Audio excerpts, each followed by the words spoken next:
Chairman, may I have your permission to speak seated? I am afraid I have a fracture on my foot. You are permitted, sir. Thank you, sir. Thank you for granting me the honor of voicing on behalf of the Indian National Congress my perspective on the Union budget presented by the Honorable Finance Minister, whom I'm glad to see in the chamber.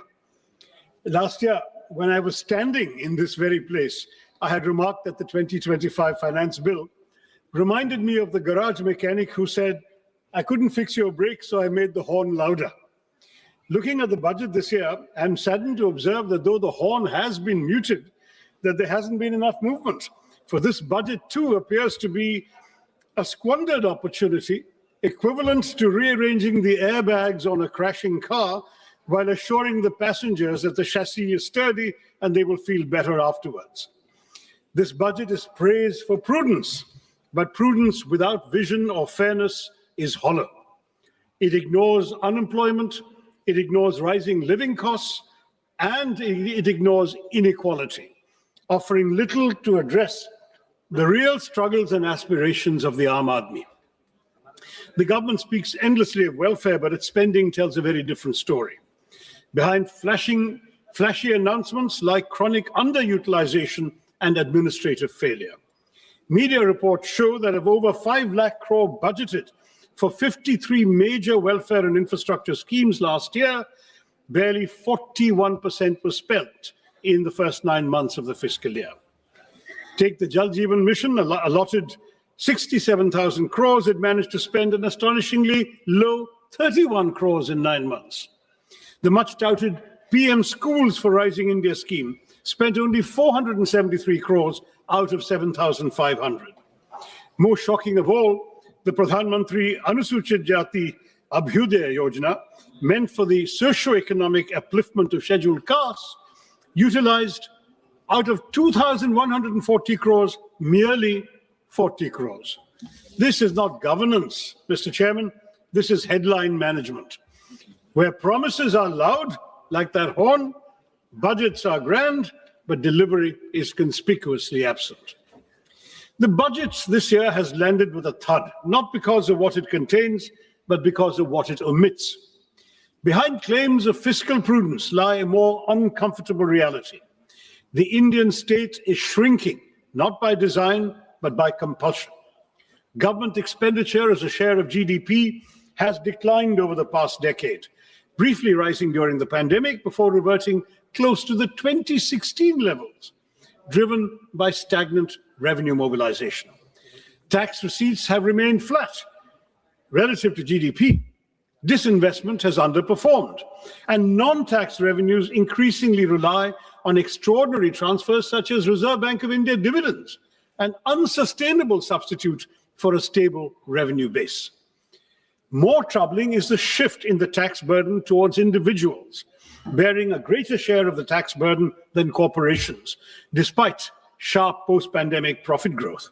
To elaborate further, in fiscal year 2017, corporate taxes were 3.2% of GDP, personal income tax was 2.3% of GDP.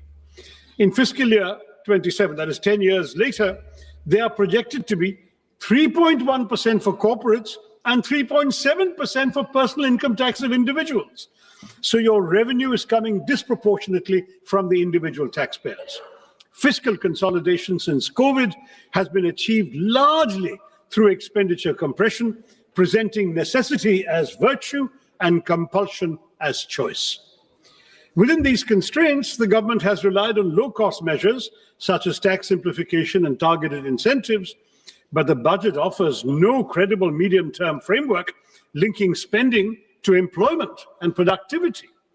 Capital expenditure is emphasized, yet weak demand, stagnant wages, high youth unemployment, compressed welfare spending, and inadequate devolution to states all persist, leaving India fiscally disciplined but developmentally constrained, without the revenue capacity or strategic clarity to deliver real economic security for the Aam Aadmi.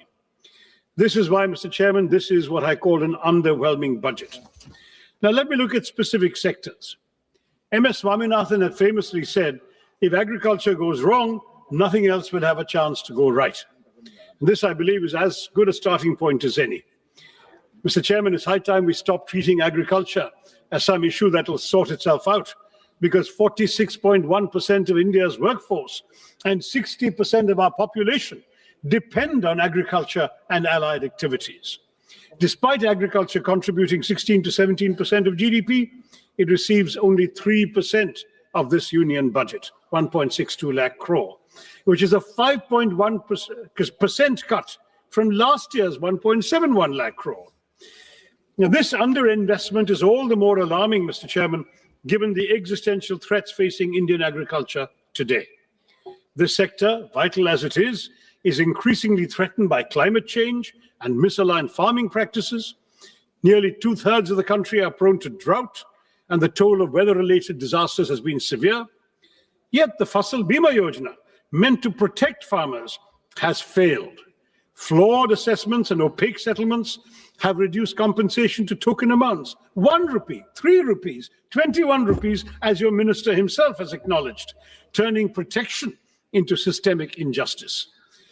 Matters are worsened by cuts that leave the scheme at its lowest budget allocation in 8 years, fueling fears that new initiatives will repeat a familiar cycle of announcement without commitment, as seen last year when Gradley announced missions on cotton technology, pulses, vegetables, fruits, and hybrid seeds, all quietly faded with zero funding in the revised estimates. These announcements are like modern courtships, promises without commitment. That's what this government does to us.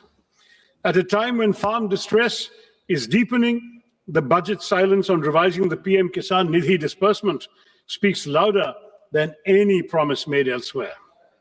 हमारे किसानों की आय दोगुनी करने का वादा तो आपसे पूरा हो नहीं पाया। कम से कम उनकी सम्मान निधि ही बढ़ा दीजिए। पिछले 6 सालों से ये सिर्फ 6,000 रुपए पर ही अटकी हुई है।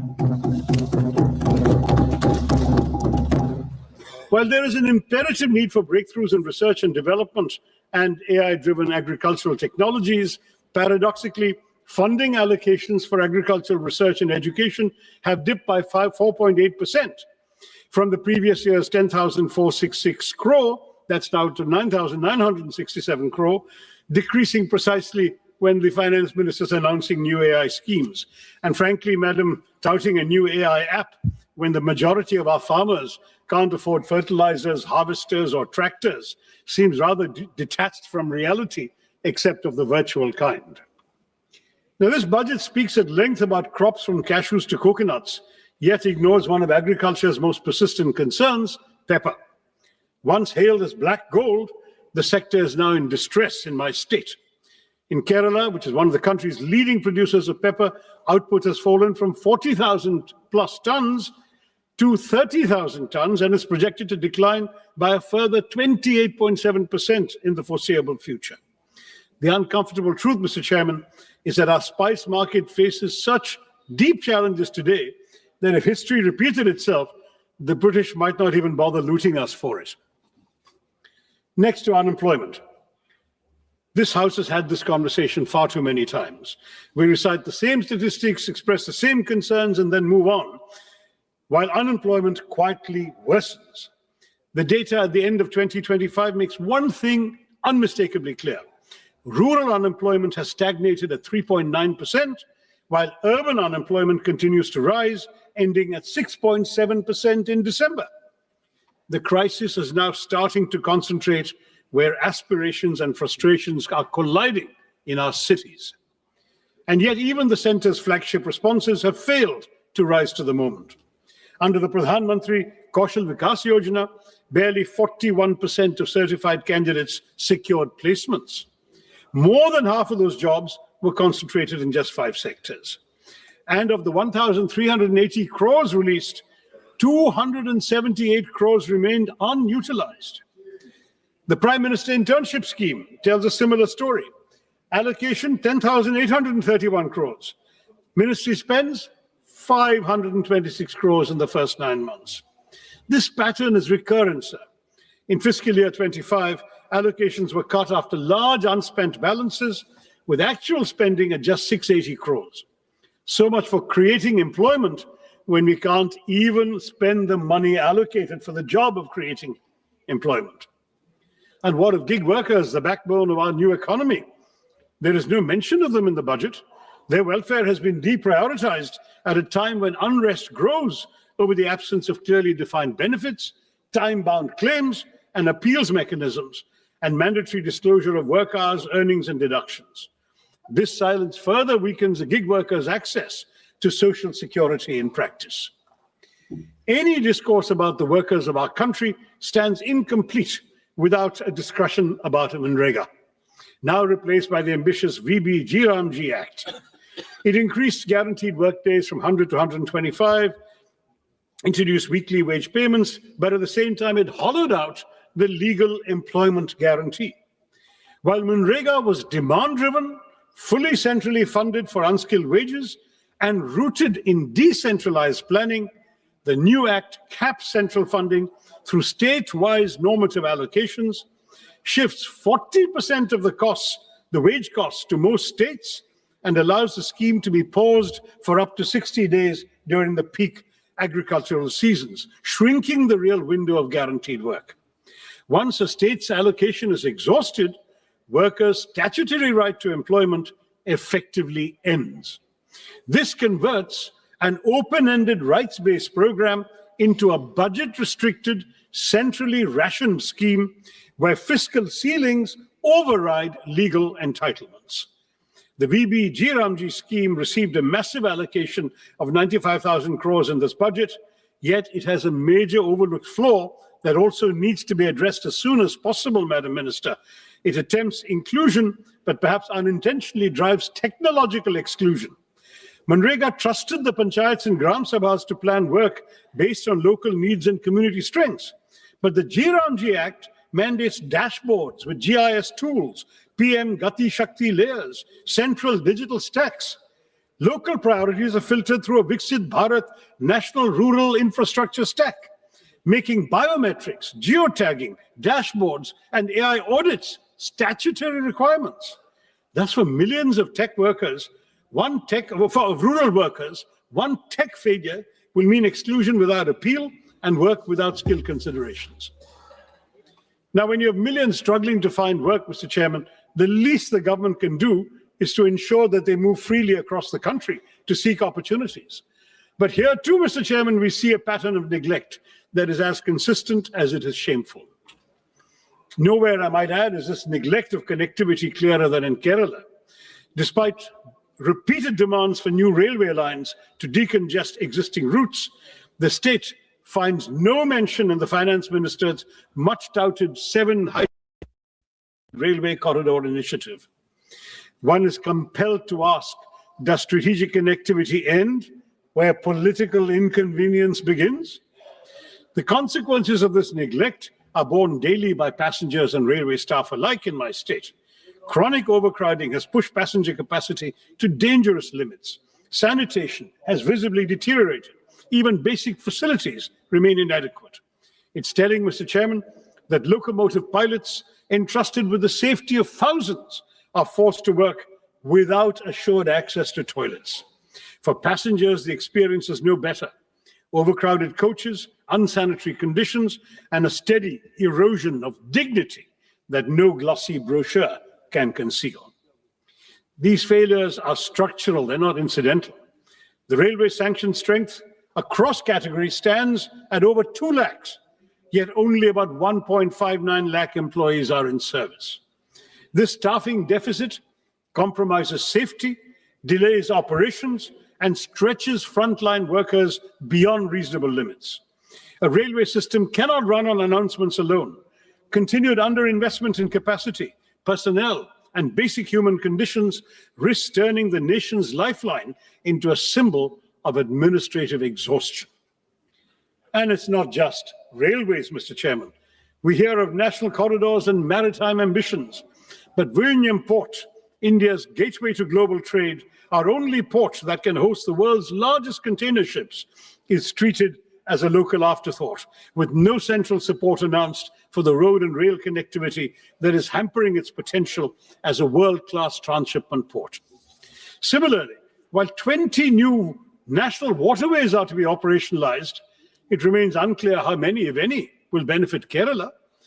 Ship repair ecosystems are promised in Patna and Varanasi, but not in a state with 44 rivers and a rich inland waterway network. Our coastal communities, Mr. Chairman, face the deadly peril of sea erosion that has already leached so much of our territory into the sea. But there is no money for the sea walls and groins so essential for coastal protection. I've been raising this repeatedly in the House over the last 15 years. The centre tells me it's a state's problem. The state says it has no money. So we continue losing our territory, our seafront, to the marauding ocean. The lives and livelihoods of our fisher folk, mostly living below the poverty line, are apparently of no concern to our budget makers either. And if maritime connectivity disappoints, Mr. Chairman, should we rely on the air? The regional connectivity scheme, which promised to give wings to the armed Nagrik, to lift aspirations off the ground, make the skies accessible to all, yet today, many of those promises lie grounded. Nearly a decade on, at least 11 airports launched under UDAN have seen flights taper off or disappear altogether. Runways without aircraft, terminals without passengers, skies conspicuously empty. Last year, we were promised a modified UDAN with 120 new destinations and 4 crore passengers. But in this budget, Mr. Chairman, UDAN does not even earn a mention. Not just that, but for fiscal year 24-25, a total of 81 airports owned and operated by the Airports Authority have incurred financial losses.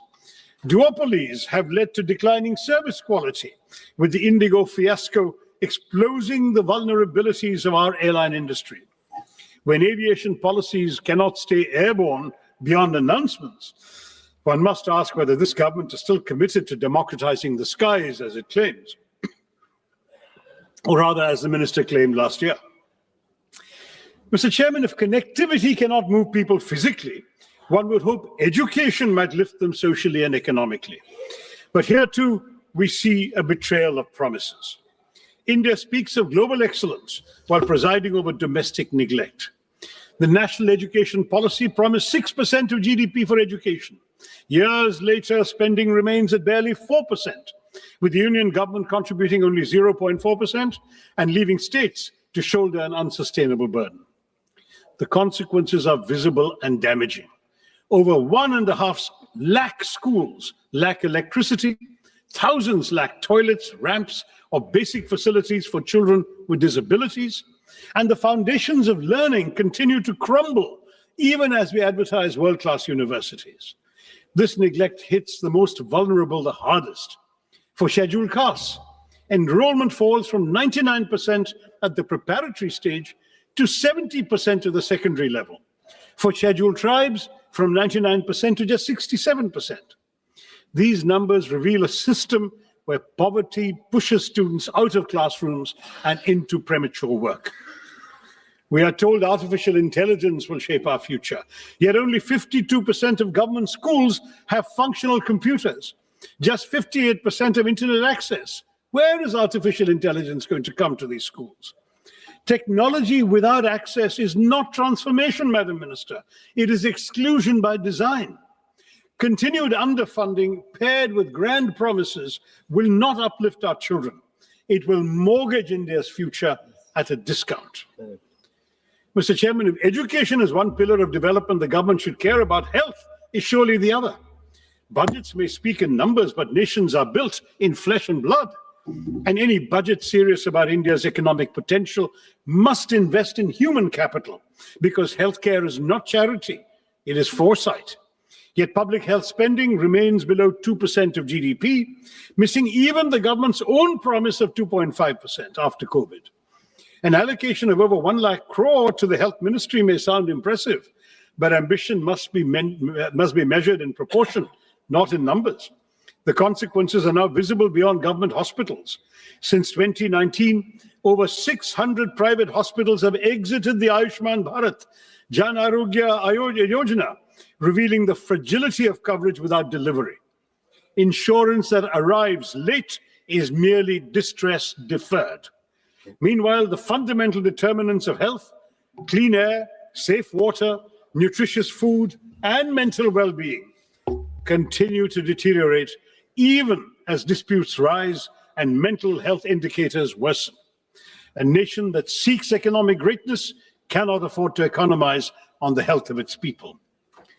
While you propose, Madam, exempting 7 additional rare disease drugs from import duties, your centers of excellence for rare diseases are few, unevenly distributed, and unable to utilize even the insufficient funds allocated, leaving thousands of patients to die every year for lack of treatment.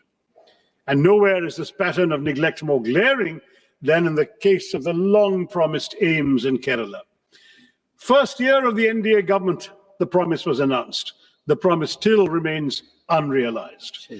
A state with one of the strongest public health records in the country continues to wait, while this budget, like its predecessors, offers neither clarity, nor timelines, nor urgency. 22 AIMS have been sanctioned across India, Mr. Chairman, but when it comes to Kerala, the silence is deafening. And AIMS that is not even a dot on a map is not institution building, it is institutional disregard. Kerala does not lack need, capacity, or credibility. What it lacks, it seems, is visibility in this government's priorities. Why, Mr. Chairman, is Kerala invisible to this government? I'd like to know. Equally telling is the silence on air pollution.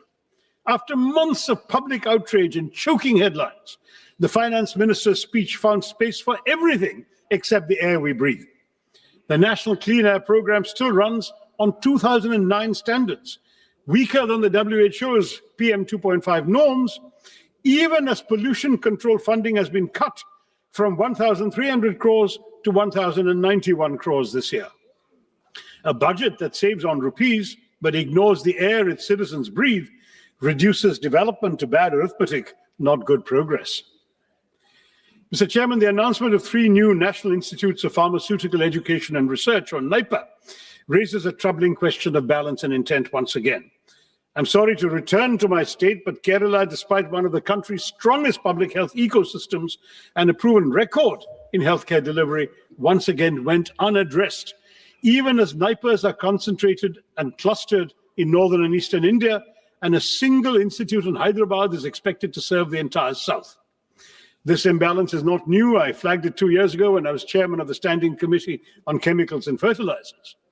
At a time when over 60% of India's 8,500 MSME drug units lack support to adopt even good manufacturing practices, such skewed institutional allocation risks shrinking rather than strengthening our manufacturing base. It also does little to reduce our dependence on China for nearly 2/3 of key active pharmaceutical ingredients, or to correct India's anemic R&D investment of just 0.64% of GDP, with even large pharma firms spending under 1% of net sales on their research. The result is predictable: limited innovation, continued reliance on low-cost biosimilars, and life-saving biologics priced far beyond the reach of most Indians, where public health spending remains so much below the GDP target of 2.5%. Without correcting regional imbalance and backing institutions with serious R&D support, this NIPER initiative risks sounding visionary while delivering exclusion. Now, all of these shortcomings in the sectors I've surveyed, in infrastructure, education, healthcare, might have been bearable if at least the economic burden were distributed equitably. But as per the UNDP Inequality Adjusted Human Development Index, India ranks the lowest of all BRICS countries at 130. The silent shock absorbers of this economy are the middle class. They are now cracking under the strain. The symbols of success we see today, smartphones, cars, lifestyle assets, are only sustained by EMIs, Mr. Chairman, for the middle class, leaving the Aam Aadmi little room for health insurance, for savings, or medical emergencies. Credit cards are once a luxury or a convenience. They've now become a lifeline. Defaults rose 28% last year to 6,742 crore rupees, not because Indian households are reckless, but because they're running out of room to breathe. With 2.9 lakh crore rupees in outstanding dues and 10.5 crore cards in circulation, borrowing has become the price of staying afloat. Even as households struggle, the tax burden has quietly shifted onto them. Personal income tax now contributes over half of all direct taxes, while the corporate share declines, as I mentioned earlier. And while last year's budget at least acknowledged middle-class housing stress through the Swami Fund, this budget offers only silence. Inflation may look subdued on paper, but for citizens, the cost of living has merely been shifted. When the state fails to provide clean air, safe water, and uncontaminated food, households are forced to buy privately what should be public goods: air purifiers, water filters, basic safeguards. This burden is unequal, Mr. Chairman. The privileged can protect themselves, while the poor remain exposed. A nation cannot grow by exhausting the very people who sustain it. The Aam Aadmi, who are financing this government, are being sent deeply troubling signals on taxation.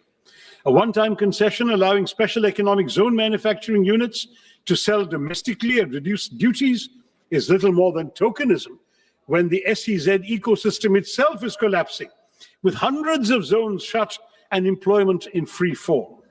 More disturbing still is the withdrawal of income tax exemption on disability pensions for defense personnel.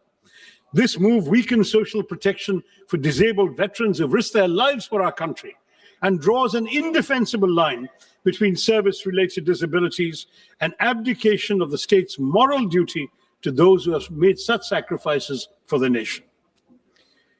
Now, I'd like to acknowledge that amid this disaster and disorder, there has been some measure of fiscal discipline. The fiscal deficit has edged down from 4.5% to 4.4%. Minister speaks of a further reduction to 4.3%, and that sounds reassuring on paper. But I've been in this House long enough, Mr. Chairman, to remember when her predecessor, the late Arun Jaitley, as finance minister, set a target of 3.5%. We're nowhere near that benchmark today, yet we seem eager to applaud for settling at a much higher number. Perspective matters, sir, and without it, these figures lose their meaning, especially when they fail the only test that truly counts: whether the Aam Aadmi has more money in his pocket, whether he has wages that keep pace with prices, whether he or she has a life that is becoming easier. Fiscal prudence cannot be celebrated in isolation when household budgets remain under strain and economic security is elusive for millions. In this budget, the Union government has once again doubled down on an infrastructure-led growth strategy, raising capital expenditure to 12.2 lakh crores on the assumption that public capex will crowd in private investment and generate jobs. But this promise has yet to materialize. In fact, it hasn't materialized at all during this government's tenure. Private investment has throughout remained sluggish. Labor-intensive sectors are crowded out by capital-heavy projects. Welfare spending has been compressed, and key subsidies and social sector allocations fall short of stated goals. The burden has increasingly been pushed onto the states without adequate devolution of tax revenue. Meanwhile, unemployment, particularly amongst educated youth, remains distressingly high, and capacity utilization continues to remain below levels that would trigger a genuine private investment cycle. In this context, the capex-centric approach appears less like a strategy for inclusive growth and more like a gamble that ignores weak demand, joblessness, and the lived economic distress of the ordinary citizen. Mr. Chairman, no nation can develop on slogans or headlines alone. India's investment in research and development remains stuck at 0.6% of GDP, not only below advanced economies, but even below several emerging ones. China invests about 2.4%, Brazil even over 1%, the US 3.5%, South Korea 5% of GDP. A country that aspires to be a manufacturing and knowledge powerhouse cannot afford to treat research and development as an afterthought. I would urge the minister to elevate R&D as a national priority. Now, on urban cities, on our cities, it should be pointed out that the hesitancy in innovation is reflected in the Smart Cities mission, which has become a reminder of unfulfilled promises. A decade after Smart Cities was announced, deadlines have been repeatedly extended from June 23 to December 25, no real change on the ground. Claims of 96% completion certainly ring hollow for somebody from Thiruvananthapuram or Warangal or Silvassa or Port Blair, because they're all incomplete Large parts of the Northeast continue to lag, leaving even the Parliamentary Standing Committee unconvinced. Instead of transforming urban life, the mission has largely polished a few elite enclaves, while basic services for millions remain untouched. I can't not mention the new interim trade agreement with the United States, sir, because that has just come out after the minister's speech. It looks less like a free trade agreement than a pre-committed purchase agreement that overturns every principle of reciprocity. How can we speak of a reciprocal tariff of 18% on one side and 0% on the other? At a time when India's total bilateral trade with the US stands at roughly 130 billion US dollars, and we have a trade surplus of only 45 billion US dollars, we have surprisingly promised to buy $500 billion worth of American goods over 5 years. This effectively converts a surplus into a long-term deficit by executive assurance rather than by market demand. No major economy has ever neutralized its own trade leverage in this manner. While the US continues to impose import tariffs of up to 18%, we have committed ourselves, apparently, according to this joint statement that I've been seeing here, joint US-India statement, to impose tariffs up to 18% on Indian exports, and we to slash tariffs to near zero levels, open agriculture, dilute data localization, soften intellectual property safeguards, and even redirect strategic energy imports, especially away from Russia, to meet purchase targets. Now, this is not strategic balancing. It is economic preemption. Parliament has neither been told how farmers, MSMEs, and domestic industry will be protected, nor why India has voluntarily surrendered its negotiating power without securing proportional market access. Without securing proportional market access or policy space in return. I know the government will say, wait for the final agreement, it's coming in mid-March, but let them be aware these concerns exist right now, sir. Yes. The government's claim that India has secured a better deal than China, Vietnam, or other Asian economies does not withstand scrutiny. While India has obtained a tariff reduction of 1 or 2 percentage points from them, no East Asian economy has agreed to deliberately dilute its trade surplus with the US through guaranteed purchase commitments. On the contrary, China, Vietnam, and several ASEAN countries have actually expanded their trade surpluses with the US, even amid heightened trade tensions. And this ambiguity, Mr. Chairman, has a direct budget on the credibility of, has a direct bearing on the credibility of the budget itself. When both the Minister of Commerce and Industry and the Minister of External Affairs were questioned on these commitments, they were really offered no clear explanation of their scale, timeline, or fiscal implications. Now, the reason I mention this in the context of the budget is that key budgetary assumptions on trade balances, external financing needs, and overall macroeconomic stability rest on information that the Parliament does not possess and has not been given. A budget framed amid such uncertainty is not just incomplete, it asks this House to approve numbers without knowing the obligations that may soon overtake them from this trade agreement. Now, I do want to say that when the two ministers play ping pong with each other, saying it's not in their mandate to answer the question, each one attributes it to the other, then that looks like a rather disappointing game, because when no minister claims ownership of something like this, accountability disappears, and Parliament is left staring at a budget that conceals obligations that the government seems to lack the courage to admit openly. In short, Mr. Chairman, the real weakness of this government's budget lies in its implementation, where rhetoric is not matched by reality. Let me quote that famous verse once again by Mirza Ghalib, which I think perfectly captures our reality today as reflected in this budget and its aspirations. हमको मालूम है जन्नत की हकीकत, हमें मालूम है जन्नत की हकीकत, लेकिन दिल बहलाने के लिए गालिब ये ख्याल अच्छा है. That seems to be what we have had inflicted upon us. We know the reality behind these claims, these tall promises, these narratives of model governance, but they're not policies grounded in outcomes. They're carefully curated illusions. Glossy schemes, utopian projections, they might soothe the imagination, dil to behlata hai. But everyday life for the ordinary citizen of India has remained unchanged. Hope is repeatedly sold, but delivery remains perpetually deferred. Viksit Bharat by 2047 is an admirable ambition safely more than 2 decades away. This budget offers no credible pathway to reach it. Instead of narrowing the gap, it widens it. Unemployment continues to rise. Poverty hardens. Jobs remain scarce. Wages remain stagnant. Small businesses, already gasping for relief, are smothered under layers of compliance, while informal workers, gig workers who sustain our economy with their labor are pushed further into invisibility and insecurity. Government promises railways, yet stations crumble. They speak of flight, yet Udan has flown away. Our pepper, once celebrated as black gold, withers under neglect. Our long coastline stretches endlessly, but is ignored when it comes to protecting it. Education is curtailed precisely when it should be expanded, while the rhetoric of world-class technology and AI grows louder. 1.5 lakh schools still function without electricity, yet Viksit Bharat is spoken of as if the lights are already on. When vision is severed from reality, it ceases to be aspiration and becomes merely an illusion. A truly Viksit Bharat will not be built on slogans, Mr. Chairman, not built on speeches or symbolism, but on delivery that reaches the last citizen of India. Turning promises into outcomes is not a favor. It is not a choice. It is our kartavya. It is your kartavya, may I say to the government. Thank you, Mr. Chairman, and Jai Hind.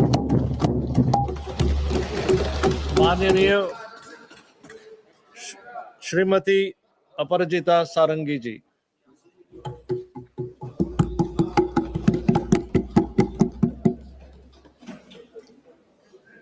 It is my pleasure and privilege to talk about the Union budget for the financial year 26-27. Thank you, Chairman, sir, for giving me this opportunity.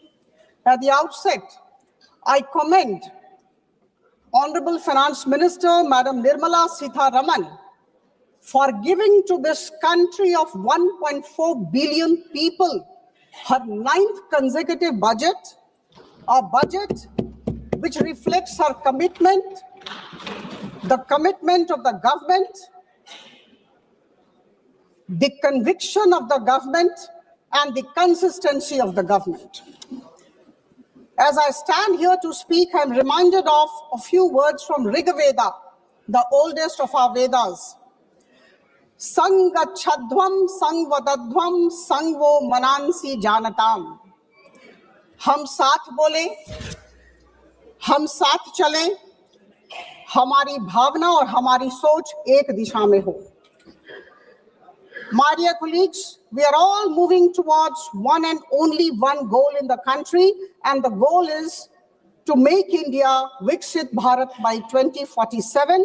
And I can say with all conviction at my command that this particular budget of the financial year 26-27 is definitely a very strong step in our common journey. For the sake of clarity, I must say, my dear friends, that our Finance Minister, Madam Nirmala Sitharaman, framed the blueprint around 3 kartavyas. Number 1, to accelerate and sustain economic growth. Number 2, to fulfill the aspirations of the people and build their capacities. And number 3, to align with our core objective of Sabka Saath, Sabka Vikas. बंधुगण, यह ऐतिहासिक budget सिर्फ संख्याओं का संकलन नहीं है, यह विकसित भारत की यात्रा में हम सब के लिए एक माइलस्टोन है, एक निर्णायक मील का पत्थर है. यह हमारी आर्थिक स्थिरता, सुधार और हम सब के सामूहिक आत्मविश्वास का दस्तावेज है.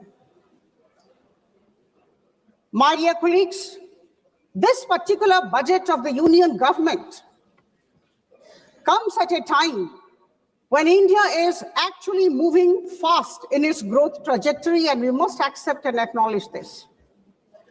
This is the first budget of the second quarter of 21st century, and that's why it's a very important budget for all of us, for all 1.4 billion Indians. Friends, We are aware of the fact that in 2014, we were the 10th largest economy. And at this juncture, our micro fundamentals are very strong. We are the 4th largest economy, bypassing Japan. We are going to be the 3rd largest economy, bypassing Germany very soon. And our forest reserves are very high. Our exports have gone beyond $800 billion. And I must say here, we have been all listening about inflation rate. The inflation at this juncture, December 25 figure, we are at 1.7%. And here will I say this. While I say this, I must say that between 2011 and 2014, the average inflation of this country was 9.8%. I must say this, and I think all of us sitting in this house must appreciate this. Friends, the unemployment rate, all of us have been talking about the unemployment rate. It's declining every day, and at this juncture, it is 4.8%. We must realize this. हमारा देश वैश्विक निवेशकों, foreign investors के लिए एक भरोसेमंद गंतव्य की तरफ उभर के आया है। और हम सबको समझना होगा कि इस तरह की जो आर्थिक स्थिति है, जब विश्व में हमारी प्रशंसा हो रही है, हम मजबूत जमीन पर खड़े हैं, यह कोई संयोग नहीं है। यह हमारे अनुशासित वित्तीय प्रबंधन, संरचनात्मक सुधारों और स्पष्ट नीति का प्रमाण है। आदरणीय प्रधानमंत्री जी की सोच, की दूरदर्शिता और मार्गदर्शन को मैं नमन करती हूँ। The analysis of the budget of financial year 26-27 makes it abundantly clear that the Indian government has chosen the path of long-term growth. And this is not growth by impulse. This is not short-term stimulus.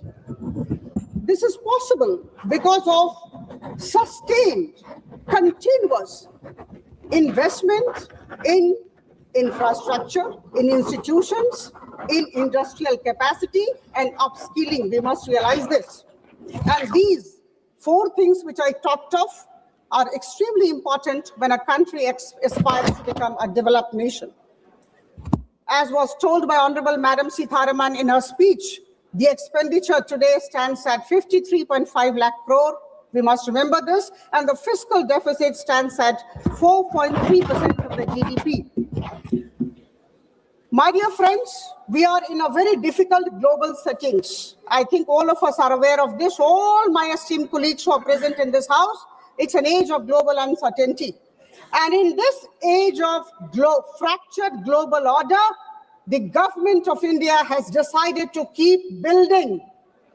Charai veti, we must remember this. There is a massive scale up in public capital expenditure. I remember in 2014, it was just 2 lakh crore. We must appreciate this. Rupees 2 lakh crore in 2014-15 has gone up to 11.2 lakh crore rupees in 2025-26.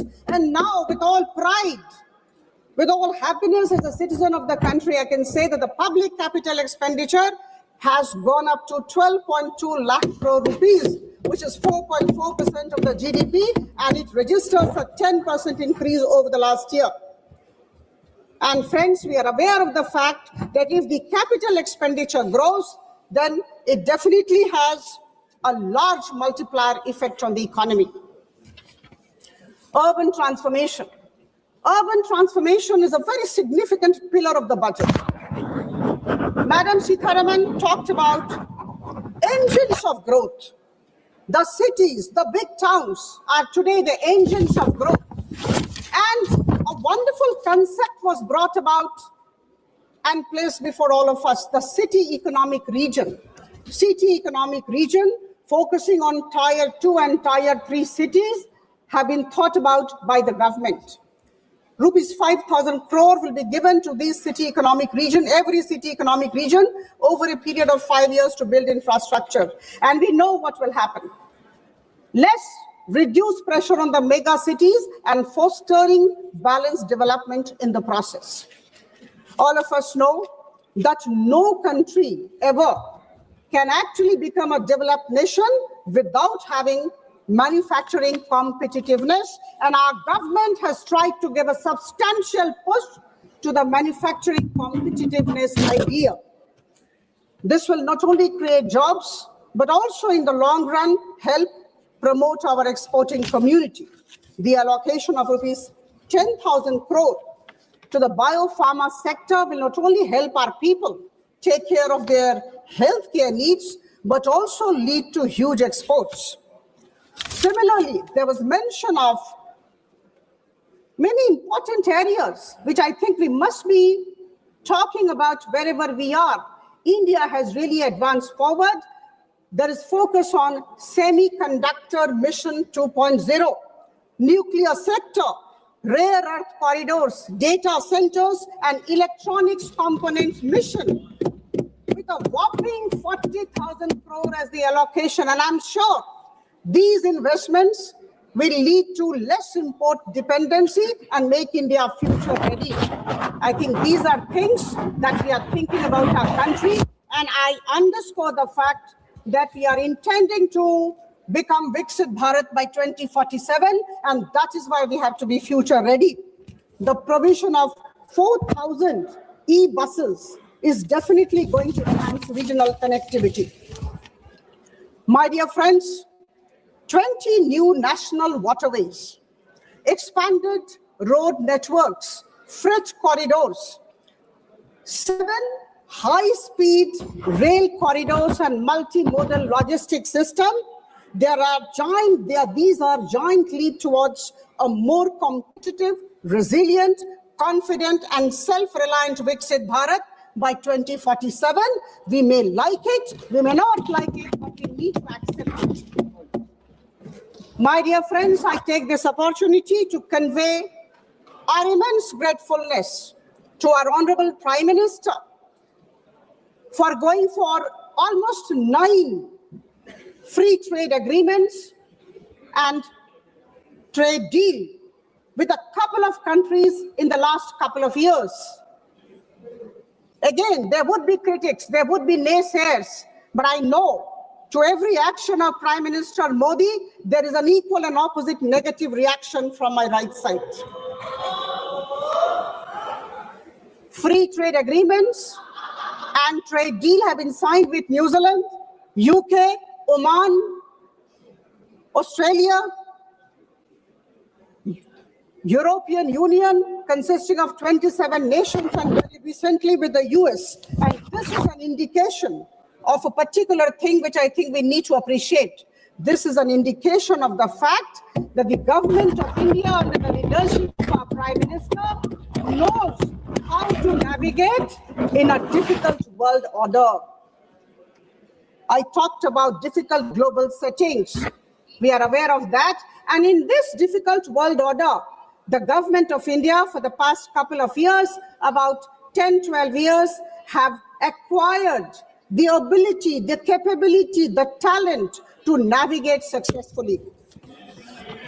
In this budget, a number of customs duties and import duties have been withdrawn. And this is for good. This is to help the exporting community. Friends, I would like to give certain examples which I think all of us need to appreciate. We have allowed duty-free import of ingredients by seafood exporters, allowing 3% of freight on board value of exports to be imported duty-free by textile and leather goods, and allowing SEZ units to sell in domestic tariff area at concessional duty.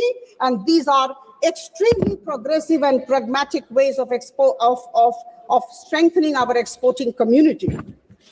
My dear friends, our Prime Minister and our Finance Minister have been talking all the while about the micro, small, and medium enterprises. I would say they are the backbone of Indian economy, extremely important, and they contribute 35.4% of the manufacturing out, about 49% of India's total exports, and around 31% of the national GDP. Now, with 7.47 crore MSMEs in the country, employing around 33 crore people, MSME has emerged as the second largest employer after agriculture. And our government, under the visionary leadership of our Honorable Prime Minister, recognizes this. And that is why rupees 10,000 crore have been allocated as SME Growth Fund. And there is a great concept, and the concept is nurturing the champion MSMEs. I think this is something very interesting, very innovative, and we all need to stand together and appreciate. Friends, a healthy India is a prosperous India. And here I must like to inform all of you, or rather help you recall, that Madam Nirmala Sitharaman allocated rupees 1.06 lakh crore for the Ministry of Health and Family Welfare in this budget. And this is a staggering 194% increase over the 2014-15 levels. In order to make our healthcare affordable and even accessible to many people, the customs duties, the import duties have been withdrawn from 17 cancer drugs and drugs of many diseases which are rare by nature. I think this is something for which our government, Prime Minister Modi's government, needs to be commended and complimented. Now, my dear friends, could anybody think about AVGC, animation, visual effects, gaming and comics? This government is planning to raise about 2 million professionals by 2030 in AVGC sector. Absolutely out of the box idea, you may like it or not, but this is highly innovative and an out of the box idea of our government. Now here, the government will be supporting the Institute of Creative Technologies, Mumbai, to raise these professionals and to actually establish content creator labs in about 15,000 secondary schools and 500 colleges. It is very easy for me to read out, as my dear friend just did. When you are convinced about what your government is doing, you need not read out from the papers. I know what our government is doing and how my government is ensuring that India moves forward. I don't have to look into papers for data and statistics. We are convinced that the government is moving forward, and this confidence is coming out when we speak about the government's good works. Friends, there is a very interesting thing. Ma'am, kindly address the chair. Yeah, thank you. To ensure sustained economic growth, and also at the same time to keep fiscal deficit in check, is an interesting phenomenon. It's a challenge. And I'm extremely happy to inform the House that we recognize, we appreciate that this government has been doing that. Our growth momentum has been sustained, and at the same time, fiscal deficit is low, 4.3%, as I told earlier. This is a challenge which has been taken on by the government. The budget of financial year 26-27 is definitely pragmatic, pro-people and balanced in nature. हमें सशक्त, आत्मनिर्भर और विकसित भारत बनाना है. बंधुगण, आदरणीय प्रधानमंत्री जी की सोच, उनके दिग्दर्शन, उनकी सकारात्मकता के सामने हम सब नतमस्तक हैं. मैं नमन करती हूं और उनके लिए दो पंक्तियां. मैं सोच भी बदलता हूँ, मैं नजरिया भी बदलता हूँ, मंजिल जाने तक का जरिया भी बदलता हूँ। और अगर बदलता नहीं कुछ तो सिर्फ अपना लक्ष्य नहीं बदलता हूँ, अपना पक्ष नहीं बदलता हूँ। आप सबको बहुत बहुत धन्यवाद। कहना आसान है, करना कठिन, लेकिन हमारी सरकार आदरणीय प्रधानमंत्री जी के बलिष्ठ नेतृत्व में आगे बढ़ती जा रही है। आइए हम सब संग गच्छध्वम संग वदध्वम संग वो मनांसी जानताम, हम साथ चले, हम साथ बोले और हम सब की सोच और भावना एक दिशा में हो। बहुत बहुत धन्यवाद। माननीय श्री अखिलेश यादव जी।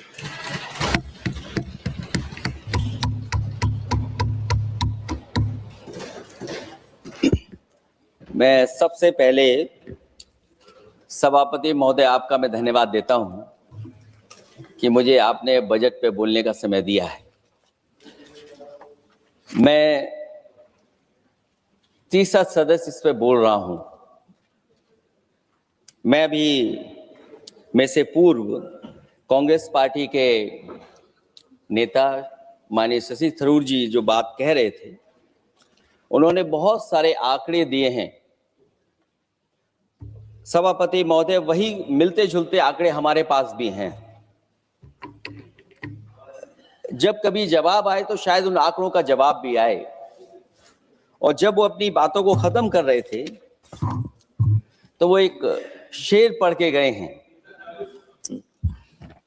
मिर्जा गालिब का एक शेर पढ़ के गए हैं सभापति महोदय। सभापति महोदय, यही शेर अगर बीजेपी को पढ़ना होता तो बीजेपी कैसे पढ़ती? अगर यही शेर बीजेपी को पढ़ना पड़ता तो वो पढ़ते कि हमको मालूम है स्वर्ग की सच्चाई, लेकिन दिल को बहलाने के का गालिब ये ख्याल की जगह सोच अच्छा है। सभापति महोदय, यही फर्क है। सबका साथ, सबका विकास। सभापति महोदय, बोलने से पहले मैं जब बजट को देख रहा था और अक्सर सरकार को पिछले कई सालों से चलता हुआ मैं देख रहा हूं, मैं कहना चाहता हूं, क्यों झूठे ख्यालों में दिन रात करें, जो बनाते हैं हवा में बातों के महल, आओ उनसे कुछ जमीनी बात करें। सभापति महोदय, बजट आने से पहले और बजट आने के बाद पूरा देश और पूरे देश में ये बहस चल रही थी कि अमेरिका को लेकर के डील होने जा रही है। सभापति महोदय, मुझसे पहले अभी जो भारतीय जनता पार्टी की माननीय सदस्य बोल रही थी, और भारतीय जनता पार्टी का ये पक्ष है कि हम लोगों ने दुनिया में बहुत सारे देशों से फ्री ट्रेड एग्रीमेंट कर लिया है।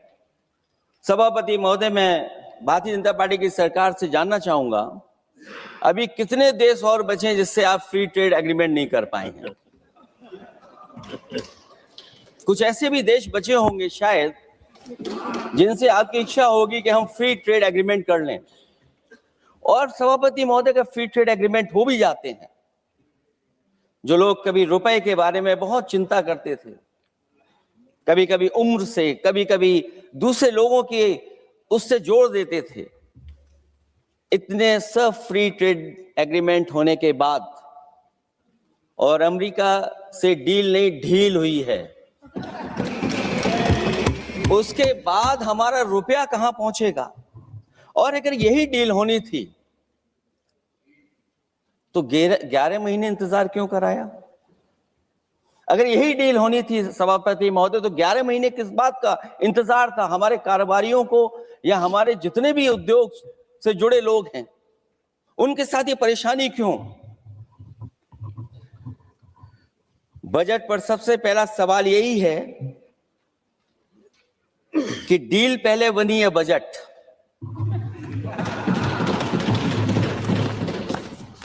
और बजट का हलवा यहां ज्यादा बटा के वहां। सभापति महोदय, स्वदेशी, आत्मनिर्भर, ये शब्द तो बहुत अच्छे लगते हैं,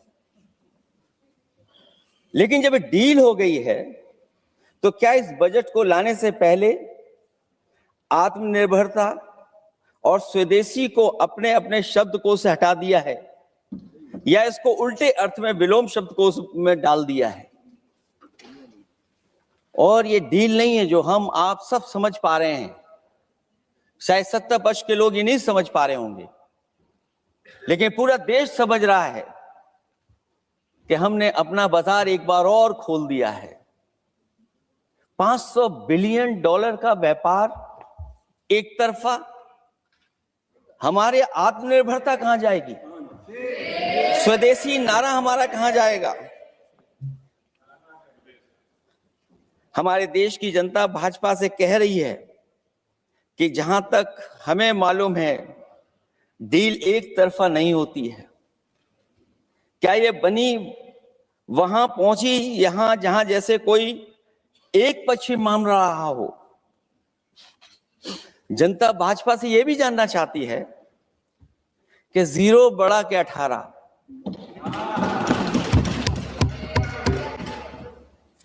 सभापति महोदय, भाजपा का समझौता गणित क्या यह है कि 18 0 के बराबर है? क्या 18 हमारा 0 के बराबर है?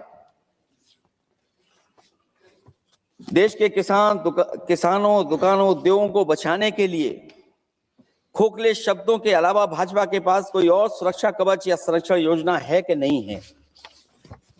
इसलिए मैं सभापति महोदय कहना चाहता हूं, ये बजट दिशाहीन है। इस बजट में कोई विजन नहीं है कि 2047 तक हमारा देश विकसित भारत बन जाएगा। और हम जैसे लोगों को, समाजवादियों को तो सरकार से पहले ही उम्मीद नहीं थी, और जिस सरकार से उम्मीद ना हो उसकी बजट से क्या उम्मीद होगी? इस बजट में पीडीए के लिए कुछ भी नहीं है। कोई योजना दलित, पिछड़ा, महिला, गरीब, अल्पसंख्यक या नवयुवक के विकास के लिए नहीं लाई गई है। ऐसा लग रहा है कि सरकार ने इनके बारे में सोचना ही छोड़ दिया है। और अगर जीडीपी हमारी 7% है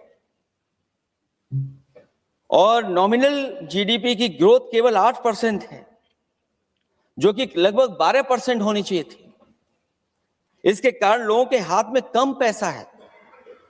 और कारण यह भी लगता है कि हमारा प्राइवेट इन्वेस्टमेंट नहीं आ पा रहा है।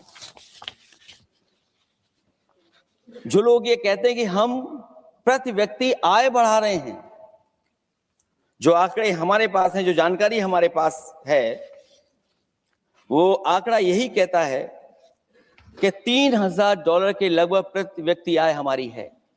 और अगर हम दुनिया से जब इतना ही जुड़ गए हैं तो 2025 की जो रैंकिंग है, हमारा स्थान 144वां, 144th है। तो जहां हम इतना 10, 11, 12 साल से हम इतने बजट ला रहे हैं, क्या हमारे पर कैपिटा इनकम लोगों की नहीं बढ़ पाई? और सदन में, इसी सदन में कई बार ये पूछा गया कि जो लोग राशन प्राप्त कर रहे हैं, गरीबी रेखा से नीचे हैं, कम से कम उनकी पर कैपिटा इनकम क्या, ये तो बताना ही चाहिए सरकार को।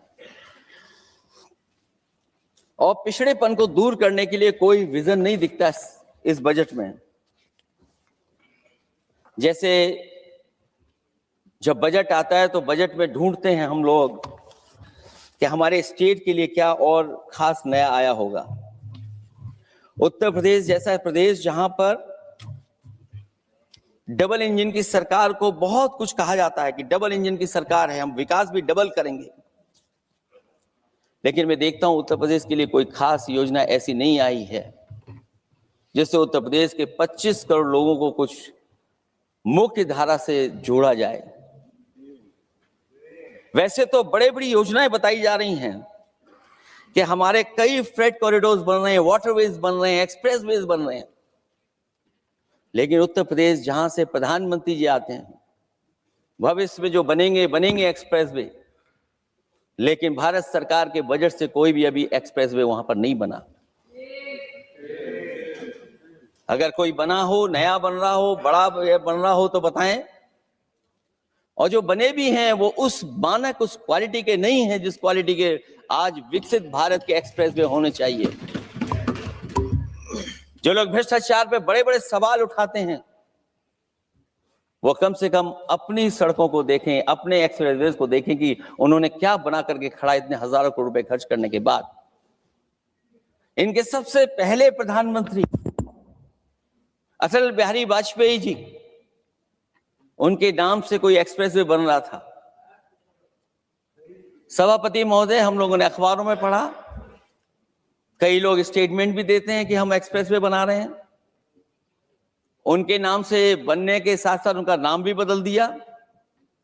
पहले वो चंबल एक्सप्रेसवे बन रहा था, फिर अटल जी के नाम से एक्सप्रेसवे बन रहा था। लगता है वो जमीन पर नहीं उतरा है, वो केवल कागजों पे बन रहा था। तो ये तो एक्सप्रेसवे की बात हुई। सबसे बड़ा सवाल यह है कि किसान को लेकर के इन्होंने कहा कि किसान की हम आय दोगुनी कर देंगे। आज हमारा किसान इस उदारीकरण में कहां खड़ा है? जिस किसान को लेकर के पूरे देश के सभी राजनीतिक दल चिंतित रहते हैं, इस डील के बाद हमारे किसानों का हाल क्या होगा? और जब सब कुछ विदेश से ही आएगा तो हमारा किसान भारत में क्या उगाएगा, जमीन पर क्या होगा और क्या बेच पाएगा? सभापति महोदय, सरकार ने बड़ा बड़ा बजट पेश किया, कहा कि हम एग्रीकल्चर इंफ्रास्ट्रक्चर तैयार करेंगे, एग्रीकल्चर इंफ्रास्ट्रक्चर से हम मंडियां तैयार करेंगे, बाजार तैयार करेंगे, एमएसपी लागू करेंगे। हमारे किसान जब काले कानून के खिलाफ लड़ रहे थे, बड़ी संख्या में जान चली गई, उसके बाद सरकार कहीं पीछे हटी और उन्होंने काले कानून वापस लिए। लेकिन आज भी किसानों को जो कानूनी गारंटी मिलनी चाहिए वो अभी तक एमएसपी की कानूनी गारंटी सरकार नहीं दे पाई।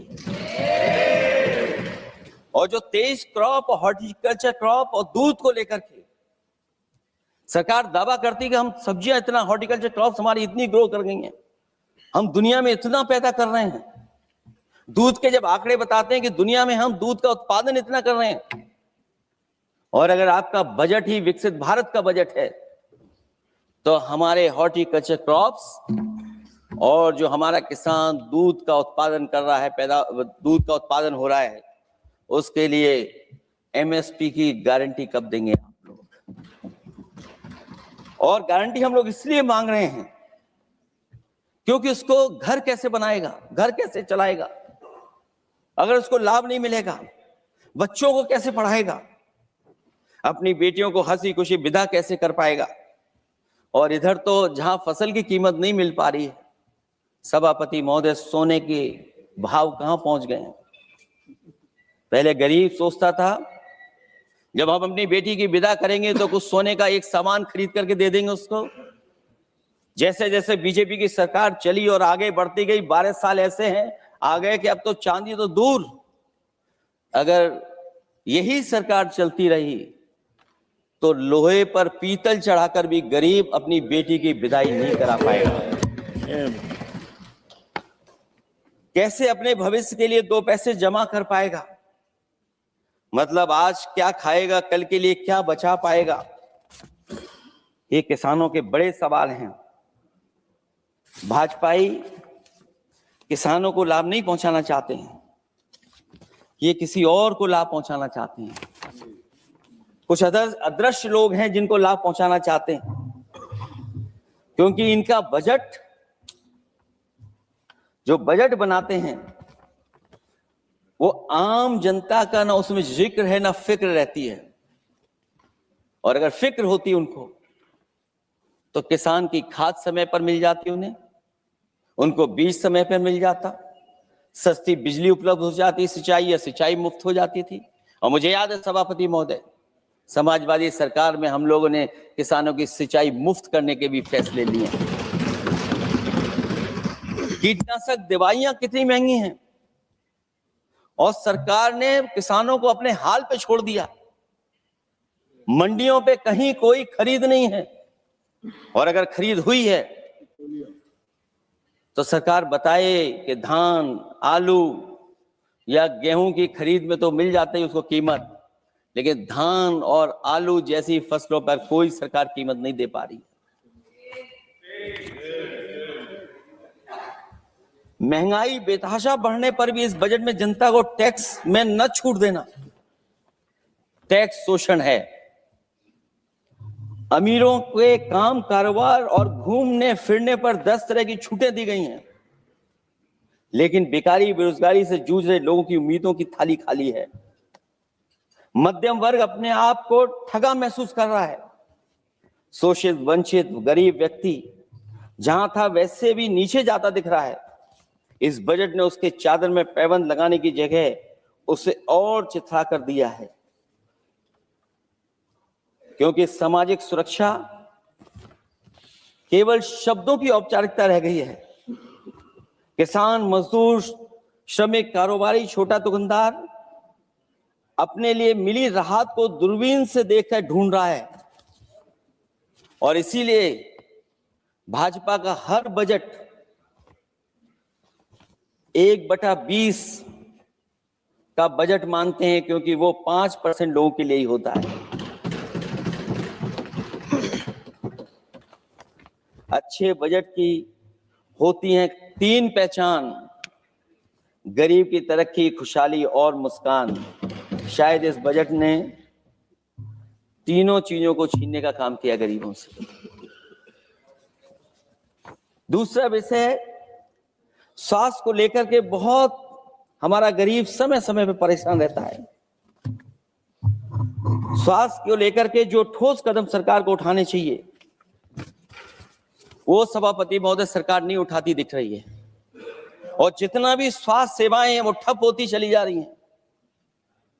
मैं उत्तर प्रदेश की बता सकता हूं, मुझे याद है सभापति महोदय, पहला जो भारत सरकार और प्रदेश सरकार को मिलकर के पहला हॉस्पिटल, मेडिकल कॉलेज शाहजहांपुर का बना था, जिस समय भारतीय जनता पार्टी के उस समय के स्वास्थ्य मंत्री और मैंने मिलकर के उसका उद्घाटन किया था। उसके बाद जो प्रचार में तो ये बहुत आगे हैं, प्रचार में तो ये कहते हैं कि हर डिस्ट्रिक्ट में हर हॉस्पिटल, हर डिस्ट्रिक्ट में एक हॉस्पिटल या मेडिकल कॉलेज, लेकिन सच्चाई तो ये है कि इन हॉस्पिटलों में इलाज नहीं है, दवाई नहीं है, ऑपरेशन के लिए कहां जाना पड़ता है, भटकना पड़ता है। और जिस तरीके से अभी जिन लोगों ने इंश्योरेंस या LIC में किस्त दी होगी, वो जानते होंगे कि महंगाई कम नहीं हुई है, महंगाई बढ़ी है, किस्तें बढ़ गई हैं। उदाहरण के लिए दिल्ली के एम्स के लिए 5,600 करोड़ रुपए, और आयुष्मान भारत के लिए पूरे देश के लिए सरकार ने जो बजट रखा है वो 4,700 करोड़ रुपए है।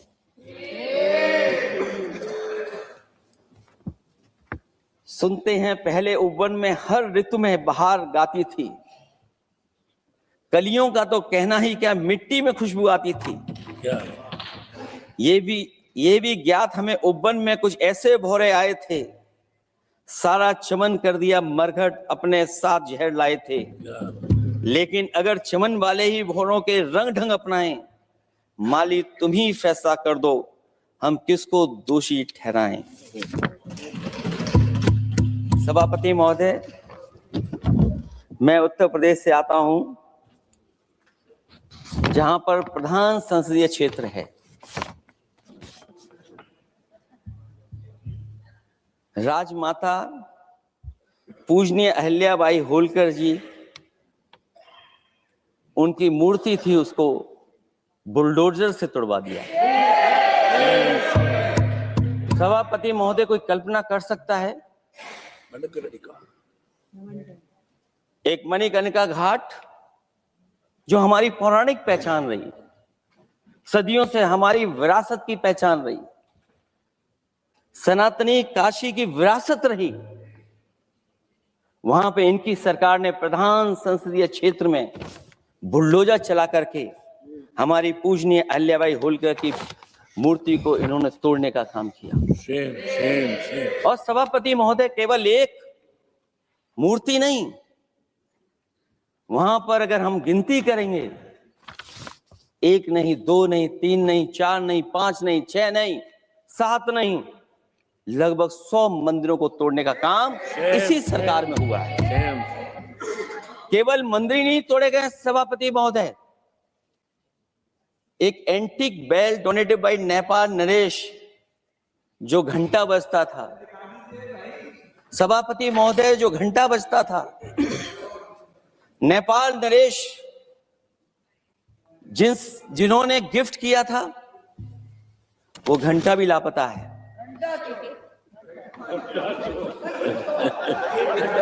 केवल घंटा ही लापता नहीं है,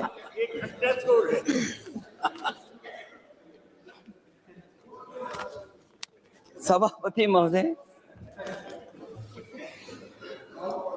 नमामि गंगा को लेकर के हमारे कानों में अभी भी वो बातें गूंजती हैं कि मां गंगा ने मुझे बुलाया है। क्या बात है कि पिछले 11 साल से मां गंगा ने बुलाया नहीं किसी को। मां गंगा बह रही हैं, जो उसके पैरामीटर्स हैं, जिस पैरामीटर्स को हर दिन नापा जाता है, उसमें डिसॉल्व ऑक्सीजन, सीओडी, बीओडी और तमाम पैरामीटर्स, आज किस हालत में है मां गंगा। कोई कह रहा था कि अब गंगा बहकर के दूर तक जाएंगी, लेकिन शायद वो ये नहीं जानते होंगे कभी कभी उल्टी गंगा भी बहती है।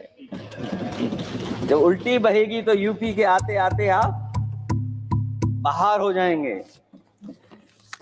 सभापति महोदय, नमामि गंगा, मां गंगा में जुड़ने वाली नदियां, वरना नदी को एक संरक्षण कैसे हो, ब्यूटिफिकेशन कैसे हो, रिवर फ्रंट कैसे बने, उसकी शुरुआत की थी। लेकिन सभापति महोदय, इनकी बुलडोजर सरकार ने उसका काम रोक दिया। काली नदी किस हालत में है।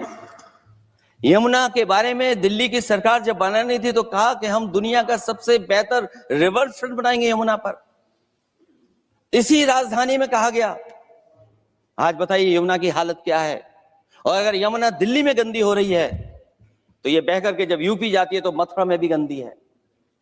और थोड़ा बहुत साफ गंगा इसलिए हो जाती है क्योंकि जब चंबल का पानी उसमें जुड़ता है, थोड़ी बहुत यमुना साफ हो जाती है। उसके बाद यमुना में भी कोई सफाई का सरकार ने इंतजाम नहीं किया। और आज भी मैं कहता हूं, देश का सबसे अच्छा रिवर फ्रंट अगर कहीं बना है तो लखनऊ में बना है, गोमती रिवर फ्रंट। जो लोग ये कहते हो कि दूसरा रिवर फ्रंट अच्छा है, मैं उनसे कहूंगा कभी लखनऊ के रिवर फ्रंट पर भी घूम करके आइए, तब आपको मालूम पड़ेगा कि रिवर फ्रंट क्या होता है। 26 जनवरी इसी वर्ष मैंने एक प्रतिष्ठित अखबार को पढ़ा और उसमें देखा मैंने कि high uranium in India's ground water samples लिए गए हैं। एक्सपर्ट्स वार्न कर रहे हैं कि सेवरल हेल्थ रिस्क हैं उससे। Lead pollution alarming in 69 rivers in India contaminated, rivers are contaminated. हमारे पानी में पेस्टिसाइड है, इंडस्ट्रियल वेस्ट है, अनसेफ है ड्रिंकिंग के लिए। हमारी नदियों में मरकरी है, डेंजरस लेवल। और जितनी भी हमारी वाटर बॉडीज हैं इंडस्ट्रियल टाउन्स के आसपास, सब में टॉक्सिक है, मरकरी है, बड़े पैमाने पे डेंजरस है पानी वहां का। और कई जगह इंडस्ट्री का सीधा सीधा वेस्ट जा रहा है। आर्सेनिक लेवल का सोच ही नहीं सकते हम लोग, जो मानक है उससे कई गुना ज्यादा है। ये तो हमारे देश का पानी है जो नदियों में बह रहा है, जो अंडरग्राउंड वाटर बन रहा है हमारा। ठीक ही कहा हमारे माननीय सदस्य ने कि जो संपन्न है, प्रिविलेज्ड हैं, वो लोग तो पानी साफ करने की मशीन खरीद सकते हैं। हमारा गरीब क्या खरीदेगा। गरीब की हेल्थ को कितनी परेशानी और रिस्क है। यहां तक कि अंतर्राष्ट्रीय प्लेटफॉर्म पर हमारे देश को भी सुनना पड़ा एक प्रतिष्ठित चैनल पर कि आपके देश में इन्वेस्टमेंट क्यों आएगा, क्योंकि वहां आ ही नहीं सकता है, क्योंकि आपकी हवा खराब है।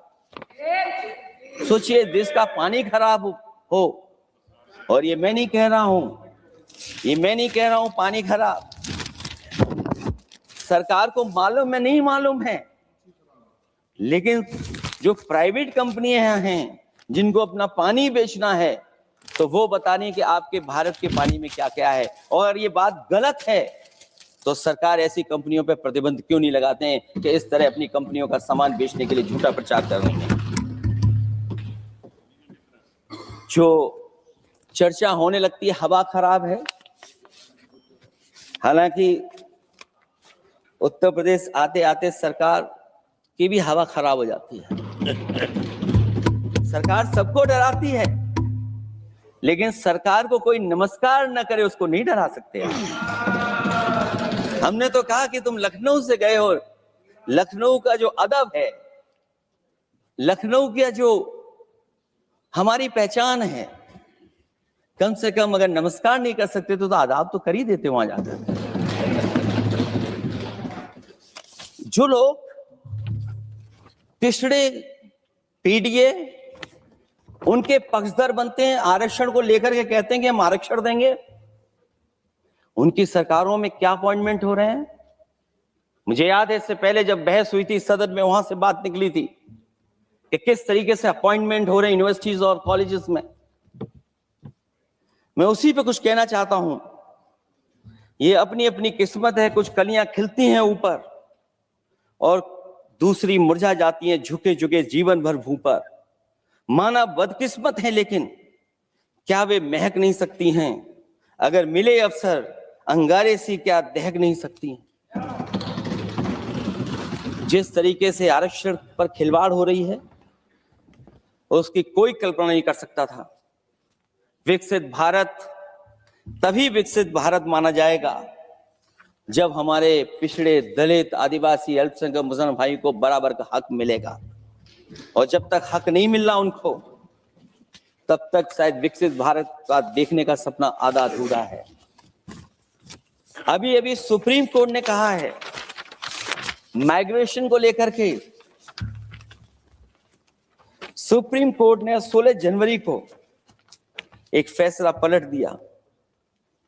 हाई कोर्ट के फैसले को पलटते हुए फैसला सुनाया कि यदि आरक्षित वर्ग का कोई उम्मीदवार बिना किसी छूट का लाभ लिए अगर अनारक्षित वर्ग से ज्यादा नंबर प्राप्त करे तो उसे अनारक्षित वर्ग में सेलेक्ट किया जाएगा।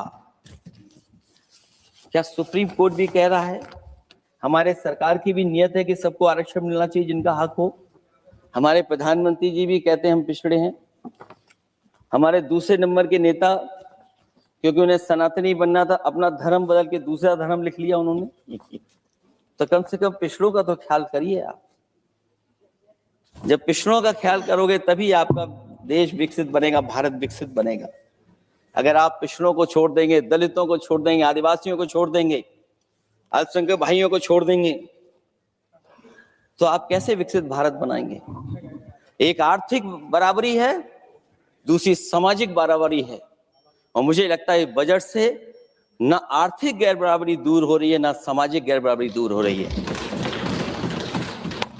और इनकी सरकार में कितना भेदभाव है। सभापति महोदय, केवल चुनाव जीतने के लिए सोचिए, एक 72 साल के बुजुर्ग पर मोहित खान साहब, आप जानते होंगे आपके क्षेत्र में, मदरसा टाउन एरिया। सभापति महोदय, बीजेपी का लक्ष्य केवल चुनाव जीतना। इन आंकड़ों से क्या मतलब? और आंकड़ों के अगर ये ठीक आंकड़े होते सभापति महोदय, तो इन्होंने कहा था कि बुलेट ट्रेन हम 1 लाख करोड़ की बनाएंगे। आज बुलेट ट्रेन 2 लाख करोड़ की कैसे हो गई? सभापति महोदय कहा कि हम 1 लाख करोड़ में बनाएंगे बुलेट ट्रेन। और बुलेट ट्रेन केवल संपन्न स्टेटों में क्यों? हमारे बंगाल, बिहार और यूपी में क्यों नहीं? और अगर आप हाई स्पीड बुलेट ट्रेन लाना चाहते हैं तो 1 लाख करोड़ का बजट दिया था, 2 लाख करोड़ बजट हो गया। यूपी में जब बनेगा तो पता नहीं कब बनेगा, कौन जानता है कब बनेगा। चुनाव जीतने के लिए इनकी सरकार के लोगों ने झूठा फंसाया, ये सब जुमला है, जुमला, झूठा फंसाया। और इसलिए फंसाया कि वो मुस्लिम है, इसलिए फंसाया। 72 वर्ष के बुजुर्ग को 19 महीने जेल में रखा गया।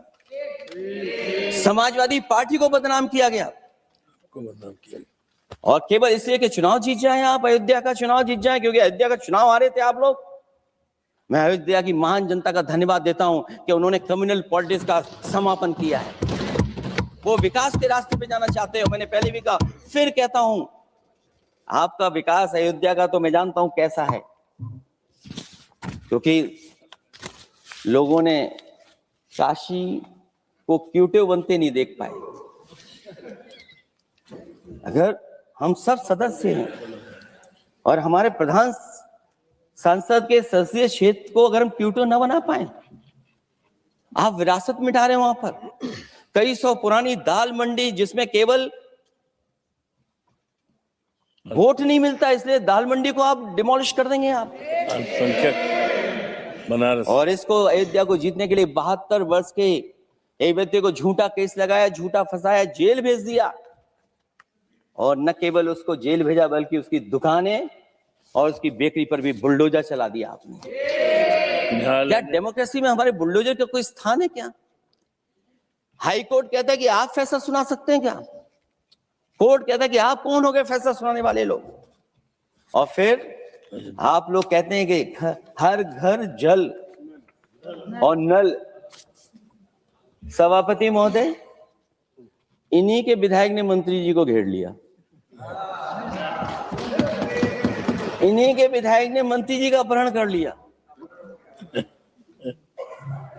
और ये कहते हैं कि हम तो, हमारे कोई अराजकता नहीं है। ये कहते हैं इन्वेस्टमेंट लाएंगे, हम एमओयू साइन करेंगे। सभापति महोदय, देश के प्रधानमंत्री, देश के सबसे बड़े उद्योगपति उत्तर प्रदेश पहुंचे थे, एमओयू साइन किए गए, लाखों करोड़ के एमओयू साइन हुए। और एमओयू साइन होने के बाद जमीन पर कितना उतरा ये बताए सरकार। एमओयू के बाद सरकार बताए कितना जमीन पर उतरा है। इन्होंने जब कश्मीर का 370 हटा रहे थे सभापति महोदय, हाँ ना, बजट ही है ये एमओयू में, क्योंकि इंसेंटिव अगर नहीं देंगे तो कौन आपका इन्वेस्टमेंट लाएगा? ये राज्य का विषय नहीं है सभापति, राज्य से प्रधानमंत्री आते हैं। और आपने ये कहा कि प्रधानमंत्री के क्षेत्र में, हमने देश में कहा कि हमने 1000 किलोमीटर मेट्रो बिछाई है। आपने देश के प्रधानमंत्री के क्षेत्र में क्यों नहीं मेट्रो बिछाई? क्यों नहीं बिछाई आपने? आपने देश के प्रधानमंत्री के क्षेत्र को एक्सप्रेस से क्यों नहीं जोड़ा आपने? क्योंकि आपके पास बजट नहीं है। अटल बिहारी वाजपेयी जी के आपने नाम से एक्सप्रेस क्यों नहीं बनाया? बताइए आप, ये बजट नहीं है आपके पास।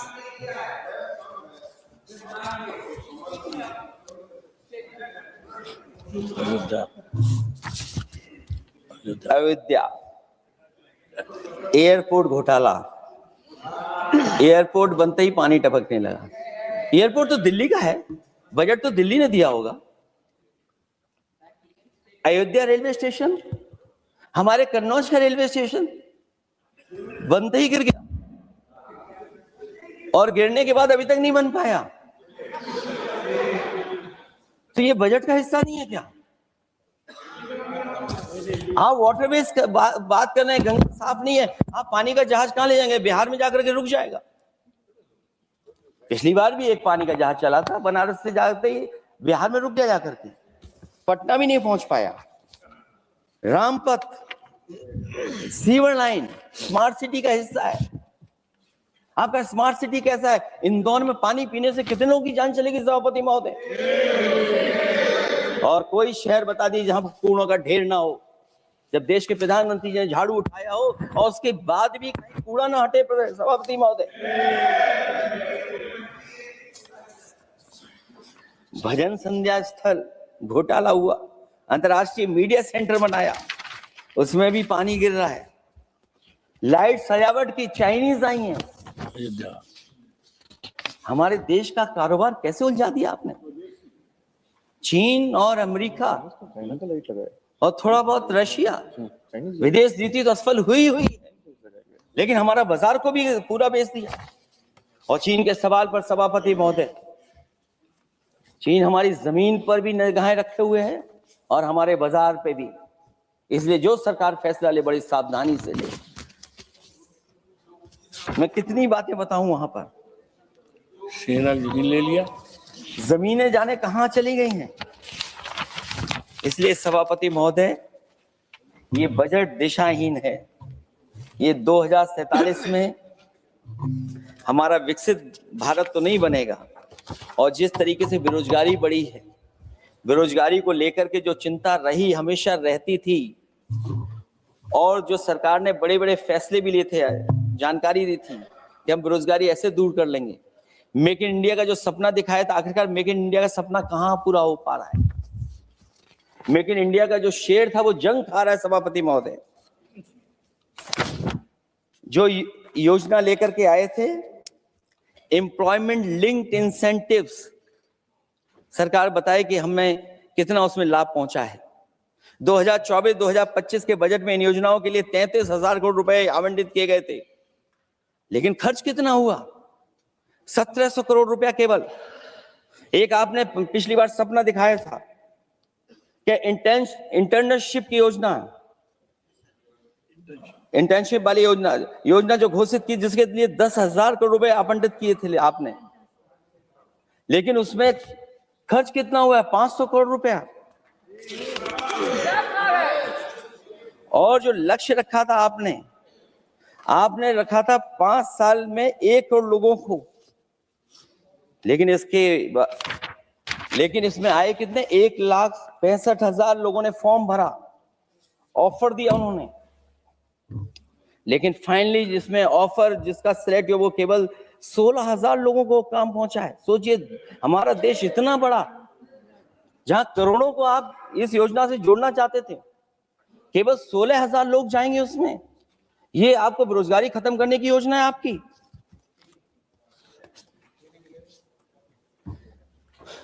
माननीय वित्त मंत्री जी के सदन के सामने स्थिति स्पष्ट करनी चाहिए कि मनरेगा एक महत्वपूर्ण योजना थी जिसमें गरीबों को ग्राम स्तर पर रोजगार मिलता था, राइट टू वर्क के अनुसार थी।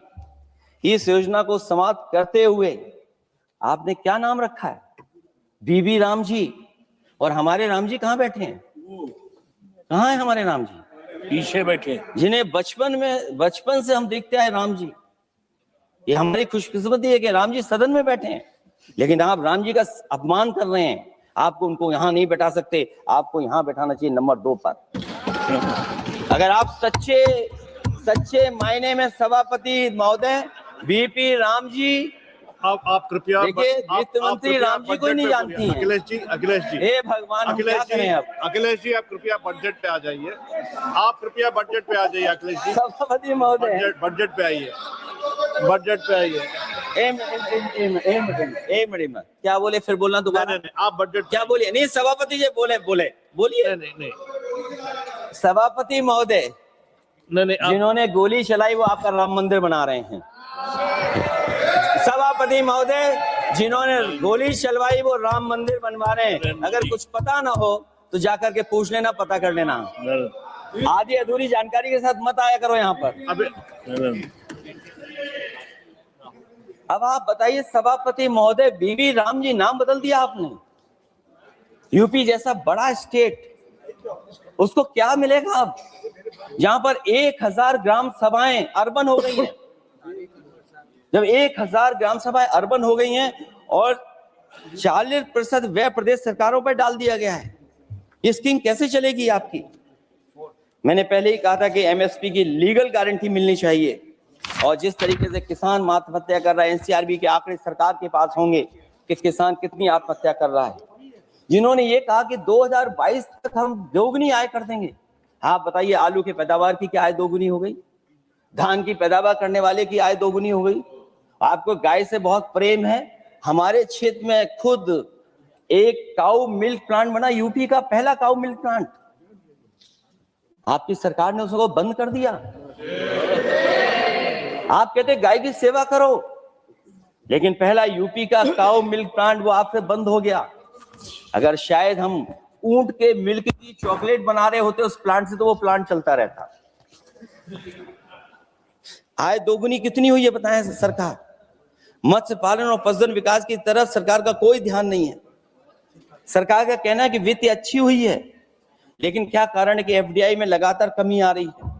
विदेशी इन्वेस्टर्स क्यों बाहर ले जा रहे हैं? भारत में इन्वेस्ट करने के लिए क्यों नहीं इच्छुक हैं? और शेयर मार्केट क्यों इतनी जल्दी गिर जाता है? रुपए के मूल्य में डॉलर के विरुद्ध निरंतर गिरावट आ रही है। और इसके बाद सभापति महोदय, इस डील और ढील के बाद हमारा रुपया कहां होगा, ये सरकार जरूर बताए हमें। मैन्युफैक्चरिंग में कोई सुधार नहीं हो रहा है। अभी भी हम जीडीपी के 15% पर मैन्युफैक्चरिंग पर निर्भर हैं, जबकि मैन्युफैक्चरिंग के शेयर मेक इंडिया के अनुसार अभी तक 25% होना चाहिए था। इससे स्पष्ट लगता है कि मेक इन इंडिया, आत्मनिर्भर भारत और पीएलआई योजना सफल नहीं हो पाई है, और उसी का परिणाम है कि आज हमारे नौजवानों को रोजगार और नौकरी नहीं मिल पा रही है। सरकार उद्योगपतियों के साथ खड़ी है। सरकार द्वारा लेबर कोड्स लाए गए हैं, जिन लेबर रिफॉर्म्स के रूप में दर्शाया जा रहा है वो लेबर कोड एम्प्लॉयर के हित में है, लेबर के पक्ष में नहीं है और मजदूरों के नहीं है। अब अधिकांश उद्योगों द्वारा लेबर को कोई भी नौकरी से निकाला जा सकता है। इतना तानाशाही होगी कि जब चाहेंगे तब निकाल देंगे। उनके 8 घंटे से अधिक काम कराया जा सकता है।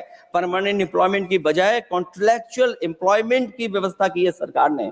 सोचिए, यही सरकार है कि सबका साथ सबका विकास। एयर पॉल्यूशन को लेकर के मैं पहले ही कह चुका हूं, और शहरी विकास तो इनका मैंने क्यूटो को मैं देखा है, इसलिए उस क्यूटो के बारे में मैं ज्यादा नहीं कहना चाहता हूं। अंत में मैं इतना ही कहूंगा कि स्वास्थ्य और शिक्षा के केवल 10% और 14.2% बजट बढ़ाया गया है, जबकि पिछले वर्ष का पूरा बजट इन दोनों मदों में खर्च ही नहीं किया गया है। आखिरकार सरकार बताएगी खर्च क्यों नहीं हुआ, आखिर क्या कारण है, किसकी वजह से खर्च नहीं हुआ है? जल जीवन मिशन में 50,000 करोड़ रुपए खर्च नहीं हो पाए हैं, और प्रधानमंत्री आवास योजना में 40,000 करोड़ रुपए, और हमारे देश के प्रधानमंत्री ने गांव गोद लिया था। वो लगता है उस गांव को अनाथ छोड़ दिया है प्रधानमंत्री जी ने। वो गांव ही अनाथ छोड़ दिया है। आरबीआई के डेटा के अनुसार इनकम में जो नीचे 80% हैं, उनकी इनकम का शेयर 36% से घट करके 32% हो गया है, और हर वर्ष में रियल वेजेस 2% कम हो रही हैं। आखिरकार इसका कारण क्या है? मुझे उम्मीद है सरकार बताएगी कि इसका कारण क्या है कि जिसकी वजह से लगातार गिरावट होती जा रही है। मैं रैंकिंग में नहीं जाना चाहता हूं कि हमारी रैंकिंग कहां है, गैर बराबरी की रैंकिंग में हम कहां पहुंच गए हैं, हम कितना नीचे पहुंच गए हैं। जो तरह तरह की रैंकिंग समय समय पर आती हैं, उन रैंकिंग के बारे में सरकार को जरूर पता होगा कि हम एजुकेशन इंडेक्स में कहां हैं दुनिया में, हम हेल्थ इंडेक्स में कहां हैं दुनिया में, और जो एयर क्वालिटी के इंडेक्स है उसमें हम दुनिया में कहां हैं। इसलिए सभापति महोदय, मैं अंत में इतना ही कहना चाहता हूं कि ये बजट दिशाहीन है। 2047 तक विकसित भारत तो नहीं बनेगा, लेकिन हमारे गरीबों के साथ बहुत अन्याय होगा। जिस तरह एआई पे बात की गई है, एआई अगर अच्छाई और भलाई के लिए हो तो अच्छी बात है, लेकिन पता नहीं भारतीय जनता पार्टी पे कितना रिसोर्सेज हैं कि एआई और जितना भी हमारा वो है जो बजट है, वो सबसे ज्यादा खर्च वो करते हैं दूसरों को बदनाम करने के लिए। इसलिए इन्हीं शब्दों के साथ मैं सभापति महोदय का धन्यवाद देता हूं। मैं उम्मीद करता हूं कि सरकार इस बजट को गरीबों की तरफ मोड़ेगी, पीडीए के लोगों की तरफ मोड़ेगी, जिससे वो भी मुख्य धारा में खड़े हो सकें। बहुत बहुत धन्यवाद। माननीय सदस्यगण, अभी हम केंद्रीय बजट पर सामान्य चर्चा में हैं। अगला माननीय स्पीकर माननीय श्री अभिषेक बनर्जी जी।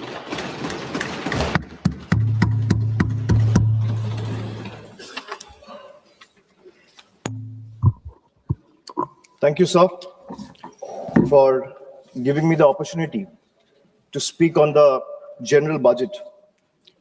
Sir, I rise here today not merely just a member of the opposition, but as a voice of billion Indians who were promised Achhe Din and who today struggle to survive under the weight of soaring costs. So this union budget was presented on Maghi Purnima, a day which is ideally meant for clarity, renewal of purpose, and moral responsibility. Yet, sir, this budget offers none of these. It does not heal the economy. Rather, this budget curates headlines. It speaks loudly in slogans, but softly in solutions. So this is a budget that rewards those who can avoid taxes through privilege and punishes those who pay them honestly through compulsion. With all due respect to the Honorable Finance Minister, I think the Honorable Finance Minister is appearing to practice the Robin Hood model in reverse. She drains the poor through taxation and inflation while rewarding the rich with concessions and privileges. Sir, even a cup of tea today comes with GST, but relief for the common man comes with condition, clauses, terms, and regulation. This is not a simple tax regime. It's a maze where only the powerful knows the exit and the honest taxpayer keeps paying the entry fee. Sir, Akhilesh ji was speaking before me. He was saying, UP ke liye kya mila hai, main is budget mein dekhna cha raha tha. Sir, 85 minutes ka finance minister ka speech tha. Bengal was not even mentioned once. Even the freight corridor from Dankuni, referenced in this very budget, was originally announced by the then railway minister in 2009, which was Mamata Banerjee, who is now the Chief Minister of West Bengal. The Constitution promises equality among states, but this government practices preference. Allies are funded while opponents are starved. So this is not a model of cooperative federalism. This is a model of subscription-based federalism. So the budget and the manner in which the government chooses to function forces us to confront a truth that we as citizens have been avoiding for too long. So in November 2021, on a stage thousands of miles away at the Kennedy Center, Veer Das, a young stand-up comedian from India, spoke of two Indias. Many laughed, some were offended, few paused to listen. But what he offered was not comedy. It was a warning, a prophecy, a mirror held up to a nation standing at the edge of its own contradictions. Because I too, sir, come from two India. And I come from an India which proclaims Ek Bharat, Shresth Bharat. And I also come from an India where mother tongue becomes a marker of suspicion, where speaking Bengali makes you a Bangladeshi and eating fish makes you a Mughal. Sir, I come from a part of India that gave birth to revolutionaries and wrote courage in blood. And I also represent an India where saying Joy Bangla or singing Amar Sonar Bangla is enough to strip you and brand you a labeled Ghuspetiya. Sir, I come from an India that thunders Sabka Saath, Sabka Vikas from every podium. And I come from an India where West Bengal's rightful dues to the tune of 1,96,000 crores are frozen in cold bureaucratic silence. Sir, what is withheld is not just money. What is withheld is dignity. What is withheld is constitutional promise that every Indian, every state stands equal before the union. This is not governance or federalism, sir. This is a message that you stand in line or you'll be made to pay the price. And that is the tragedy of our time. India has two faces, but that one India is being asked to kneel before the other is the truth that we all are facing today. Sir, I come from an India where the finance minister proudly declares with absolute confidence that India is the fastest growing economy in the world. And I come from another India where Bengal, after contributing 6.5 lakh crores in taxes in just last 7 years, is systematically denied its rightful share. So despite repeated requests and appeals, we have been denied employment under Manrega, housing under PM Awas Yojana, road connectivity under Gram Sadak Yojana, even basic drinking water under Jal Jeevan Mission is being stopped. So I come from an India that boasts of maximum governance, minimum government. And I also come from an India where governance means abandonment, where the poorest are forced to fight for roti kapra makan, where wages are held hostage, where houses are sanctioned on paper but erased in practice, where even drinking water becomes a bargaining chip in a political vendetta. I come from an India where farmers are stopped at the national capital with nail embedded in the roads with concrete barricades. And I also come from an India where terrorists can enter the national capital and carry out blasts killing 15 innocent people. I come from an India where we are told, and I quote, India's borders are safe and they cannot be violated. A promise that is made from the highest office. And I also come from an India where that promise lies in ruins. Terrorists crosses our border, infiltrated heavily guarded militarized zones like Pahalgam, and gunned down 26 innocent civilians under broad daylight. And Honorable Sir, all of these, the abandonment, the broken promises, the selective cruelty, it's not random, it's not accidental. It flows from a single unmistakable principle of this budget. So this budget is built on a single unmistakable principle, that is triple, teen. A writer once said, there are three kinds of lies: lies, damned lies, and statistics. Modern India lives with three certainties: pressure that mounts, taxes that multiply, and trust that is betrayed. So today, India lives under triple pressure, triple taxation, and triple betrayal, triple. So let me place before this August House my 10 principles of triple. Sir, पहले है triple tax trap. एक आम इंसान को लगता है मैं एक बार इनकम टैक्स दे रहा हूं, but I will explain to the chair and share with this August House that how a common man is being taxed 3 times over, not once, twice, but thrice. So the first blow is the income tax. The salaried citizen pays tax even before the salary reaches his bank account. There is no escape, no negotiation, no adjustment made for inflation. In today's India, honesty doesn't pay, it costs. So number 2 is GST. From the first biscuit with the morning tea to a school notebook, from sugar and spices in the kitchen to the electricity bills, from hospital expenses to medical expenses, from soap in the bathroom to the software at work, indirect taxes follows everywhere. Sir, जहां सरकार की welfare schemes नहीं पहुंचती है, वहां भी GST पहुंच जाती है. The government celebrates record GST revenue, but this number do not reflect growth or prosperity. They reflect a system squeezing revenue from consumption, often from necessity, not choice. So third tax is inflation, the most silent tax of all. The tax that rises without permission and collects without responsibility. It's a slow leak in the common man's wallet.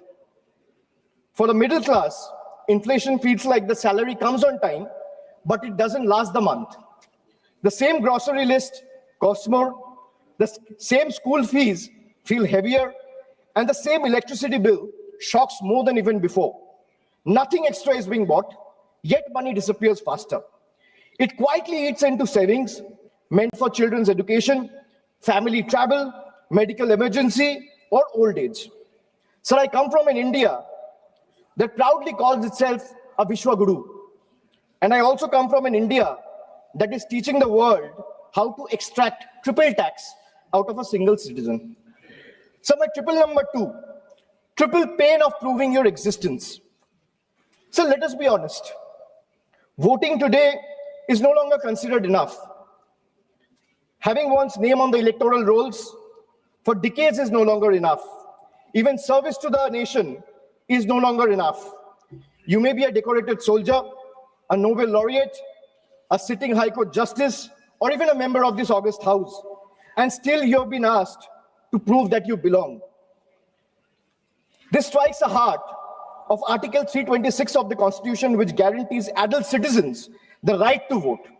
So in Bengal alone, 150 lives have been lost in the last couple of months, and nearly 1 crore people are today being treated as suspects.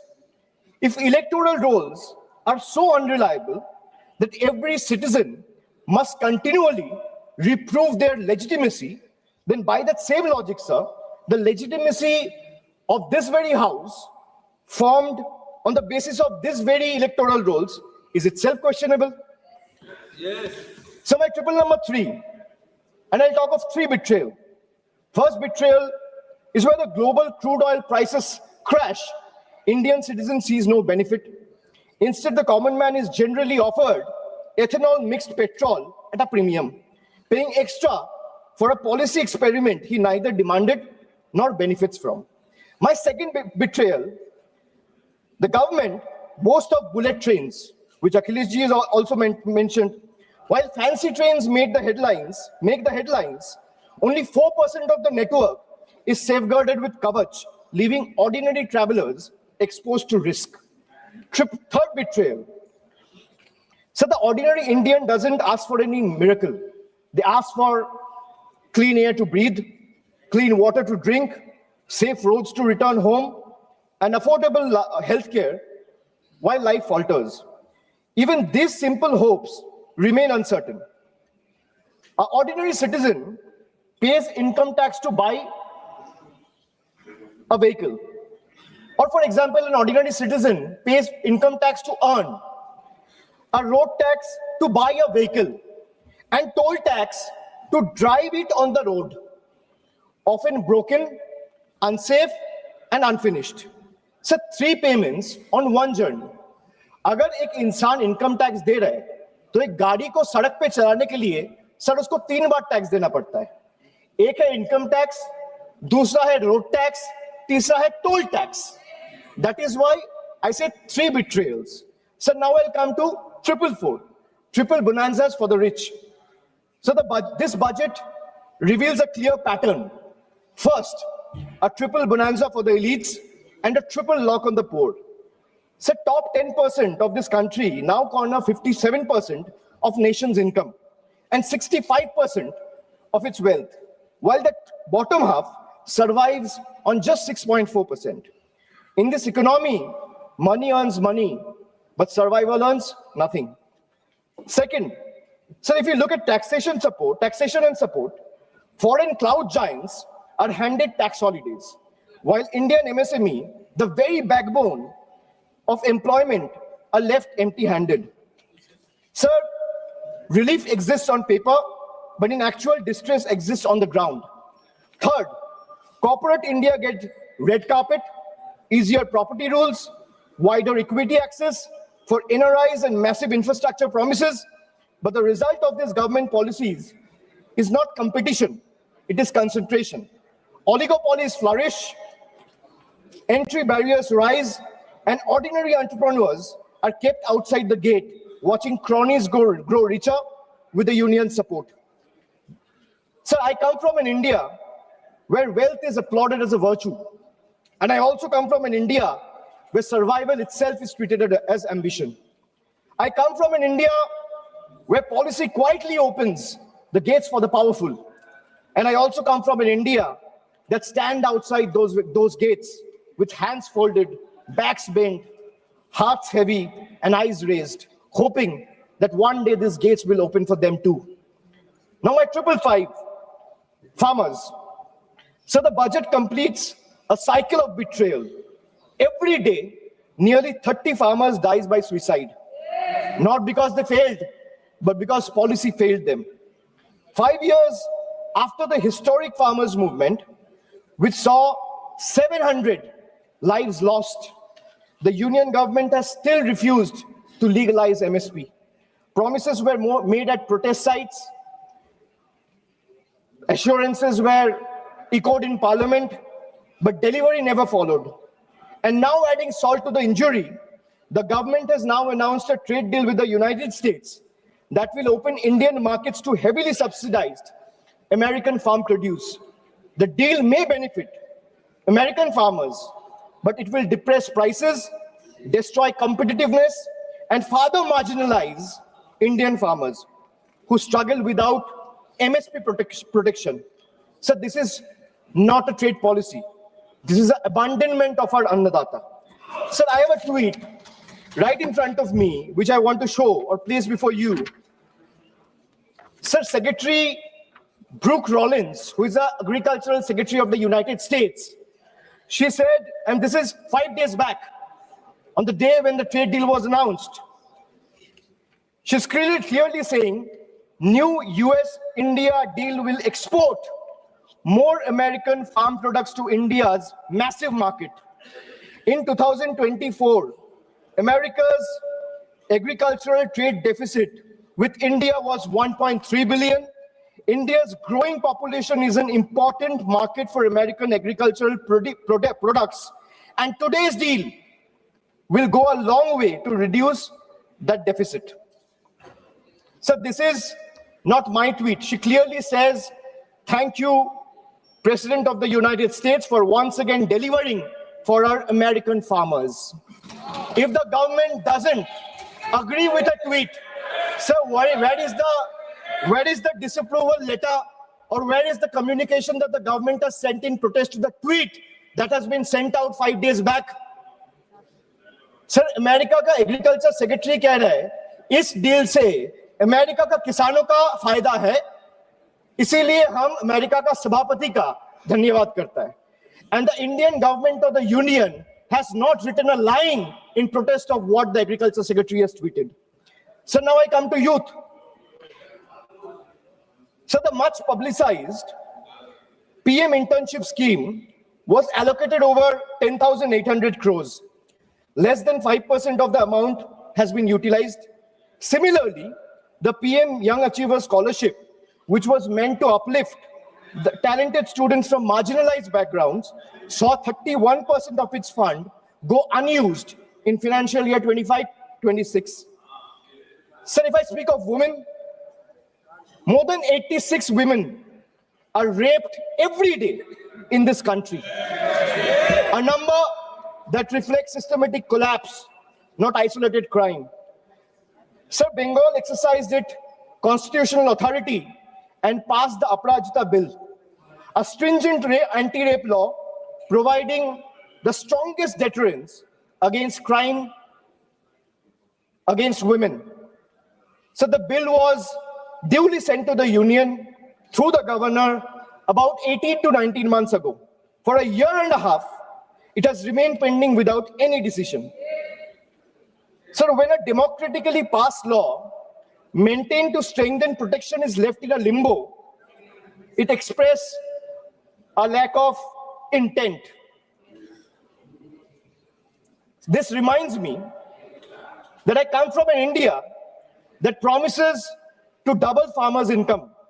And I come from an India where 1,11,174 farmers and agricultural laborers, brothers and sisters have been forced to commit suicide. I come from an India which launched Beti Bachao, Beti Padhao. And I come from another India where every 16 minutes a rape or a crime against women is being reported. So now I come to 3 cracks in the constitution. Number 1, so hatred has now been normalized. It has moved from margin to the mainstream. So if I talk about cases registered for promoting enmity between religious and social groups, the number of cases has doubled between 2021 and 2023. And this rise didn't happen in silence. It happened alongside political speeches, public rallies, and calculated dog whistles. When hate goes unpunished, it spreads. When it spreads, minorities pays the price. Second, hate is no longer whispered. It has become a broadcast. So our country has documented more than 1,300 hate speeches in a single year. When such volume of hate fills public space, the government refuses to act decisively, swiftly, then the message is clear, sir. Intimidation is tolerated and silence is the union's policy. Third, the education empowerment scheme under the Ministry of Minority Affairs has just used 8% of its total funds, while the 35% of the ministry's allocation, 27% under tribal affairs, and 28% under scheduled tribes remain unutilized. So even schemes like a scholarship like Maulana Azad National Fellowship, pre-metric scholarship, and Paro Pradesh have been hollowed out. So now I come to 777, which is the triple power grab. Over the last decade, the government has treated institutions as the government's own personal property. So the parliament is silenced, debates are curtailed, scrutiny is abandoned, and even the deputy speaker's post is kept vacant because dissent is inconvenient. So investigating agencies no longer investigate, they intimidate, chasing the opposition with raids and arrests. While convictions become negligible, as independent institutions weaken, public institutions are put on the auction block. Air India, BPCL, the shipping corporation, built by generation with public money, are being sold like distressed assets, hastily, without any sort of accountability. So this is described as reform, but it is actually a managed handover. When institutions are bent to serve power and national assets are reduced to headlines and handover, the constitution is not broken in protest, it's torn apart. Sir, I come from an India where the Honorable Prime Minister says, na khaunga, na khane dunga. And I also come from an India where questioning the washing machine that gave reprieve to 23 of the 25 leaders who joined the BJP makes you the most corrupt one. So now I come to triple jumla on finances. Agriculture. So the budget waxes eloquent about coconut, cocoa, cashew, sandalwood, fisheries, and AI advisories, but remains silent on MSP assurances, procurement expansion. There is no price stabilization fund, no diesel support, no fertilizer relief, and no electrical subsidy. This is diversification without security, and it leaves the majority of Indian farmers trapped in distress. So even the PM Kisan scheme has been stuck at 6,000 rupees since December 2018. Despite soaring input costs and record diesel prices, so in actual, if we see, real terms, farmers are earning less each year. A rupee in 2018 is not a rupee in 2026. So if I speak of healthcare, the government spends less than 0.26% of the GDP. And they might have questions on my source of information. If the need be, I will place all the sources before the table by 8 p.m. tonight. The government spends 0.26% of GDP on public health even today. The national health policy promised 2.5% of GDP. What we get instead is postponement, excuses, and under-allocation. In a country where illness is still the fastest road to poverty, this budget chooses flyover over first aid, optics over oxygen, and announcement over actual care. So if I speak of infrastructure, the smart city mission promised transformation in 100 cities with over 2 lakh crore. Yet a decade later, what we have is half-dug roads and half-built homes. Instead of finishing the job, this budget announces new economic regions. So under the Jal Jeevan mission, funds were cut by 74%, forcing states to pick up the bill. In higher education, 55,000 crore is spent on management, but 2.68 crore on infrastructure, not even enough to build a world-class lab. So now I come to my 999, the triple truth trap.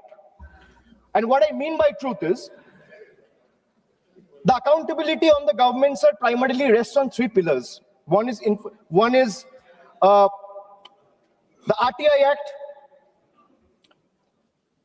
But when I speak of transparency, it diluted the RTI Act by expanding personal information as a ground for refusal. Sir, if you speak of PM cares, the PMO claims it lies outside the purview of RTI because it's a private fund. A fund that is created by public authority in a public office with the money of the people is being claimed as a private fund. There's no accountability. Sir, NFHS and NCRB data has been frozen because welfare still runs on census 2011.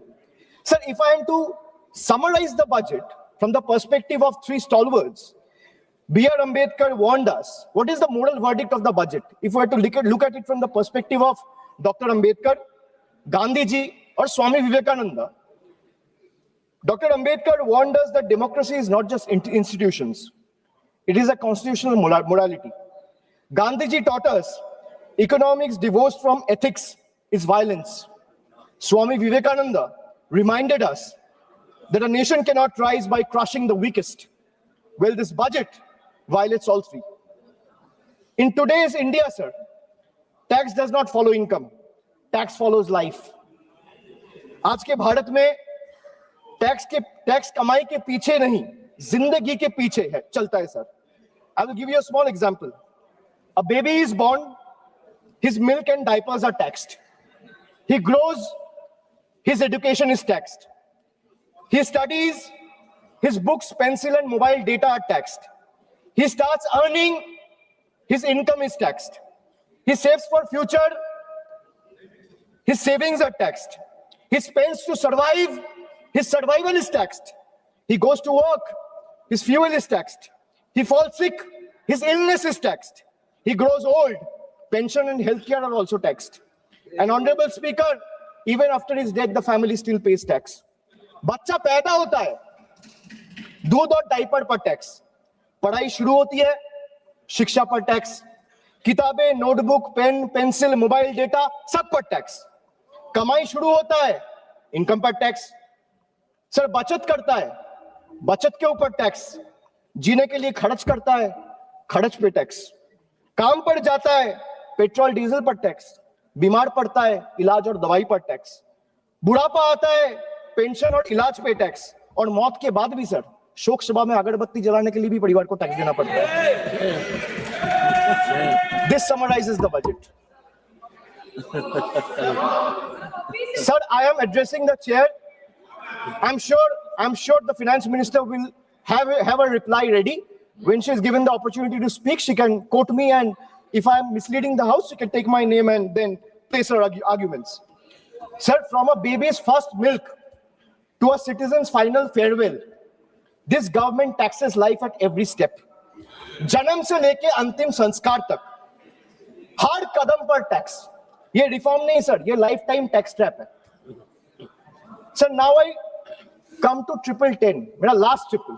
मैंने 9 triple का बात किया, अब 10वां कर रहा हूं. Sir, I will and with 3 dates, 3 moments of history: 2016, 2021, and 2024. 3 elections, 3 verdicts, 3 decisive defeats for the BJP in West Bengal. And after this triple defeat, a 4th one is no longer a warning. It is approaching. Sir, मैं ज़्यादा घुमाऊंगा नहीं. Let me come straight. Sir, the government want to punish Bengal. Let them proceed. We won't bow. You want to freeze our funds? We will persist. मैं क्यों कह रहा हूं persist? क्योंकि पीएम आवास से लेके, सड़क से लेके, मनरेगा से लेके सारे पैसे बंगाल के पिछले 5 साल से ये सरकार ने रोक के रखा है. प्रधानमंत्री ने आत्मनिर्भर भारत की बात किया है, हम स्वनिर्भर बंगाल क्या होता है काम करके दिखाया है. So you want to punish Bengal? Proceed, we won't bow. You want to freeze our funds?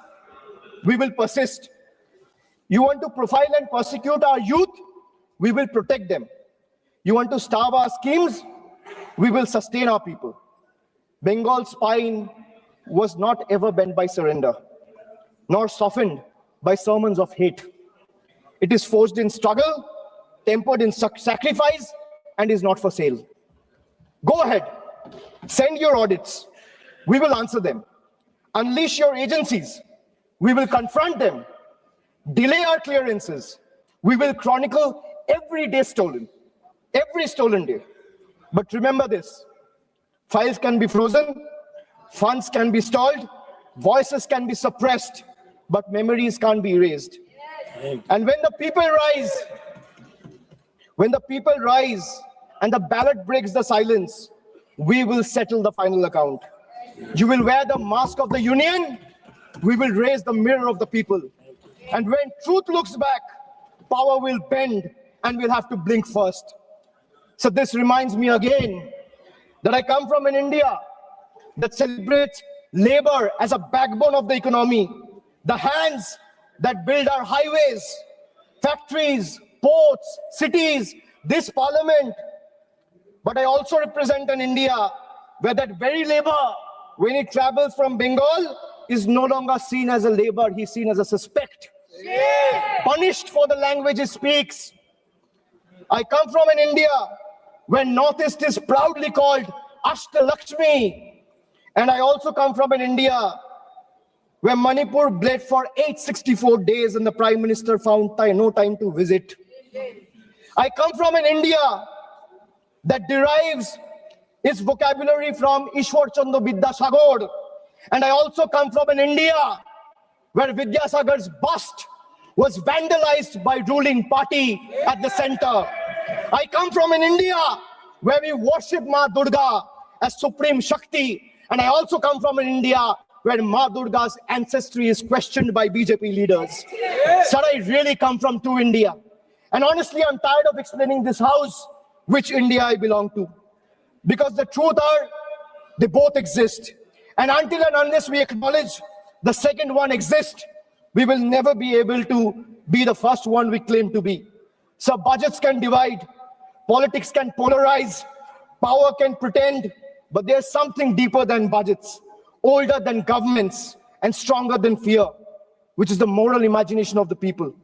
When institutions weaken and language loses its faith, it is our literature, our culture, our shared memory that rises to remind the nation of who it is and who it must never cease to be. So I finally return to the Constitution. When you open the Constitution, it opens with the words, "We, the people of India." It's not a ceremonial phrase. It's a declaration of sovereignty. It's a reminder that power flows upward from the people, not the other way down. That governments may rule, but people remain the supreme. That sentence is not meant to be recited, it is meant to be lived. And as long as people remember it, no fear can last, no injustice can endure, and no republic can ever truly be taken away. And thus today, I do not end with slogans. I end with conscience, and I end with voice of Bengal. এই মৃত্যু উপত্যকা আমার দেশ না, এই জল্লাদের উল্লাস মঞ্চ আমার দেশ না, এই বিস্তীর্ণ শ্মশান আমার দেশ না, এই রক্তস্নাতক কসাইখানা আমার দেশ না। আমি আমার দেশকে ফিরে কেড়ে নেব। জয় হিন্দ, জয় Bangla. Thank you. Next speaker, Sri T.R. Baluji. Honorable Chairman, sir, thank you for giving me this opportunity to discuss on the subject matter of budget estimate 26-27. First of all, I would like to congratulate Madam Nirmala Sitharamanji for having brought the budget estimates for the consecutive 9th time. Next to Mr. Chidambaram, who has also done the same thing in the same parliament. Sir, Finance Minister claims she aims at developing India by 2047. India has programmed like artificial intelligence, biopharma, semiconductors, critical minerals, and they are given a lot of priority and importance. But the question is, how efficiently Madam Nirmala ji is going to implement them with a sustained push. So strategy of the government is said to be reducing revenue expenditure and increasing capital expenditure. It is also claimed that revenue expenditure has fallen by 11% in the last 10 years. That is from 88% in 2014-15 to 77% 26-27. It is also stated that reduction of the revenue expenditure included 7% of subsidies. But what is the reality?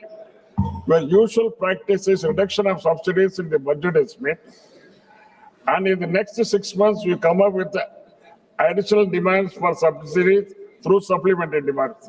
That is what I have also mentioned in the last supplementary demands in 25-26. Within 6 months, things became haywire. Now, at the end of the current fiscal year, you are saying that the revenue received shortfall is around 78,086 crores. Decrease in revenue expenditure is 1,05,503 crores. The fall in capital expenditure is 1,44,376 crores. It's a very huge fall. It gives no hope of credibility. Budget 26-27. Expenditure estimated is 53.43 lakhs crores. Expenditure proposed in 25-26 was 50.65 lakhs crores. Now FM is asking 3 lakh crores more in upcoming fiscal year. Usually the government used to announce big schemes in the budget, but even after several months, no progress is a result. Last year, 15th August, Employment Linked Incentive, ELI, scheme was announced, an incentive to labor and industry to provide additional 3.5 lakhs crores, 5 crores jobs, with the outlay of 99,446 crores was launched, but the scheme has not taken off. Another non-starter is Research and Development Innovation, R&D scheme, announced with the effect from 1/7/25 and was said to be implemented with a corpus of 1 lakh crore, and provision of 20,000 crores was made in 25-26 budget. But no progress has been achieved in this effort. Also, this was also properly responded by the Honorable Minister during his reply in the Lok Sabha. Coconut production in Tamil Nadu. Tamil Nadu is the second largest coconut production state. 12 lakh acres are under cocoa cultivation next to paddy. Visit Pollachi, Pattukottai, Tiruchi, Dindigul, and others southern districts are major coconut producing districts. It has got high export potential to an extent of 3,500 crores per year. The production has fallen because of the root diseases, but Government of India has not taken care and the root diseases still remain. Economic survey pointed out that the agricultural growth has slowed down to 3.5% in 25-26 from 4.4%, nearly 1.1% fall. The tariff and trade agreement unilaterally announced by USA bound to open floodgates to import of agricultural products into India. This will be disastrous for our farmers and farm sector. The finance minister has said in a speech that rich value crops like coconut, cocoa, sandalwood, cashews, etc. will be given special support. But the allocation was just 350 crores only. The farmers' organization are condemning this announcement of government is nothing but a naive rhetoric. Banana is another crop that requires special attention and support from Government of India. Tamil Nadu is #1 in banana cultivation and exports around 4,000 crores every year. Government of India should come forward to give special intensive to banana cultivation to boost exports. Union government has been giving stepmotherly treatment to Tamil Nadu, and there has been no special scheme or financial allocation so far. Even the prestigious projects like Setu Samudram, which were implemented by UPA, has been shelved on political grounds. UPA government had gifted 69 large projects and very important projects in all sectors during 2004 and 2014. The last of the schemes included the Tamil as Sammuri, Chennai port as to Madurai elevated bridge of 21 kilometers, abolition of Sanwa to protect textile industry, new railway station, new railway division at Salem, Thiruvarur Central University, IEM at Trichy, Indian Maritime University at Chennai, etc. On the contrary, it lasts 12 years. For the past 12 years, one project has come, that is Ames Madurai. Not yet taken up. Ames Madurai is still under the ground. It has not yet been taken up. Tamil Nadu CM had also stated during UPA, Tamil Nadu was allotted 11% of plan expenditure, and now Tamil Nadu is given 0 only. Government of India is not funding Metro Rail Project #2. Samagra Shiksha fund to the tune of 3,548 crores, not yet released. Madurai and Coimbatore Metro, which has been provided 21,000 crores, and project submitted to the Central Union Government has not given approval. But at the same time, small towns like Agra, Bhubaneswar, Navi Mumbai, and Indore have been permitted. Jal Jeevan Fund, rupees 3,112 crores had not been released. Railway schemes, 289.73 crores to Thiruvananthapuram, Kanyakumari, not released so far for the land acquisition. Further, to purchase 931 hectares of land, funds have not been provided. CM Tamil Nadu has also urged that the devolution from the divisible pool from taxes should be increased to 50%, but it has fallen on deaf ears of the union government, and at present 41% is retained. I also urge Government of India that cess and other taxes which are not being shared with the state should be abolished immediately, or they should be brought under the divisible pool. Such anti-federal attitude and exploitation must be ended. What happened to the promises made by the Honorable Prime Minister of India? 2 lakhs jobs per year. What has happened? 15 lakhs per family. What has happened? Nobody, it's all dumbfounded. For this question, always for the past 10 years, Government of India, the people of Government of India representing the Government of India, they are keeping lukewarm position only. Much talked about MSP not implemented. Double the agriculture income not implemented. And Dr. Swaminathan's recommendations have become only slogans to every election. People of the industry, business, the middle class, and even the ordinary men on the street have expressed dissatisfaction and said your budget is nothing but rhetoric of a sloganeering government with little use to the common mass. Before I conclude, how are you going to arrest the jet speed depreciation of rupee against US dollar? It is already around 92 per dollar.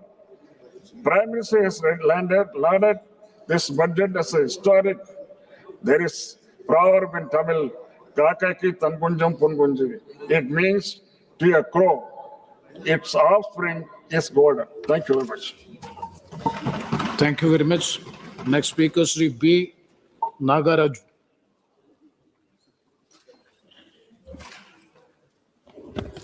Respected speaker sir, మన గౌరవనీయ ప్రధానమంత్రి నరేంద్ర మోడీ గారి యొక్క దూరదృష్టి నాయకత్వాన్ని ప్రశంసిస్తూ 2026-2027 ఆర్థిక సంవత్సరానికి ముందు చూపుతో మరియు ఆర్థిక క్రమశిక్షణతో కూడినటువంటి కేంద్ర బడ్జెట్ను సమర్పించినటువంటి గౌరవనీయులైన ఆర్థిక మంత్రి నిర్మలా సీతారామన్ గారిని అభినందిస్తూ వికసిత్ భారత్ లక్ష్యంగా ఈ ఆర్థిక సంవత్సరపు బడ్జెట్ను 3 కర్తవ్యాల ఆధారంగా రూపుదిద్దుకుంది అధ్యక్ష.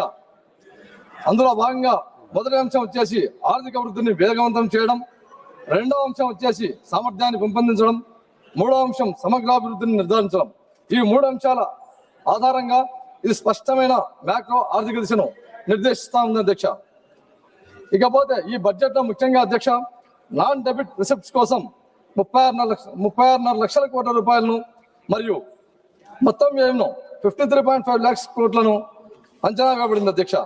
మూలధన వ్యయం వచ్చేసి 12.2 లక్షల కోట్లకు పెంచబడింది అధ్యక్ష, ఎన్నడూ లేని విధంగా.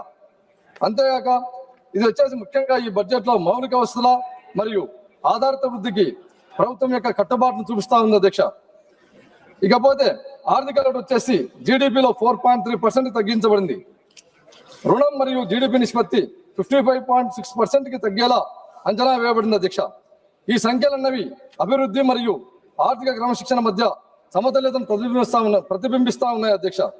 ఇకపోతే అధ్యక్ష ప్రతిపక్షాలు ఇంతసేపు వారి యొక్క స్పీచ్ లో ఇంతసేపు ఉన్నా కూడా గవర్నమెంట్ మీద నిందలు మోపుతూ బడ్జెట్ మీద ఇది చేస్తామని ఇది సరికాదు అధ్యక్ష. ఎందుకంటే భారత్ అనేది తయారీ రంగంలో మేక్ ఇన్ ఇండియాలో ఎస్పెషల్లీ వ్యూహాత్మక రంగాలకు పెద్దపీట వేయబడింది అధ్యక్ష. అందులో భాగంగా బయోఫార్మా శక్తి కోసం 10,000 కోట్ల రూపాయలను మరియు ఎలక్ట్రానిక్స్ భాగాల తయారీకి 40,000 కోట్ల రూపాయలను, కార్బన్ క్యాప్చర్ సాంకేతికలకు 20,000 కోట్ల రూపాయలను మరియు ఛాంపియన్ ఎస్ఎంఈల కింద 10,000 కోట్ల రూపాయల నిధిని ఈ బడ్జెట్లో ఏర్పాటు చేశారు అధ్యక్ష. ఇకపోతే అధ్యక్ష ఇప్పుడున్నటువంటి ఆధునిక యుగంలో పాశ్చాత్య దేశాలతో పోటీ పడుతూ టెక్నాలజీని ఇప్పుడున్నటువంటి ప్రజలకు అవసరాల కోసం ఏ రోజుకు ఆ రోజు పోటీ పడుతూ ఈ బడ్జెట్లో 7 హైస్పీడ్ రైలు కారిడార్లను ప్రతిపాదించబడ్డాయి అధ్యక్ష. అంతేగాక 20 జాతీయ జల మార్గాలు అభివృద్ధి చేయబడుతున్నాయి అధ్యక్ష.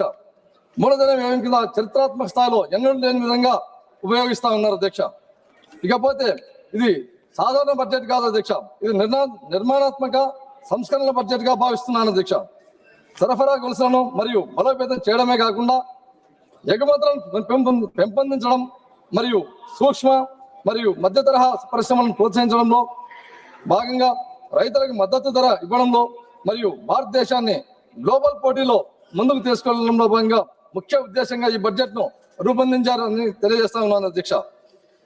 అధ్యక్ష ఇప్పుడు ముఖ్యంగా మా ఆంధ్ర రాష్ట్రానికి ఈ బడ్జెట్ ఆంధ్ర రాష్ట్రానికి ఎలా ప్రయోజనం చేకూర్చిందో ప్రత్యేకంగా 2 విషయాల్లో ప్రస్తావించదలుచుకున్నాను అధ్యక్ష. 16వ ఆర్థిక సంఘం సిఫార్సుల మేరకు ఆంధ్రప్రదేశ్ రాష్ట్రానికి 64,320 కోట్ల రూపాయలను కేటాయించబడ్డాయి అధ్యక్ష. విభజిత ఆంధ్రప్రదేశ్ లో రాష్ట్ర వాటా 4.21% గా పెరిగింది. ఇది రాష్ట్ర అభివృద్ధి అవసరాలను గుర్తించిన నిర్ణయంగా భావిస్తున్నాం అధ్యక్ష. ఎందుకంటే ఈ విషయంలో మేము గౌరవ నిర్మలా సీతారామన్ మేడం గారికి మరొకసారి ధన్యవాదాలు తెలియజేస్తున్నాం అధ్యక్ష. ఎందుకంటే ఈ విషయంలో dedicated rare earth permanent magnet కారిడార్ల ప్రకటన మరియు ఆంధ్రప్రదేశ్ కు చారిత్రాత్మక అవకాశం కల్పించినటువంటి అవకాశం మరియు ఖనిజ సంపద ఉన్నటువంటి రాష్ట్రంగా మేము తవ్వకాల దశను దాటి విలువ ఆధారిత పరిశ్రమల వైపు అడుగులు వేస్తూ ప్రాసెసింగ్ మరియు పరిశోధన ఆధునిక తయారీ వైపు ముందుకు సాగుతున్న విధంగా పనిచేస్తా ఉంది అధ్యక్ష. ఈ బడ్జెట్ అన్నది ఏపీలో వచ్చేసి అధ్యక్ష మాకు తీర ప్రాంతం సుదీర్ఘంగా ఉంది అధ్యక్ష. అందులో భాగంగా మత్స్య మరియు ఎగుమతులకు క్లస్టర్లకు మద్దతు ఎంతో ప్రయోజనం చేకూర్చే విధంగా ఈ బడ్జెట్ రూపొందించారు అధ్యక్ష. అంతేగాక డ్యూటీ ఫ్రీ దిగుమతుల పరిమితిని 1% నుంచి 3% వరకు పెంచడం వలన వ్యయం భారం తగ్గుతుంది అధ్యక్ష. అందులో భాగంగా భారతదేశ ఈజెడ్ లో చేపల వేటకు ఇచ్చినటువంటి మద్దతు మా మత్స్యకారులకు ఆదాయం పెంపుకు దోహదపడుతుంది అధ్యక్ష. ఇకపోతే అధ్యక్ష ట్రైబల్ ఏరియాలో భాగంగా అరకులోయలో సస్టైనబుల్ మౌంటైన్ ట్రైల్స్ ను మరియు పులికాట్ సరస్సు యొక్క పరిసరాల్లో ఈ పక్షి వీక్షణ మార్గాలను ఆంధ్రప్రదేశ్ కు పర్యావరణ పరంగా పర్యాటక పరంగా కేంద్రంగా నిలబడుతున్నాయి అధ్యక్ష. ఇవి కాక ఉపాధి అవకాశాలను పెంచడమే కాకుండా గిరిజన ప్రాంతాలకు మద్దతు ఇస్తూ ఉన్నట్టుగా ఈ బడ్జెట్ లో కేటాయించారు అధ్యక్ష. ఇకపోతే ముఖ్యంగా అధ్యక్ష 600 కోట్లతో నైపుణ్య మరియు రూపాంతర పైలట్ కార్యక్రమంలో భాగంగా ఆంధ్రప్రదేశ్ ఎంపిక చేయడం చాలా గర్వంగా ఉంది అధ్యక్ష. ఎందుకంటే యువతకు పెద్ద అవకాశంగా మారుతా ఉంది అధ్యక్ష. ఇది మా యువత ఉద్యోగార్థులనే కాకుండా ఉద్యోగ సృష్టికర్తలుగా మార్చే దిశగా ఇది సహాయపడుతుందని తెలియజేస్తా ఉన్నాను అధ్యక్ష. ఇకపోతే అధ్యక్ష మా ఆంధ్రప్రదేశ్ కు ముఖ్యంగా ఈ బుల్లెట్ ట్రైన్ లో భాగంగా హైదరాబాద్ టు చెన్నై టు బెంగళూరు ఈ హై స్పీడ్ కారిడార్ అనేటివి మా రాష్ట్రానికి చాలా చాలా ఉపయోగంగా ఉన్నాయి అధ్యక్ష. ఎందుకంటే ఈ హైదరాబాద్ టు చెన్నై అనే కార్యక్రమంలో భాగంగా మా అమరావతి అనేది టచ్ అవుతుంది అధ్యక్ష. ముఖ్యంగా ఈ బెంగళూరు టు హైదరాబాద్ అనే కార్యక్రమంలో మా సొంత పార్లమెంట్ అనేటువంటి కర్నూలు ముఖ్యంగా ఉంది కాబట్టి చాలా చాలా గర్వంగా ఉంది అధ్యక్ష. అంతేగాక ముఖ్యంగా ఈ బడ్జెట్ లో అధ్యక్ష మాకు ఆంధ్రప్రదేశ్ జీవనాధారమైనటువంటి పోలవరం జీవనాడు లాంటిది అధ్యక్ష. అది 2027 కల్లా కంప్లీట్ చేయాలనే కృతనిశ్చయంతో ఉన్నటువంటి ఆంధ్రప్రదేశ్ ప్రభుత్వానికి ఈ జలవనరుల శాఖకు ముఖ్యంగా అత్యధికంగా నిధులు కేటాయించేందుకు చాలా చాలా మరొకసారి ధన్యవాదాలు తెలియజేస్తా ఉన్నాను అధ్యక్ష. అంతేగాక అమరావతి నిర్మాణం అనేది మాకు స్టేట్ క్యాపిటల్ చాలా ఇంపార్టెంట్ అధ్యక్ష. ఆ స్టేట్ క్యాపిటల్ నిర్మాణంలో భాగంగా అర్బన్ డెవలప్మెంట్ అథారిటీకి పట్టణాభివృద్ధి శాఖ కూడా నిధులు పుష్కలంగా కేటాయించినందుకు నిర్మలా సీతారామన్ మేడం గారికి మరొకసారి ధన్యవాదాలు తెలియజేస్తా ఉన్నాను అధ్యక్ష. అంతేగాక ఈ బడ్జెట్ అనేది ఆంధ్రప్రదేశ్ ను భారతదేశ అభివృద్ధి ప్రయాణంలో వ్యూహాత్మక భాగస్వామిగా గుర్తించింది అధ్యక్ష మా స్టేట్ ను. ఇకపోతే అధ్యక్ష మా ఆంధ్రప్రదేశ్ ముఖ్యమంత్రి వర్యులైనటువంటి గౌరవనీయ నారా చంద్రబాబు నాయుడు గారి యొక్క దూరదృష్టి నాయకత్వంలో ఆంధ్రప్రదేశ్ కు ఈ కేటాయింపులు అన్నటివి వేగవంతమైన అభివృద్ధిగా మార్చగలవు. ఈ పెట్టుబడులను ముఖ్యంగా పరిశ్రమలకు మరియు ఏపీ యొక్క భవిష్యత్తును మార్చాలని చెప్పేసి భావిస్తున్నాము అధ్యక్ష. ఇకపోతే అధ్యక్ష ఫైనల్ గా ఇప్పుడు నా నియోజకవర్గం కర్నూలు పార్లమెంట్ గురించి 2 విషయాలు తెలియజేయాలని తెలుసు అధ్యక్ష. ముఖ్యంగా ఈ బడ్జెట్ లో నా కర్నూలు పార్లమెంట్ కు హైదరాబాద్ టు బెంగళూరు కారిడార్ లో భాగంగా కర్నూలు పార్లమెంట్ అనేది మధ్య ప్రాంతంలో వస్తుంది అధ్యక్ష. మాకు చాలా సునాయాసంగా 2 రాష్ట్రాల మధ్యన 2 మెట్రోపాలిటన్ సిటీస్ మధ్యన మా కర్నూలు పార్లమెంట్ కు ఈ బుల్లెట్ ట్రైన్ వస్తున్నందుకు చాలా చాలా గర్వంగా ఉంది అధ్యక్ష. అంతేగాక ఈ రోడ్ మినిస్ట్రీలో భాగంగా ఈ రోడ్ మినిస్ట్రీకి అత్యధికంగా డబ్బులు కేటాయింపులు జరిగినాయి అధ్యక్ష ఈ బడ్జెట్ లో. అందులో భాగంగా మా కర్నూలు బళ్ళారి నేషనల్ హైవే వేయాలని చెప్పేసి కోరుకుంటున్నాను అధ్యక్ష. అంతేగాక ముఖ్యంగా అధ్యక్ష గత బడ్జెట్ లో మా కర్నూలు ప్రాంతంలో ఓర్వకల్కు ఇండస్ట్రియల్ నోడ్ ఇచ్చినటువంటి గంట కూడా ఎన్డీఏ కూటమి అధ్యక్ష. అందులో భాగంగా మాకు పూర్వోదయ స్కీమ్ కింద ఆ ఓర్వకల్ హబ్ లో ఇంటిగ్రేటెడ్ స్టీల్ హబ్స్ ఏర్పాటు చేయాలని చెప్పేసి కోరుకుంటున్నాం అధ్యక్ష. ఎందుకంటే మా అంతా వెనకబడిన ప్రాంతం అధ్యక్ష. ఈ పూర్వోదయ స్కీమ్ లో భాగంగా మంత్రాలయం రైల్వే కనెక్టివిటీ కూడా వేయాలని చెప్పేసి ఆశిస్తున్నాం అధ్యక్ష. అంతేగాక ముఖ్యంగా అధ్యక్ష అటల్ భుజన్ యోజన కింద ఎందుకంటే మా రాయలసీమ ప్రాంతం అంతా చాలా డ్రాఫ్ట్ ఏరియా. ఆ ప్రాంతంలో గ్రౌండ్ వాటర్ డెవలప్ చేయాలంటే అటల్ భుజన్ యోజన పథకం కింద సెలెక్టెడ్ కాబట్టి మా జిల్లాకు ప్రత్యేకంగా నిధులు కేటాయించాలని చెప్పేసి కోరుకుంటున్నాను అధ్యక్ష. రెస్పెక్టెడ్ స్పీకర్ సార్, చివరిగా ముఖ్యంగా మా గౌరవనీయ చంద్రబాబు నాయుడు గారు ఆంధ్రప్రదేశ్ ముఖ్యమంత్రి వర్యుల యొక్క నాయకత్వంలో ఆంధ్రప్రదేశ్ రాష్ట్రం పరిపాలనా సామర్థ్యం మరియు సాంకేతిక దృష్టి మరియు సంస్కరణాత్మక పాలనలో నిరంతరం ముందంజలో నిలిచి ఉంది అధ్యక్ష. అలాగే ప్రధానమంత్రి నరేంద్ర మోడీ గారి యొక్క నాయకత్వంలోని కేంద్ర ప్రభుత్వం మరియు రాష్ట్ర ప్రభుత్వాల మధ్య సమన్వయం ఉన్నప్పుడు డబుల్ ఇంజన్ సర్కార్ ప్రజలకు స్పష్టమైన ఫలితాలని అందిస్తుందని చెప్పేసి తెలియజేసుకుంటూ నాకు ఈ అవకాశం ఇచ్చినటువంటి స్పీకర్ గారికి మరియు నా కర్నూలు పార్లమెంట్ ప్రజలందరి తరఫున ధన్యవాదాలు తెలియజేస్తూ నా ప్రసంగాన్ని ముగిస్తున్నాను అధ్యక్ష. నమస్కారం అధ్యక్ష. Thank you very much. Next speaker, Sri Anil Desai ji. Thank you, Deputy Chair, sir. Sir, Honorable Finance Minister Srimati Nirmala Sitharaman presented the Union Budget 26-27 in this House on auspicious day of Maghi Purnima. Lot of expectations were there from the Indian population, common people, and all alike. The total expenditure estimate of 53.47 lakh crore, that is 7.7% higher than revised estimates of 25-26 that was presented. In this, interest payments account for 26% of the total expenditure, and which is 40% of the revenue receipts. Whereas the total receipts other than borrowings are estimated to be 36.51 lakh crores, which is 7.2 higher than the revised estimates of 25-26. Revenue deficit in 26-27 is targeted at 1.5% of the GDP, which is the same like revised estimate of 25-26. It is unchanged.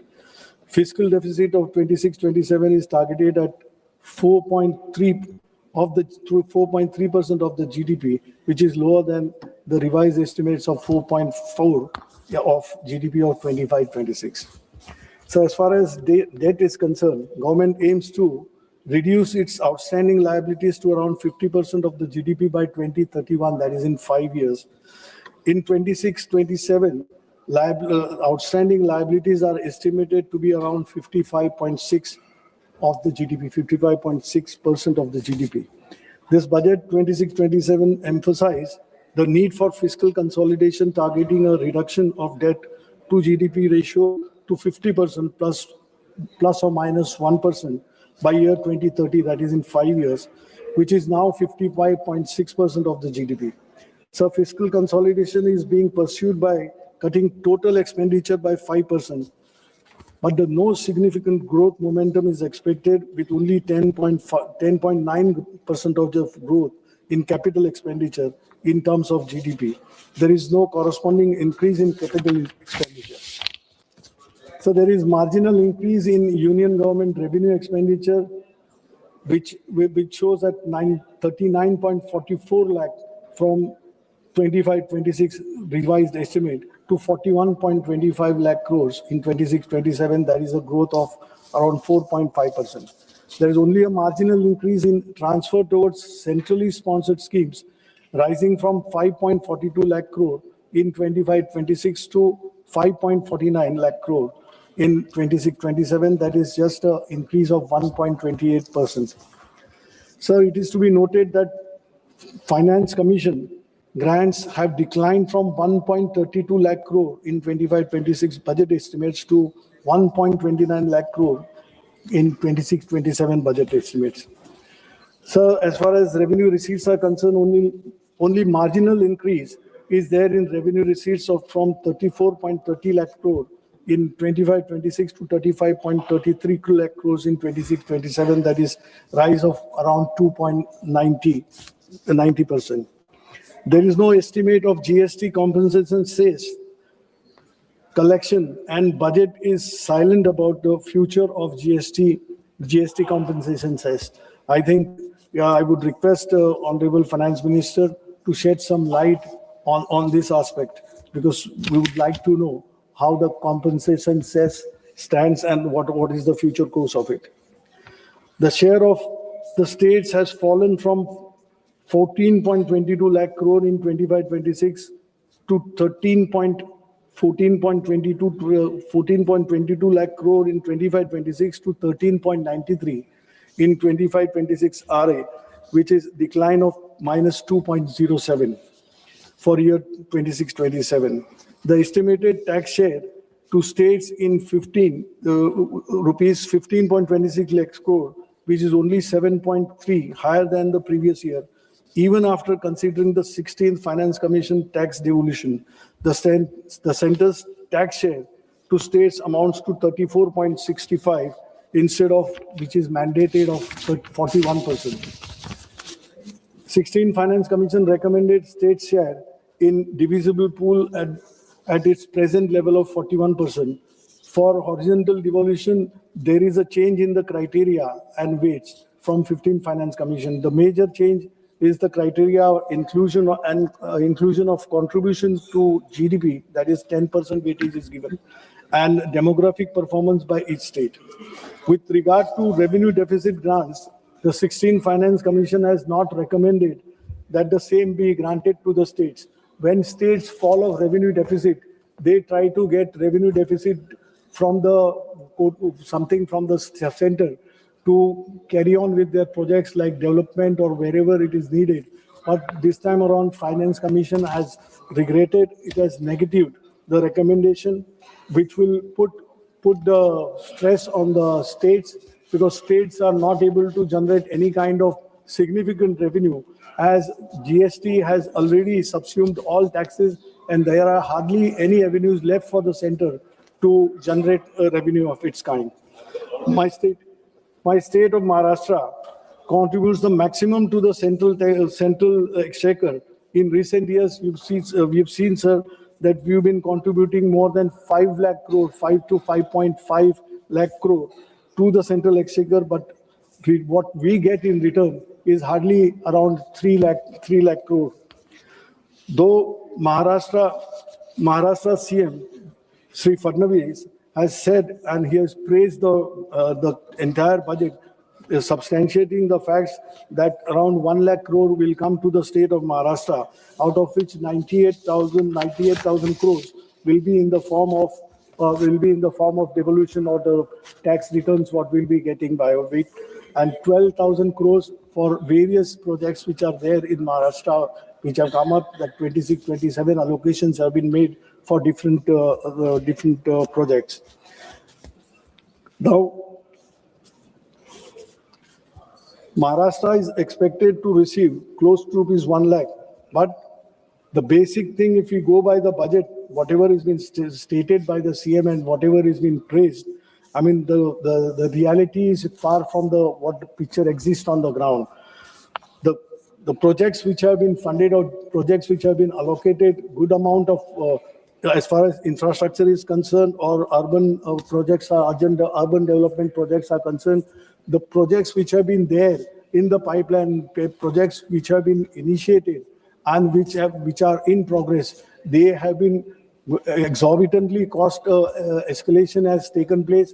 The overvaluation is being done, and it is favoring the contractors, which comes from to the government, and it gives suspicion for a lie or for suspicion to raise our doubts as far as corruption is concerned in Maharashtra. So whatever projects which are there, Mumbai-Aurangabad high-speed rail, that is 6,103 crore has been provided for that corridor. Mumbai metro projects, 1,702 crore has been provided for that. Mumbai urban transport project, MUTP 3, 462 crores have been allocated. Now, green mobility projects in MMR region, that is Mumbai metropolitan region, 155 crores have been allocated. Intelligent transport system ITS on Samriddhi Mahamarga, that is 680 crores. Now these are, and Pune Metro Rail project, that is 517 crores. These projects which ought to have been completed by now, but it is not yet completed. That escalation is on, overvaluation is being done, and this non-completion is not only proving inconvenient to the people, but it comes as a hindrance in the progress of Maharashtra. And who is benefiting out of it? Only contractors are benefiting out of it, and that is in connivance with the government officials or the politicians who are there and the treasury benches of Maharashtra. So these are the things, I mean, not leveling the charges, but this is what is seen by the people, felt by the people, and people feel that progressive state like Maharashtra, why it is taken backseat. Now, sir, finance and economy is concerned, as far as this budget is concerned, high-level committee on banking for Vikasit Bharat is been proposed. Now, banking sector, that is the backbone of Indian economy. Now, this public sector, which had the strength, yesterday only or today only in the papers it has come, that State Bank of India has registered a 31,000 crore profit in the last quarter. So that is the strength and that is the capacity potential what our public sector banks, insurance, or whatever public sector units are there. Instead of strengthening them, the government steps are going in the direction of weakening them. Why are we going for disinvestment? Why are we coming with the disinvestment plant every year we present a budget? Last year's, I think 75 to 80,000 crores were meant to be recovered in the revenue was to be received by way of disinvestment. But what has happened? Not even 40,000 crores came our way.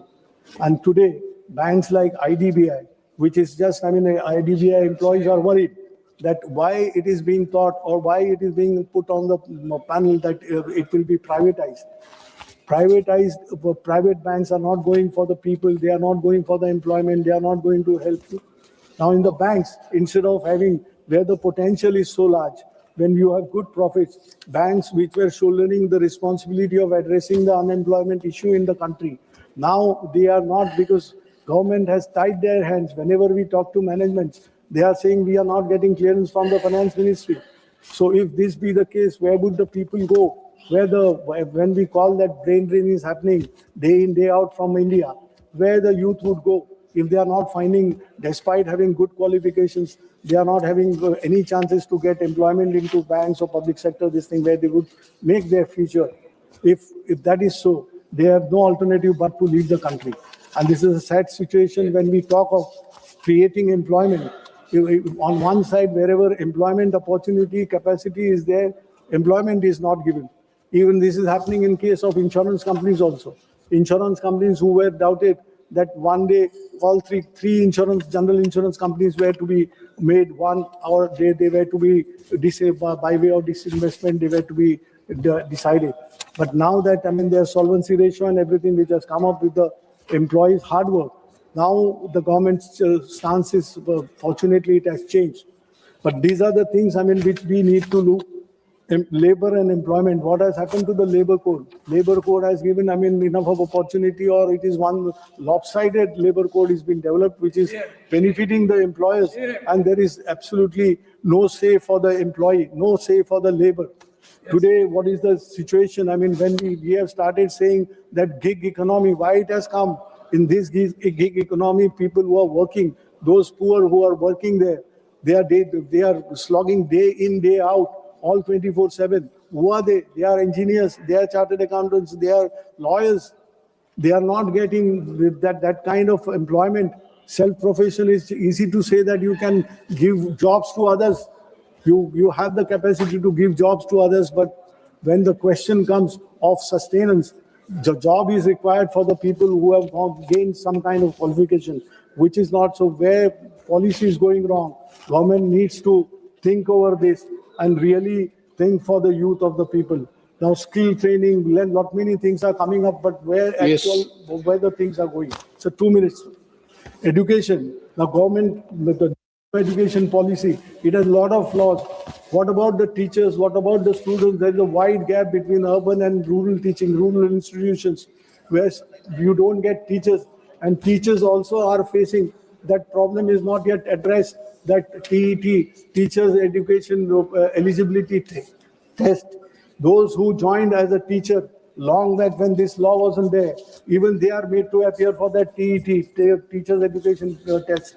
So this flaw should be removed so that a society is built, because teachers we look up to, that they educate the society.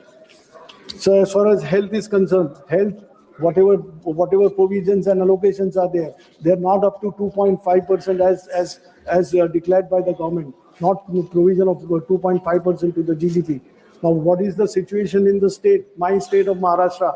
If you see the plight of the government hospitals, no one would dare to go, no doctors, there is no medicine. Patients are lying there are no beds for patients to accommodate on the beds. They are lying on the corridors. And this kind of things which is happening not only in rural areas in the city like Mumbai also. Now, please try to conclude. Once. And agriculture, we are giving a 10,000 crore credit line. Everything is spelled out. Everything is there on the paper. But what is the reality? The suicides which are becoming suicides has become a pattern. By the day, its numbers are increasing in the state of Maharashtra. What is happening? Why it is happening? Pradhan Mantri Fasal Bima Yojana, really is it working? It is on the paper.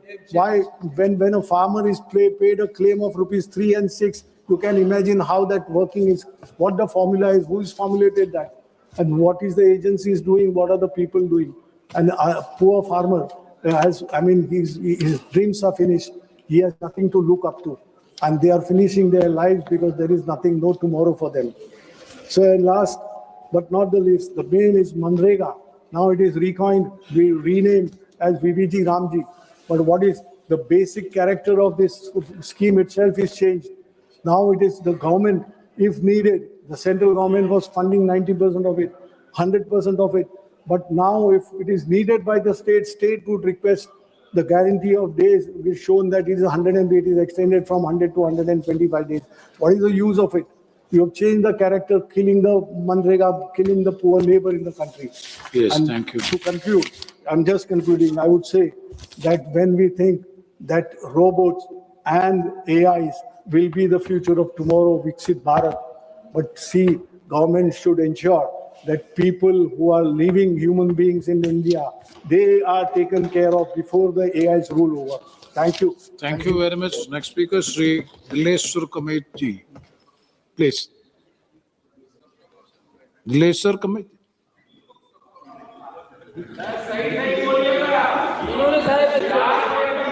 ये वर्ष 2026-27 के आम budget पर चर्चा में भाग लेने का अवसर दिया, इसके लिए आपका आभार प्रकट करता हूं।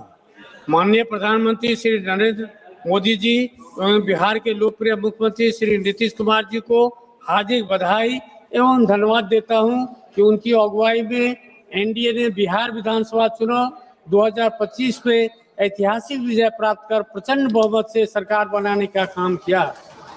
महोदय, समावेशी विकास का यह आम बजट वाकई में राष्ट्रहित और जनहित के लिए अमृत एवं संजीवनी के रूप में कार्य करेगी।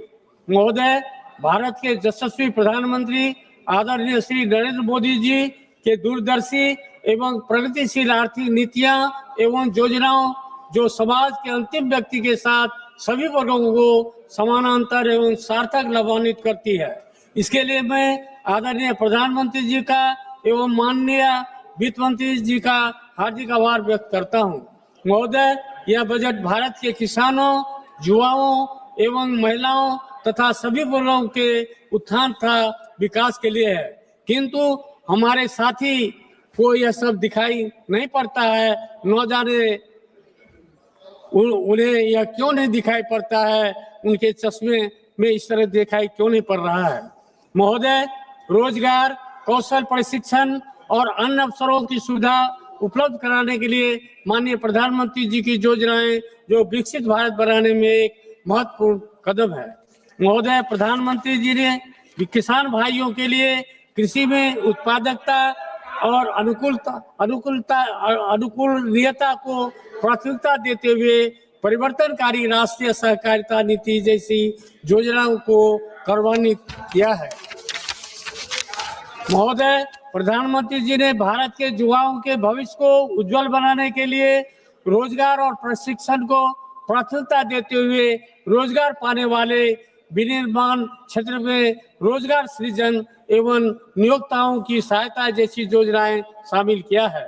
महोदय, भारतीय अर्थव्यवस्था की विकास यात्रा को विकसित भारत के लक्ष्य प्राप्त करने के लिए समावेशिता के मार्गदर्शन प्रेरणा से ईंधन के रूप में हमारे सुधार का उपयोग कर कृषि, एमएसए, एमई, निवेश और निर्यात जैसी 4 शक्तियां इंजन गति प्रदान कर रही है।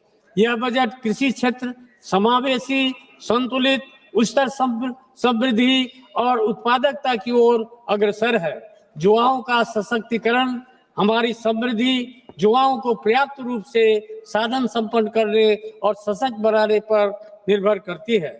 एनडीए की सरकार ने विकास के प्रति मानवोचित और समावेशी दृष्टिकोण अपनाया, जो पिछले 11 वर्षों में इन विकास कार्यक्रमों ने रिकॉर्ड समय में सभी के लिए आवास, हर घर जल, सभी के लिए बिजली, सभी के लिए रसोई गैस, सभी के लिए बैंक खाते और वित्तीय सेवाओं के माध्यम से प्रत्येक परिवार और व्यक्ति के लिए सेवाएं सुलभ कराई है। वहीं करोड़ लोगों को मुफ्त राशन उपलब्ध कराकर गरीबी की चिंता समाप्त कर दी है और रोजगार का सृजन हुआ है। साथ ही सरकार सर्वांगीण, सर्वस्पर्शी और सर्वसमावेशी विकास के दृष्टिकोण से कार्य कर रही है। इसमें सभी जातियों और सभी स्तरों के लोग शामिल हैं। हम 2047 तक भारत को विकसित भारत बनाने के लिए कार्य कर रहे हैं। इस लक्ष्य को प्राप्त करने के लिए हमें लोगों की क्षमता में वृद्धि करनी होगी और उन्हें सशक्त बनाना होगा। गरीब महिलाएं, युवा और अन्नदाता, उनकी आवश्यकताएं, उनकी आकांक्षाएं और उनका कल्याण हमारी सर्वोच्च प्राथमिकता है। देश की प्रगति होती है जब वे प्रगति करते हैं। महोदय, मैं अपने संसदीय क्षेत्र सुपौल सहित बिहार के सभी किसान भाइयों के हित से संबंधित मुख्य अति आवश्यक मांगों के लिए आग्रह करता हूं। वर्ष 2008 के प्रलयकारी बाढ़ की तबाही के बाद कोसी क्षेत्र के किसान भाइयों ने बहुत ही कष्ट सहन कर मखाना के साथ मक्का एवं जूट की खेती करना शुरू किया। मैं माननीय प्रधानमंत्री जी का आभार व्यक्त करता हूं कि आपके द्वारा मकान बोर्ड की स्थापना की गई है। महोदय, मेरे संसदीय क्षेत्र सुपौल के साथ बिहार के सीमावर्ती कोसी एवं मिथिला क्षेत्र में देश के कोने कोने से मखाना के साथ मक्का एवं जूट की खरीदारी हेतु व्यापारियों का आना जाना लगा रहता है, जिसके लिए बड़े स्तर पर व्यापार केंद्र अति आवश्यक एवं अपेक्षित है, जिसमें चौड़ी सड़क, रेलवे का कंटेनर डिपो, देश के सभी महानगरों के साथ रेल कनेक्टिविटी, भारी वाहन पार्किंग, उच्च क्षमता का भंडार, कोल्ड स्टोरेज, राष्ट्रीयकृत बैंक, भोजनालय, शौचालय के साथ अतिथि गृह का निर्माण हो, जिससे किसानों एवं व्यापारियों के लिए मूलभूत सुविधाएं प्राप्त हो सके। महोदय, मेरे संसदीय क्षेत्र सुपौल एवं बिहार के कोसी मिथिला वासियों के लिए एक केंद्रीय कृषि अनुसंधान महाविद्यालय की स्थापना जनहित में अत्यंत ही आवश्यक एवं उपेक्षित है, जिसमें कृषि एवं किसान कल्याण संबंधी सभी विषयों का पठन पाठन हो सके। आग्रह है कि मेरे संसदीय क्षेत्र सुपौल में केंद्रीय कृषि अनुसंधान महाविद्यालय की स्थापना की जाए। रेलवे बनी बिहार के विकास की धुरी है। 2019 से 2014 रेलवे बजट में औसतम 1132 करोड़ बजट था, जबकि 2026-27 में रेलवे बजट बढ़कर 10,370 करोड़ हुआ। बढ़ा हुआ बजट सीधे सीधे परियोजनाओं, रोजगार और बेहतर सेवाओं में तब्दील होता दिख रहा है, जिसका सीधे लाभ बिहार को मिल रहा है। महोदय, अपने संसदीय क्षेत्र सुपौल में रेलवे संबंधी मुख्य अति आवश्यक समस्याओं का समाधान के लिए माननीय प्रधानमंत्री जी एवं माननीय रेल मंत्री से आग्रह करता हूं कि पूर्व मध्य रेलवे अंतर्गत सीतामढ़ी जयनगर भया निर्मली तथा ललितग्राम वीरपुर नई रेल लाइन परियोजना का शिलान्यास कर यथाशीघ्र निर्माण कार्य शुभारंभ कर तथा रेल परिचालन करने की कृपा की जाए।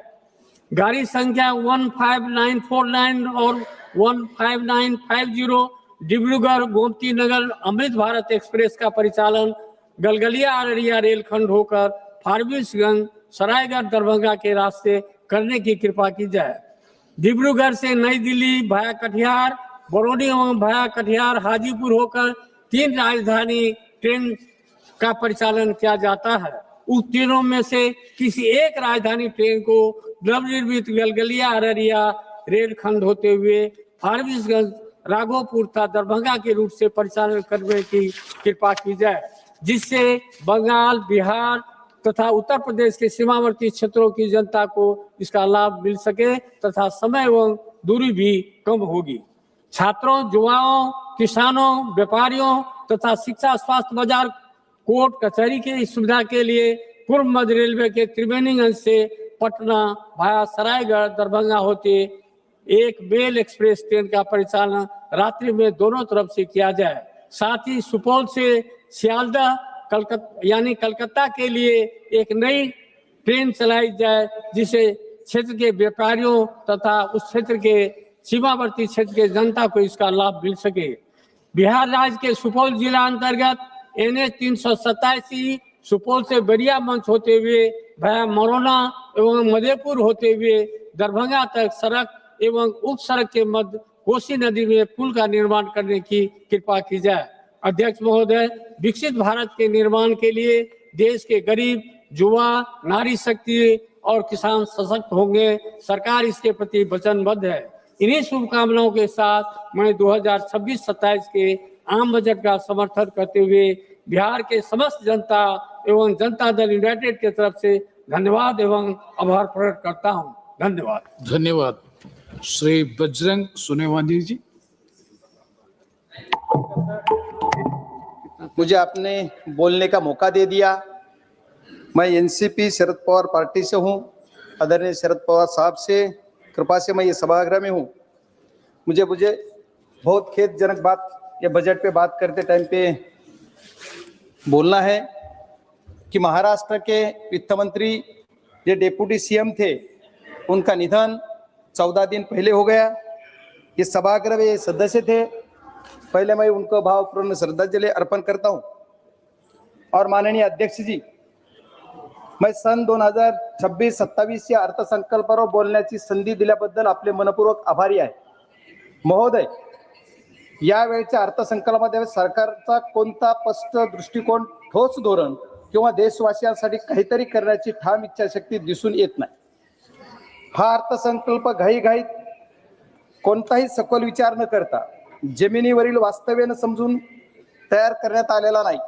नेहमीप्रमाणे यालाही अर्थसंकल्प न म्हणता सरकारचा आणखी एक जुमला बजेट म्हणणे अधिक योग्य होईल. महोदय, मी या सभागृहापूर्वी काही महत्वाचे मुद्दे मांडू इच्छितो. मागील अर्थसंकल्पात मांडलेले मुद्दे यावेळेस केवळ रंगरंगटी करून नव्या स्वरूपात पुन्हा सादर करण्यात आलेले आहे.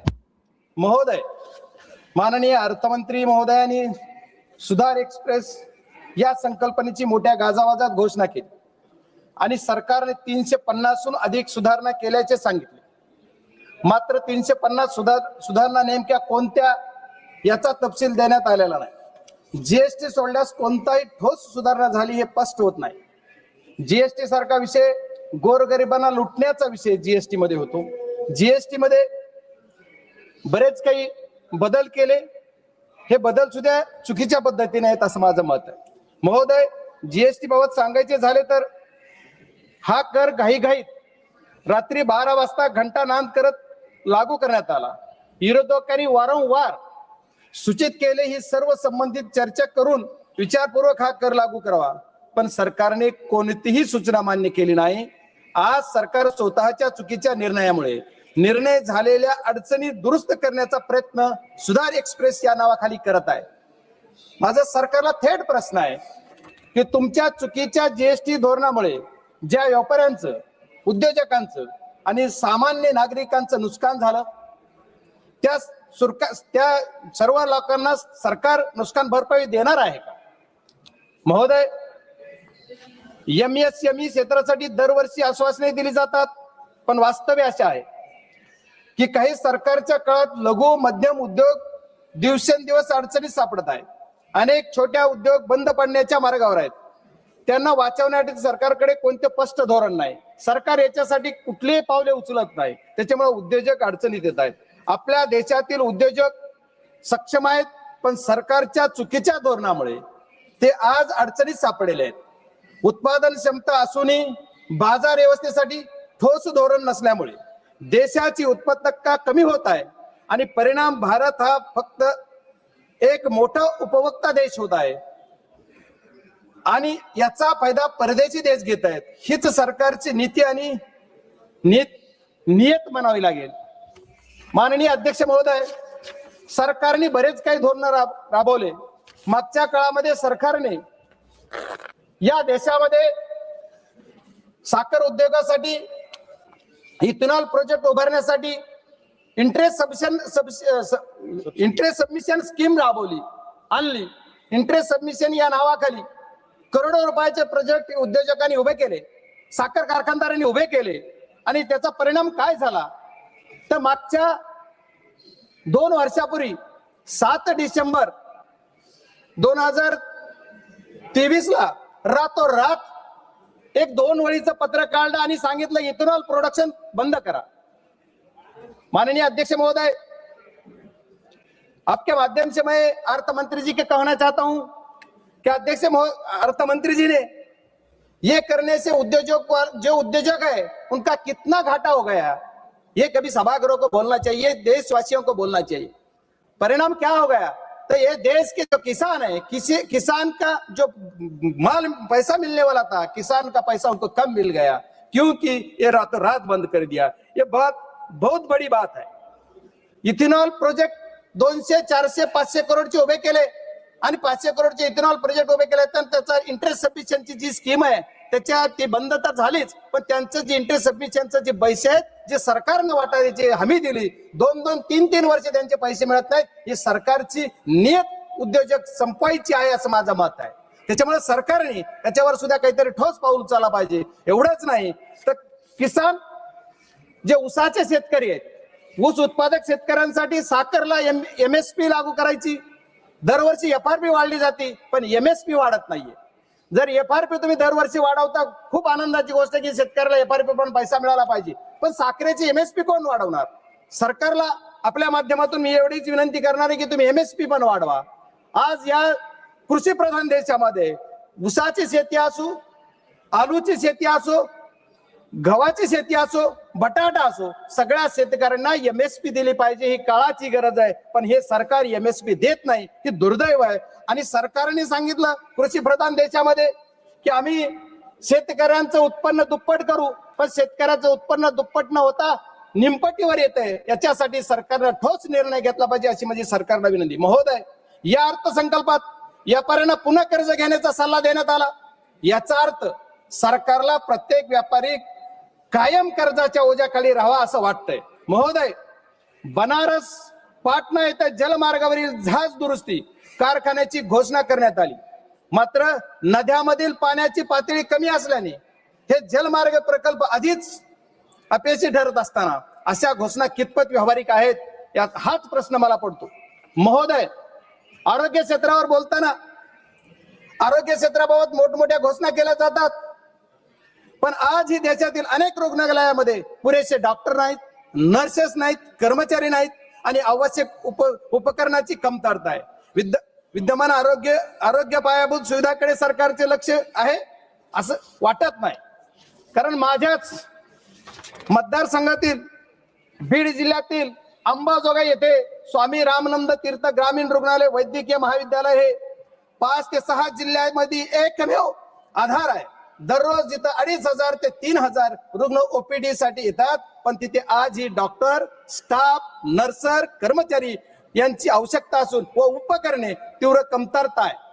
त्याच्यामुळे सरकारने नवीन घोषणा करण्याऐवजी आधी उपलब्ध असणाऱ्या पायाभूत सुविधा सक्षम कराव्यात, अशी मागणी मी या सभागृहाच्या माध्यमातून माननीय अर्थमंत्र्यांच्या माध्यमातून सरकारला विनंती करतो की माझ्याकडं हे जे माझ्या जिल्ह्यामधलं रुग्णालय, या वैद्यकीय महाविद्यालयामध्ये ज्या पूर्वी 50 विद्यार्थ्यांचा स्टाफ होता, त्याची मर्यादा वाढवली, 50चे 100 केले, 100चे 150 झाले, पण स्टाफ मात्र जे नर्सेस आहेत, डॉक्टर्स जे आहेत ते फक्त 50 प्रमाण आहेत. आज 150 संख्या जर झाली असली विद्यार्थ्यांची आणि OPD पहिली जिथं 500 होती तिथं आता 5,000 OPD झाली, पण तिथला तुमचा जो स्टाफ आहे ते वाढत नाही. त्याच्यामुळे औषधाची कमतरता आहे. त्या समितीचा अध्यक्ष पण मी जिल्ह्यात आहे, पण त्या समितीचा अध्यक्ष असताना सुद्धा मला तिथं सांगितलं जातं की औषधं नाहीत. याच्यासाठी सुद्धा सरकारनं गांभीर्यानं बघितलं पाहिजे असं मी सरकारला विनंती करतो.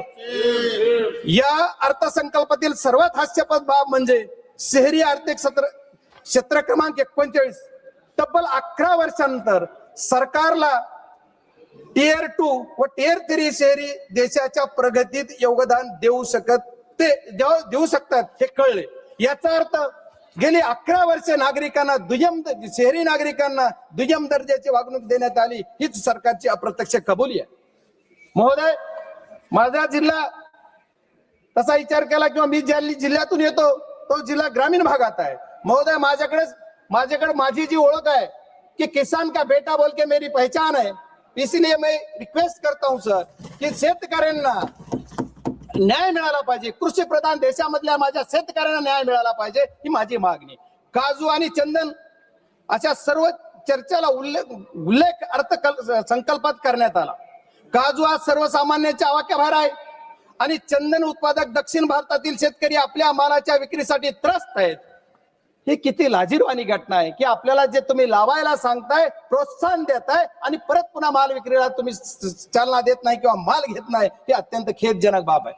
माननीय महोदय, माझा जिल्हा ग्रामीण आहे, माझा मतदारसंघ ग्रामीण भागाचा येतो. ग्रामीण भागाच्या त्याच्यासाठी आपण जर विचार करायचा झाला तर आमच्याकडे आमचे महाराष्ट्राचे मुख्यमंत्री महोदयांनी 14 ते 19 या काळामध्ये सरकार होतं त्यांचं, त्यावेळेस त्यांनी वॉटर ग्रेड ही योजना मी माझ्या बीड जिल्ह्यासाठी आणेल अशी एक घोषणा केली. पण आज तब्बल 11 वर्ष झालं तरी पण काहीही नाही. माझ्या या जिल्ह्यासाठी वॉटर ग्रेड नाही, पण आहे त्या प्रोजेक्ट मधून पाणी द्या. गावोगाव ते पाणी आलं पाहिजे. माझं उजनी धरणातलं पाणी आमच्या मांजरा धरणात आलं पाहिजे, मांजरा धरणाचं पाणी जिल्ह्यात फिरलं पाहिजे. याच्यासाठी लागणारा निधी माननीय अर्थमंत्र्यांनी या बजेटमध्ये माझ्या जिल्ह्याला द्यावा, ही माझी विनंती आहे. महाराज अध्यक्ष महोदय, लखपती दीदी योजना केवळ निवडणुकी पुरती केंद्रीय घोषणा ठरली आहे. देशातील महिलांच्या सुरक्षेचा प्रश्न मात्र अजूनही त्यासाठी सरकारचं कोणतंही ठोस पाऊल नाहीये, कुठलं धोरण नाही. महिलांसाठी अन्याय, महिलांसाठी अत्याचार, दर दिवस रेप्स एवढे प्रकार घडतात, सरकार त्यांना कुठं ठोस असा निर्णय घेऊन त्यांना संरक्षण देत नाही. महोदय, एवढेच नाही, तर सरकारच्या बऱ्याच योजना आहेत. आता अर्थमंत्री गेलेत, मला त्यांना विचारायचं आपल्या माध्यमातून की सरकारची पीएमजीएसवाय म्हणजे ग्रामीण विकास या अर्थसंकल्पात प्रचंड कमतरता आहे. सर 2 मिनिट में कंक्लूड करता हूं प्लीज. पीएमजीएसवाय नावाची योजना जी सरकारची आहे, या पीएमजीएसवाय योजनेचा टप्पा 3 एकाही कामाला मंजुरी नाहीये. आज 2 वर्ष मी खासदार होऊन झाले, एकाही कामाला मंजुरी नाही. 1 single work, no sanction. Sir इसलिए मैं कहता हूं कि सब जल्द से जल्द ये देना चाहिए.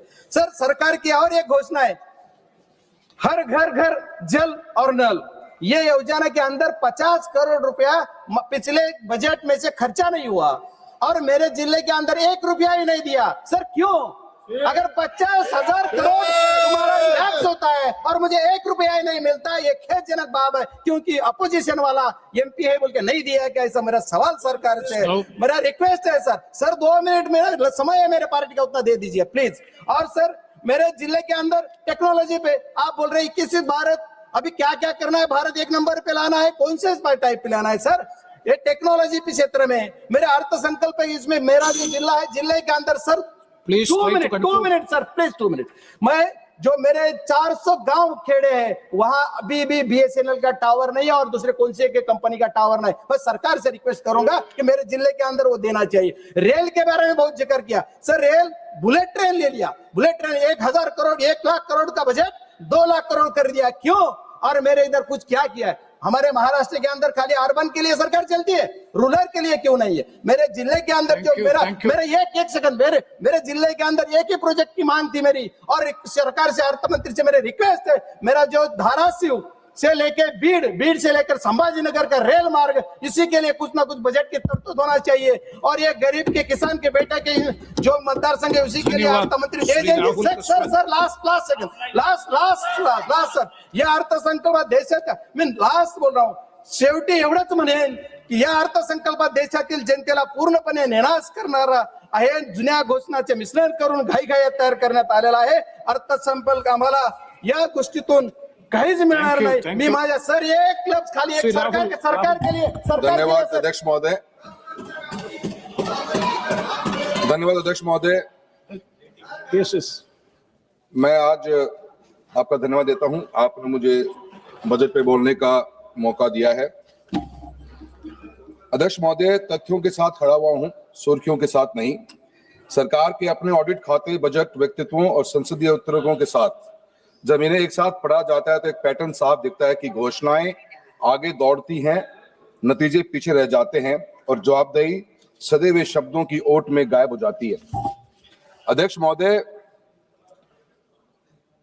यूनियन बजट 2025-26 में आकर समाप्त होते होते हम सरकार ने फ्लैगशिप स्कीमें, बड़ी बड़ी हेडलाइंस एलोकेशन के जरिए बार बार बेचने की कोशिश करी. पिछले कितने बजटों को चेक करेंगे तो हर बार कुछ न कुछ बजट में नया आता है, पर कोई कंपैरेटिव उसका कोई चार्ट नया पार्लियामेंट में कभी पेश हो पाता है कि क्या स्कीमें लॉन्च हुई और उनका आज पब्लिक एट लार्ज में फील्ड में उनका क्या इम्पैक्ट रहा है. लेकिन मैं आपको एक स्टार्टिंग शुरुआत करनी चाहूंगा पीएम पोषण स्कीम के साथ में. एक भारत सरकार की बेहतरीन प्रोग्राम ना अच्छा है, पोषण को हम इंप्रूव करना चाहते हैं और अच्छा एक जिसका गवर्नमेंट ऑफ इंडिया के ऑफिशियल अगर आप डैशबोर्ड भी चेक करो तो 21-22 के अंदर इस प्रोजेक्ट के इस स्कीम के लिए जो बजट एस्टीमेट थे वो 11,500 करोड़ पे थे, जबकि एक्चुअल एक्सपेंडिचर 10,000 करोड़ के आसपास ही हुआ. फिर 23-24 में ये 11,600 करोड़ बढ़ा दिया गया, एक्चुअल एक्सपेंडिचर 8,400 करोड़ हुआ. 24-25 में 12,500 करोड़ कर दिया गया, एक्चुअल रिलीज 9,900 करोड़ हुआ. और 25-26 में बजट एस्टीमेट 12,500 करोड़ हुआ और एक्चुअल रिलीज 6,170 करोड़ पे हुआ. सर अध्यक्ष महोदय, मैं कहना चाहता हूं कि सरकार स्कीमों के साथ में जब बजट एस्टीमेट अनाउंस करती है, रिवाइज एस्टीमेट होते हैं मिड ऑफ द ईयर के अंदर, वहां आधा दम तोड़ जाता है और जब ये एक्चुअल में लागू होती हैं तो इनकी हालत और भी दयनीय हो जाती है. और ऐसा ये नहीं कि किसी एक स्कीम के साथ है, अनेकों स्कीम के साथ में है. आज की तारीख में भी जो हम डेटा देखते हैं एनएफएचएसए का जो डेटा देखेंगे तो हमारी कितनी ही बच्चियां आज की तारीख में हम स्कूलों के अंदर आयरन जिंक की टैबलेट्स दे रहे हैं, एनेमिक बच्चियां हैं. और पीएम पोषण प्रोग्राम की रियलिटी ये है कि गवर्नमेंट ऑफ इंडिया से बजट भी पूरा अपना स्पेंड नहीं हो पा रहा. ऐसे ही आप देखेंगे अनेकों स्कीमें. अभी स्कूल शिक्षा के बारे में बात करते हैं, समग्र शिक्षा एक अभियान चला उसके अंदर 31,000 करोड़ रुपए 21-22 में सैंक्शन किए गए, 30,000 भी खर्च नहीं हुए। 23-24 में 37,400 करोड़ सैंक्शन हुए और वो पैसा आज तक खर्च नहीं हुआ। हालत ये है कि राजस्थान के अंदर हाई कोर्ट के ऊपर एक अपना राजस्थान गवर्नमेंट ने अपना वक्तव्य दिया है कि राजस्थान गवर्नमेंट के अंदर 56% ऑफ स्कूल्स के जो रूम्स हैं वो जर्जर हालत में हैं, अनयूजेबल हैं और मेजर रिपेयर्स मांगते हैं। राजस्थान के अंदर एक स्कूल के अंदर बिल्डिंग गिरने से 7 बच्चों की मृत्यु हुई। गवर्नमेंट ऑफ राजस्थान ने आनन फानन के अंदर पूरे स्कूल का राजस्थान के स्कूल्स का डेटा कलेक्ट करवाया और डेटा कलेक्ट करने के बाद मालूम पड़ा कि स्कूल के अंदर 2,83,780 रूम तो ऐसे हैं जो जर्जर हालत में है और उनके पास में उनमें कमरों में बैठने की बच्चों की परिस्थिति नहीं है और 2,19,000 ऐसे कमरे हैं जिनको मेजर रिपेयर वर्क्स चाहिए। और गवर्नमेंट और हाईकोर्ट ने साथ में ये भी कहा और एक रिपोर्ट जो सामने आई कि गर्ल्स राजस्थान के स्कूलों में पानी कम इसलिए पीती हैं क्योंकि राजस्थान में वर्किंग टॉयलेट्स तक नहीं और समग्र शिक्षा अभियान की हालत ये है कि उसके लिए बजट नहीं। मेरी कॉन्स्टिट्यूंसी अकेले में 1600 से ऊपर कमरों की रिक्वायरमेंट है सर, पर गवर्नमेंट के पास में कहीं कोई पैसा नहीं। स्टेट सब्जेक्ट सेंट्रल सब्जेक्ट के ऊपर बात घूमती रह जाती है। ऐसे कितने स्कूल हैं सर, चूरू लोकसभा क्षेत्र से आता हूं, 50 डिग्री का टेम्परेचर टच करता है, आज भी बच्चे बाहर पेड़ के नीचे पढ़ने को मजबूर हैं, पर सरकार के पास में विकसित भारत का विजन के अंदर बच्चों के लिए कोई विजन नजर नहीं आता कि कैसे ये बच्चे पढ़ेंगे, कैसे ये बच्चों के स्कूल की प्रॉपर रूम्स मिलेंगी। ये हालत समग्र शिक्षा अभियान की है। अभी सरकार ने बहुत अच्छा एक नया अनाउंसमेंट किया है, हर बार अनाउंसमेंट होता है। अभी इस बार के बजट में AVGC कंटेंट क्रिएटर लैब्स खोली जाएंगी, animated visual effects gaming and comics की लैब्स खोली जाएंगी, 15,000 लैब्स खोली जाएंगी। बड़ी अच्छी उम्मीद है, पर कहां से इनकी हम ट्रेनर्स कहां से लेके आएंगे, ट्रेनर्स को हम स्किलिंग कैसे देंगे, कैसे इनके इक्विपमेंट्स आएंगे, कौन रख रखाव करेगा। अटल टिंकरिंग लैब्स खुली, आज उनका असेसमेंट कहीं हमारे पास में नहीं है। अनाउंसमेंट के बाद में अनाउंसमेंट है, पर कहीं भी ये चीज समझ में नहीं आता कि कैसे स्कूली शिक्षा के अंदर आगे बढ़े। सर राजस्थान के अंदर हालत तो ये है कि आज की तारीख में मेरी कॉन्स्टिट्यूंसी में 83% स्कूल्स में हम बच्चों को आर्ट्स पढ़ा रहे हैं, मात्र 17% ऑफ स्कूल्स गवर्नमेंट स्कूल्स में सिर्फ साइंस और कॉमर्स है। उन 17% स्कूलों में से 53% स्कूलों के पास में कोई वर्किंग लेबोरेटरीज नहीं है। कौन सा बच्चा डिजिटल एज की हम बात करते हैं, हम AI टेक्नोलॉजी की बात कर रहे हैं, कैसे बच्चे तैयार होंगे। शिक्षा के प्रति सरकार की इतनी जबरदस्त उदासीनता है जिसके बारे में जितना बोला जाए उतना कम। जवाहरलाल नेहरू जी ने इस देश के अंदर 1960s में एक स्कूल का कॉन्सेप्ट क्रिएट किया, केंद्रीय विद्यालय, नवोदय विद्यालय। इनकी सक्सेस रेट आज भी 95-97% से ऊपर जाती है, पर इस सरकार की उदासीनता के कारण आप देखो कि पिछले अभी ऑफिशियल डेटा के अनुसार केंद्रीय विद्यालय में और नवोदय विद्यालय में 12,000 से अधिक टेक्निकल पोस्ट वैकेंट पड़ी हुई हैं। बच्चों के एडमिशंस घटते जा रहे हैं, जहां 1,95,000 2021 के अंदर बच्चे केवी में एडमिशन लगे हुए बैठे हुए थे, आज वो फिगर घटते घटते हमारा 1,39,000 के ऊपर आ गया है। यही हालत हमारे नवोदय स्कूल्स की है।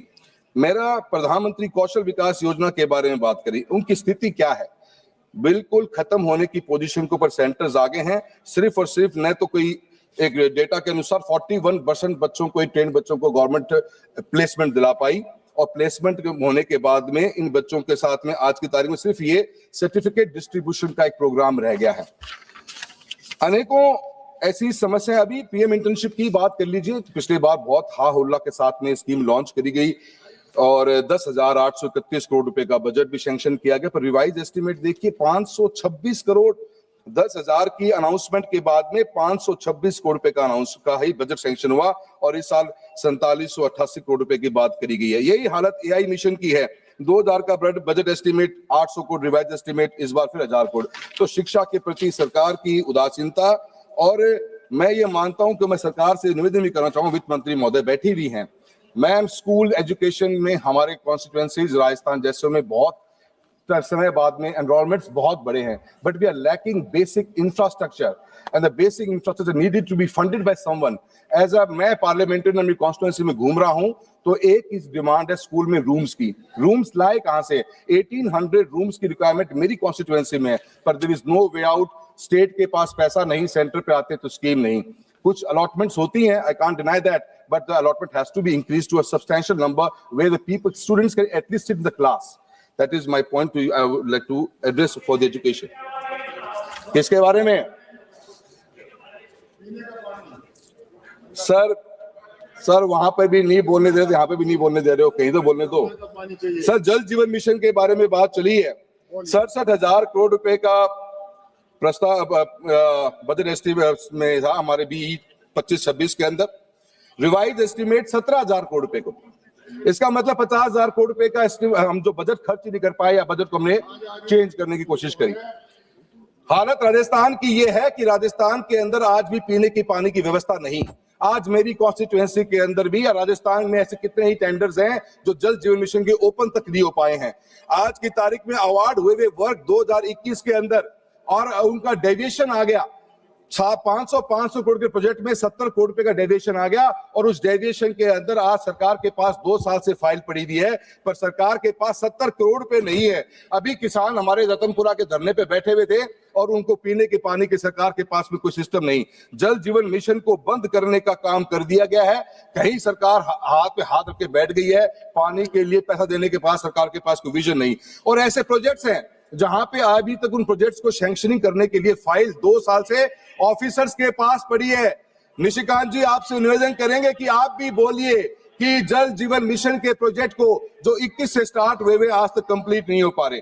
मैं सरकार से प्रधानमंत्री ग्रामीण सड़क योजना की बात करता हूं। 19,000 करोड़ रुपए का सैंक्शन की थी, 11,000 रुपए बजट एस्टिमेट को रिवाइज करके रिवाइज एस्टिमेट में 11,000 करोड़ रुपए लेके आ गए।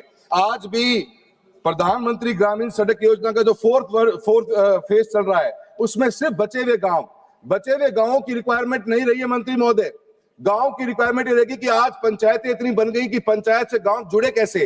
राजस्थान के अंदर गांवों की, हिंदुस्तान में भी मैं मानता हूं कि एक गांव से दूसरे गांव, एटलीस्ट अपने गांव से पंचायत हेडक्वार्टर तक जोड़ने का भी प्रावधान होना चाहिए। और जो एग्जिस्टिंग रोड्स पहले बनी हुई थी, जो फेज 3 में थी, जहां पे आप रोड का चौड़ाईकरण कर रहे थे, उन रोड्स को भी शामिल करने की बात करिए। मैं मनरेगा के बारे में बात करूंगा। मनरेगा के अंदर आपने ये बात कही है कि 40% शेयर वीबीजी रामजी बिल के अंदर 40% शेयर स्टेट गवर्नमेंट देगी। अध्यक्ष महोदय, राजस्थान की सरकार ने पिछले साल 4800 करोड़ रुपए नरेगा में खर्च करे। राजस्थान गवर्नमेंट अपने basic day to day expenditure के लिए लोन लेना पड़ता है। क्या राजस्थान की सरकार 2,000 करोड़ अपनी जेब से दे पाएगी? मनरेगा की शुरुआत, खात्मे की शुरुआत हुई है इस नए बिल के साथ में। जो एक आखिरी व्यक्ति गांव में बैठा हुआ था, उसको पीने की, उसको जो काम हो, उसको रोजगार मिलता था, उस रोजगार को छीनने का काम एक सरकार करने जा रही है। मैं जल जीवन मिशन के साथ में सिंचाई के पानी की बात करता हूं।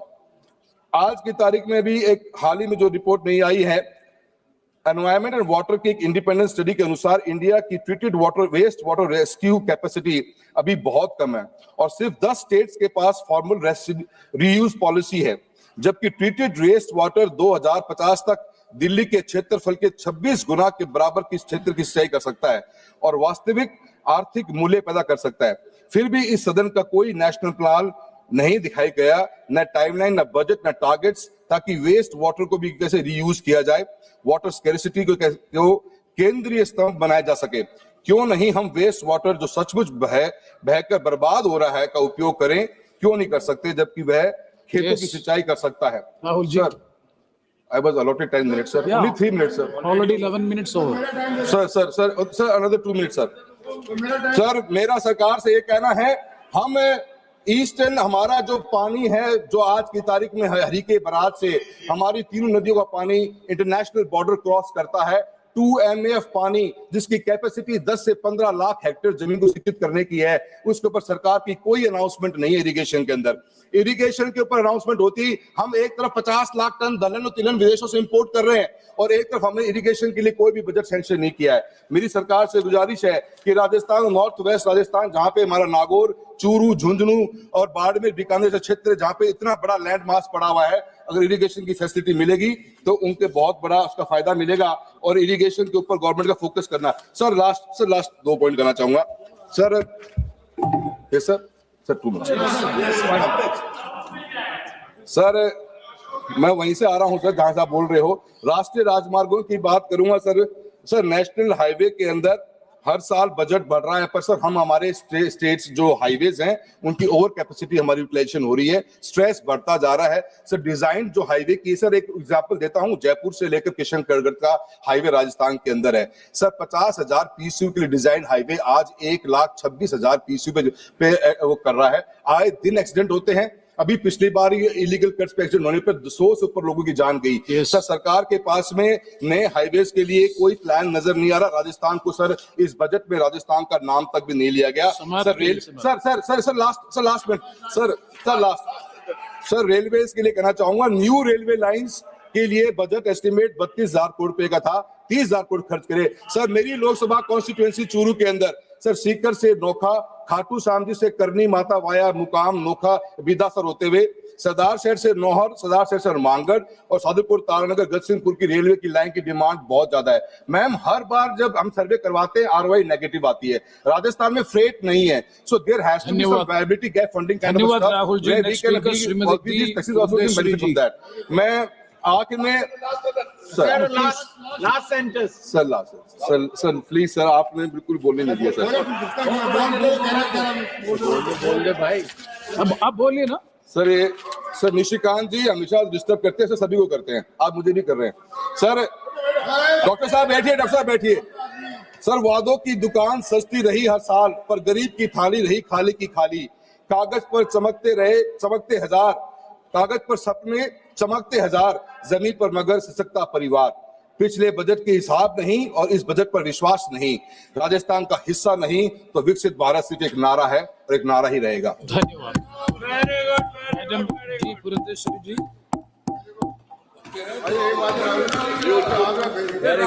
Thank you, Chair, for giving me the opportunity to participate in this very important discussion on the budget that was presented by the Honorable Finance Minister, Srimati Nirmala Sitharaman ji.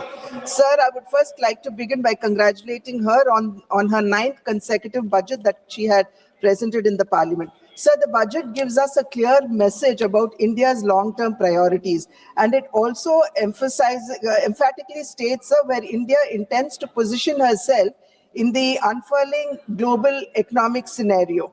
Sir, it also clearly states that the budget intends to balance growth and macro stability. So the challenge before the Honorable Finance Minister, as she was charting out the budget, was that she had to ensure momentum alongside building resilience. Sir, we had a growth of around a GDP of around 7%, inflation being low, and a fiscal deficit in the right direction. This was the momentum that was there in the country, sir, but we needed to build our resilience against the global trade, which was in a flux. Sir, the fiscal deficit of 4.3%, which is marginally lower than the 4.4%, only emphasizes that the focus of the finance minister has been on continuity rather than ambition. Sir, since the pandemic, the slow rate of fiscal deficit reduction, sir, it only highlights that the focus has been on stability rather than dramatic consolidation. With the global uncertainty looming large and also the rupee under pressure, the budget, sir, that was presented is nothing short of prudent macro economics. Sir, above all of this, the real story is in the increase of allocation for capex at 12.2 lakh crores as against the 11.2 lakh crore, which is about 4.4% of the GDP. And this clearly underlines, sir, that the focus is on investments rather than consumption subsidies. This is what we would call fiscal prudence over populism. Sir, the EU trade or the European Union Free Trade Agreement would most probably come into operation by 2027. And we also have the US tariff uncertainties looming large. Sir, under these circumstances, we need to build our domestic capacities to protect our country from from supply chain disruptions. Sir, against this backdrop, the industrial strategy that has been spelled out in the budget, sir, reveals a resolve to move up the value chain. It could be the 10,000 crore allocation for the Biopharma Shakti initiative, or the 40,000 crore allocation for the electronic component manufacturing, or this India's semiconductor mission 2.0. They together emphasize, sir, that India would want to become Atmanirbhar or self-reliant in these strategic sectors on which India was until now import dependent. Sir, there is also renewed emphasis on service sector, and we know that the contribution of service sector to our GDP is around 55%, and it dominates our exports as well. So common safe harbor margins of 15.5% and the threshold enhancement from 300 to 2,000 crores only emphasizes that India's software, they still remain a reliable foreign exchange earners. So the proposed Education to Employment and Enterprise Standing Committee aiming at 10% of the global service market underscores this, and the expansion of Ayush and Khelo India mission only reveal the intent of extending or diversifying service exports beyond technology. Sir, there has also been emphasis on rare earth mineral corridors. Today, sir, we are faced with an external environment in which trade as well as multilateralism is in danger, and access to supply chains are being disrupted.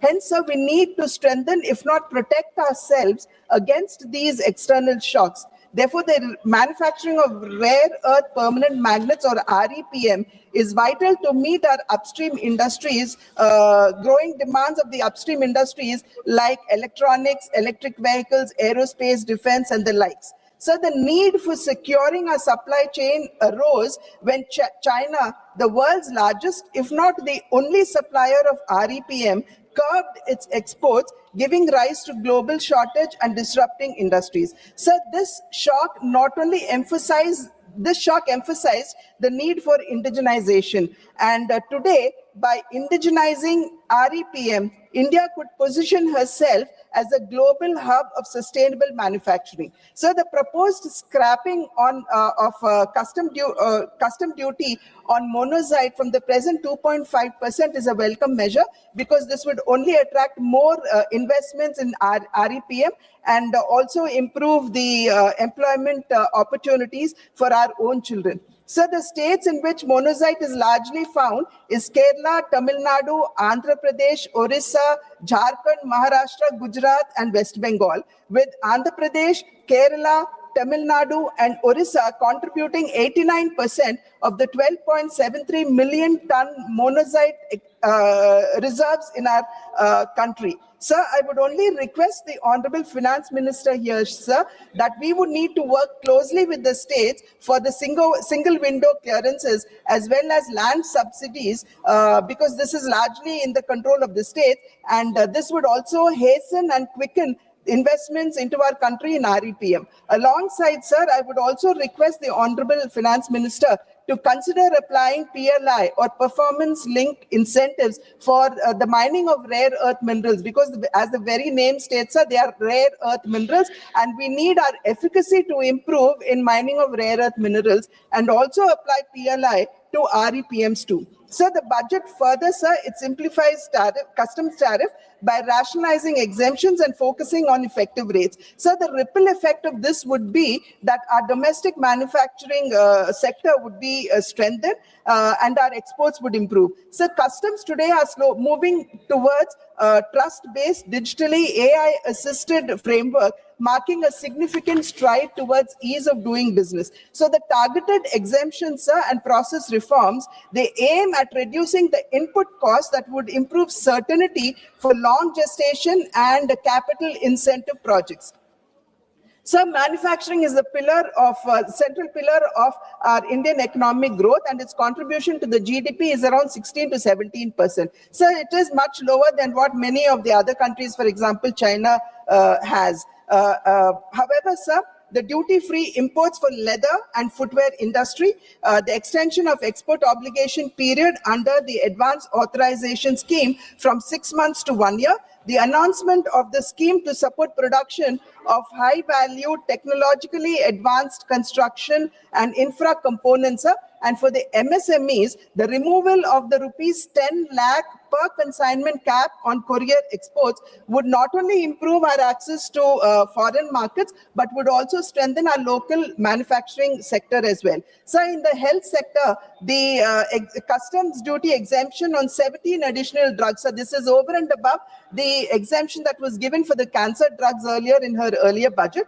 and medicines as well as on key diagnostic components, it only indicates the commitment of the NDA government to the well-being of its citizens. So this reduction in customs duty would provide immediate relief to patients who are suffering with cancer and rare diseases, signaling a policy towards affordable health care. So this is alongside the Ayushman Bharat, the Jan Aushadhi Kendras, which are already in place in our country. So the PLI allocation for the auto sector has been increased, which is a very welcome measure. But I would also appeal to the Honorable FM to reconsider the 45% increase, reduction in the PLI for the lithium-ion cells, because this is rather important. So the exclusive economic zones, or the EEZ, they span about 2.3 million kilometers in the Indian Ocean. And making fish caught in the EEZ duty-free will not only reduce operational costs, but would also recognize the fish catch as Indian catch, and if it lands on other shores, then it would be considered as exports. Many countries, sir, like US and China, they actually follow this route, and this would actually unlock the economic potential of our country's marine resources. So this would also, beyond boosting deep sea fishing, facilitate harvesting high value fish like tuna, marlin, sailfish, and the likes. Presently, sir, Indian fishing vessels, they are not well equipped for long distance operations,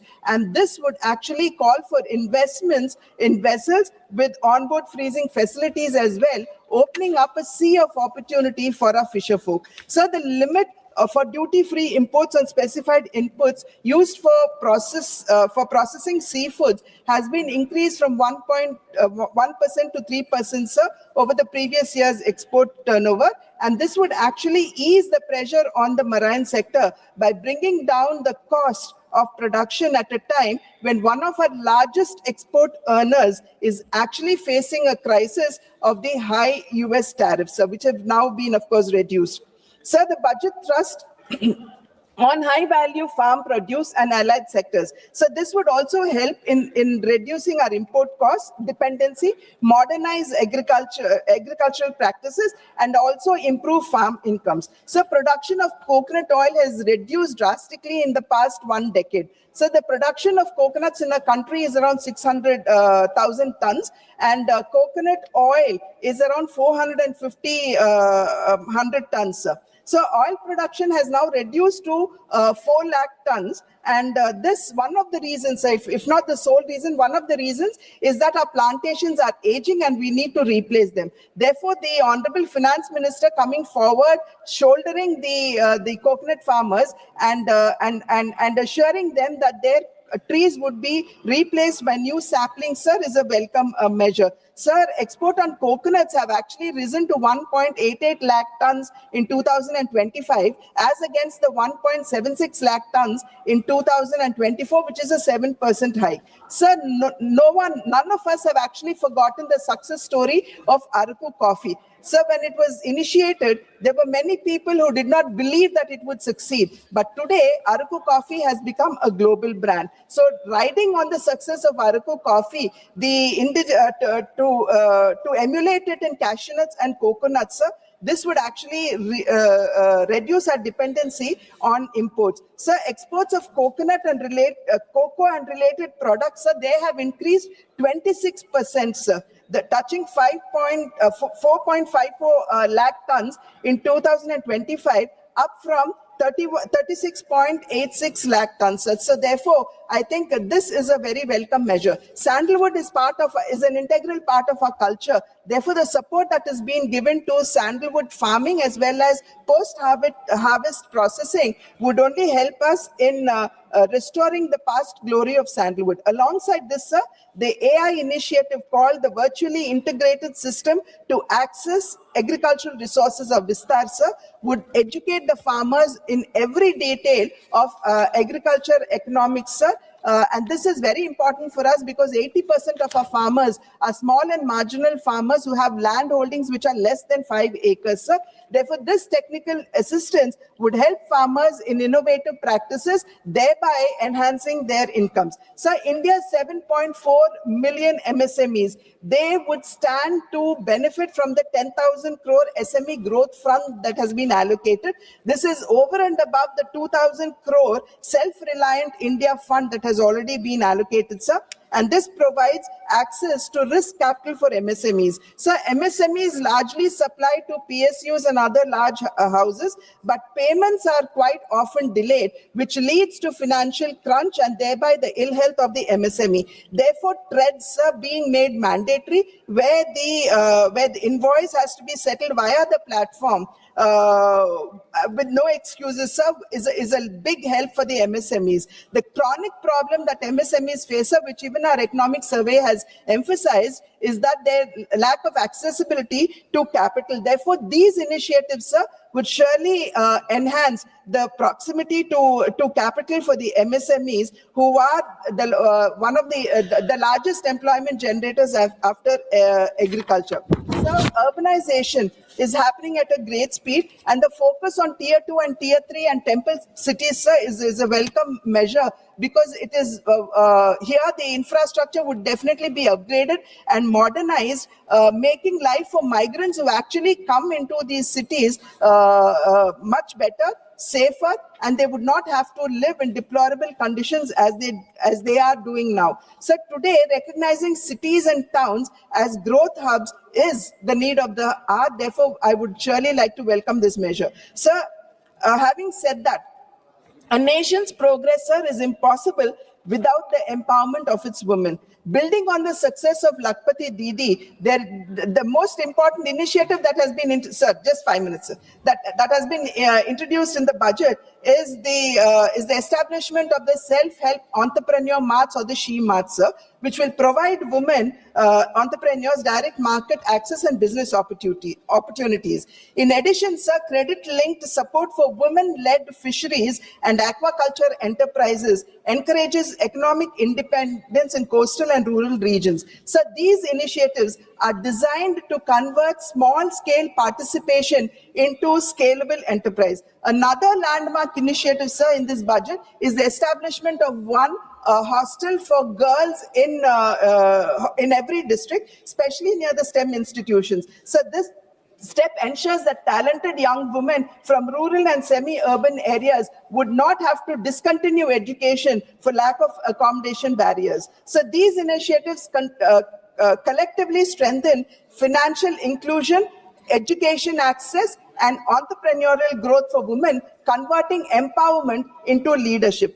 Beyond economic and educational support, sir, the budget also gives a strong social message that women are partners in nation building and not mere beneficiaries of welfare. Therefore, it is no longer women's development, sir, but it is now, the new story is women-led development. Sir, having said that, I would only like to conclude by saying that the budget has been crafted and presented amidst unique circumstances in an increasingly turbulent world.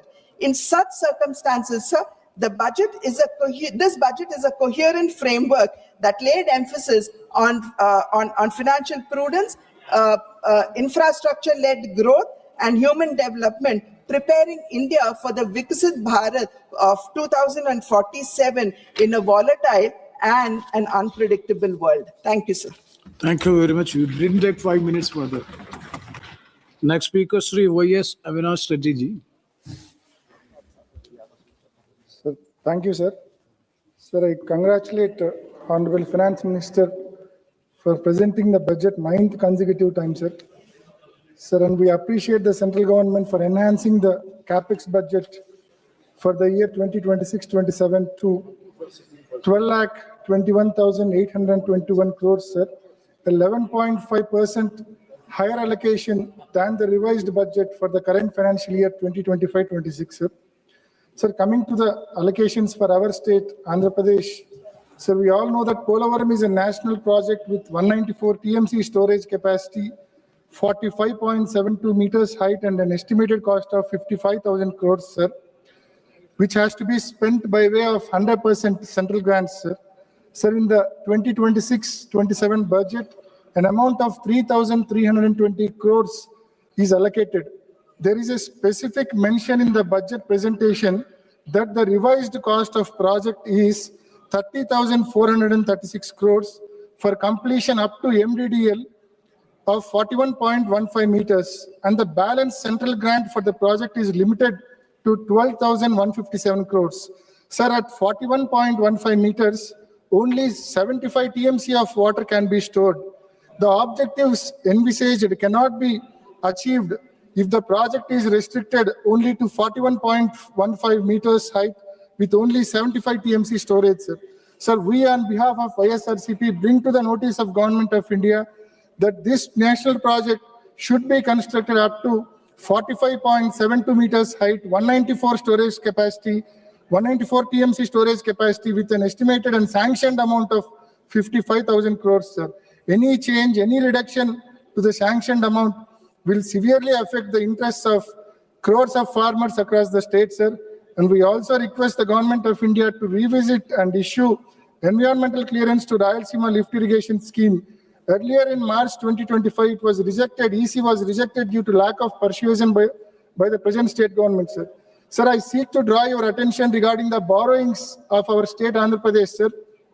During 2019 to 2024, YSRCP tenure, considering all forms of liabilities, an amount of 3,32,000 crores was borrowed, sir. Whereas in the present tenure, in a span of just 20 months, an amount of 3,20,000 crores is contracted for borrowing so far, sir. Sir, generally all kinds of borrowing put together should not exceed 3.5% of state's GDP, sir. For instance, during 2014 to 19, the then state government borrowed 17,000 crores beyond their limit, and this excess borrowing was deducted from the borrowing limit of the next government during 2019 to 2024, sir. Sir, if the present pace of borrowing is continued, just like the President stated above, the borrowing limits of the next government will be deducted due to the present government's over excess borrowings, sir. The next government will not be in a position to pay even salaries and pensions if this abnormal pace of borrowings is permitted. Sir, our state government is raising off-budget borrowings, sir.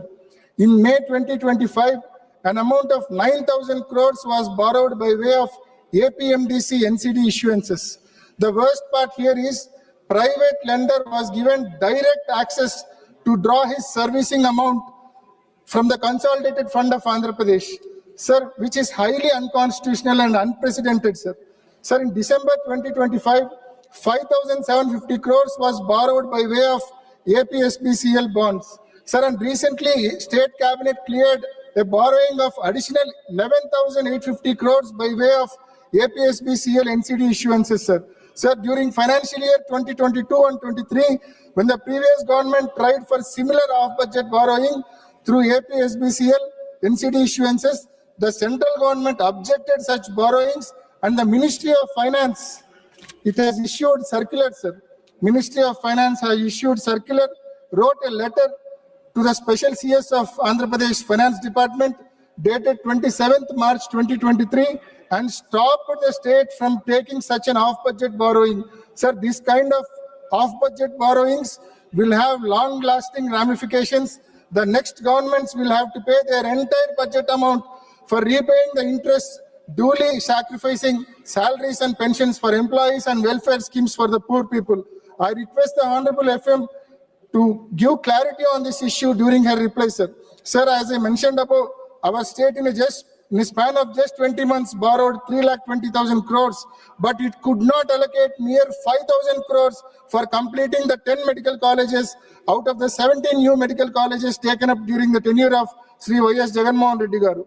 Sir, bids are called for privatization the government medical colleges and hospitals, which will directly impact the poor, as they will not be in a position to afford costly treatment in these privatized hospitals, sir. Sir, an allocation of 96,000 crores is made for VBG Ramji scheme, which is new MGNREGS scheme, sir. Sir, state share is increased from 10% to 40%, because of which it is highly unlikely that the allocated amount is completely spent in the year 2026-27. We request the Government of India to implement the new scheme VVG Ramji with 90:10 ratio for our state, Andhra Pradesh, on par with other northeastern states, as our state's financial condition is very, very weak, sir. Sir, Yes. we request the Government of India to set up steel plant at Kadapa, which is part of assurance given to the Andhra Pradesh as part of AP Bifurcation Act 2014, sir. We brought this issue to the notice of this August House several times, and we once again request government to fulfill its promise, sir. Sir, we request the Government of India to stop privatization of Vizag steel plant, and also request to allocate grant to clear the present dues of Vizag steel Thank plant, you. sir. Sir, Kadapa to Bangalore railway line was sanctioned in 2010 with an outlay of 2,700 crores, sir. Sir, till date, only 10% of the work is completed, sir. We request the Government of India to allocate sufficient funds for completion of this project. Initially, this project was sanctioned on 50:50 cost-sharing basis between central and state governments, sir. Sir, post-bifurcation, AP is not in a position to contribute its 50% share, sir. So, AP government has already requested the Government of India to complete this project with 100% central funds.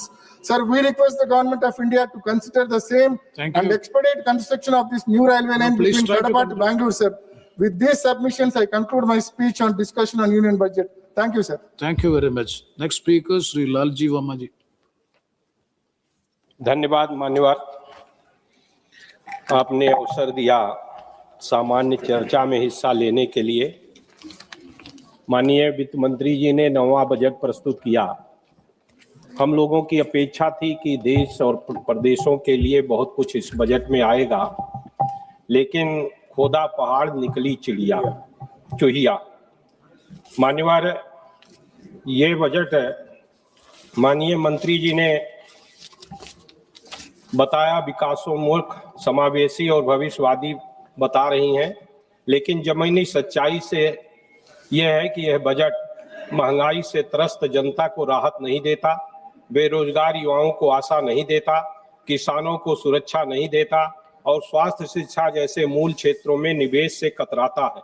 यह budget आंकड़ों की बाजीगरी है, जनता की जरूरतों का समाधान नहीं है। माननीय मंत्री जी ने सुधार एक्सप्रेस कहा, सुधार एक्सप्रेस नहीं, उधार एक्सप्रेस है। ब्याज पर 26%, 26.25% इस बजट का 53,47,315 करोड़ में से करीब 26.25% केवल ब्याज पर खर्च किया जा रहा है। मान्यवर, बजट पहले बड़ा बनाया जाता है और फिर खर्च नहीं हो पाता।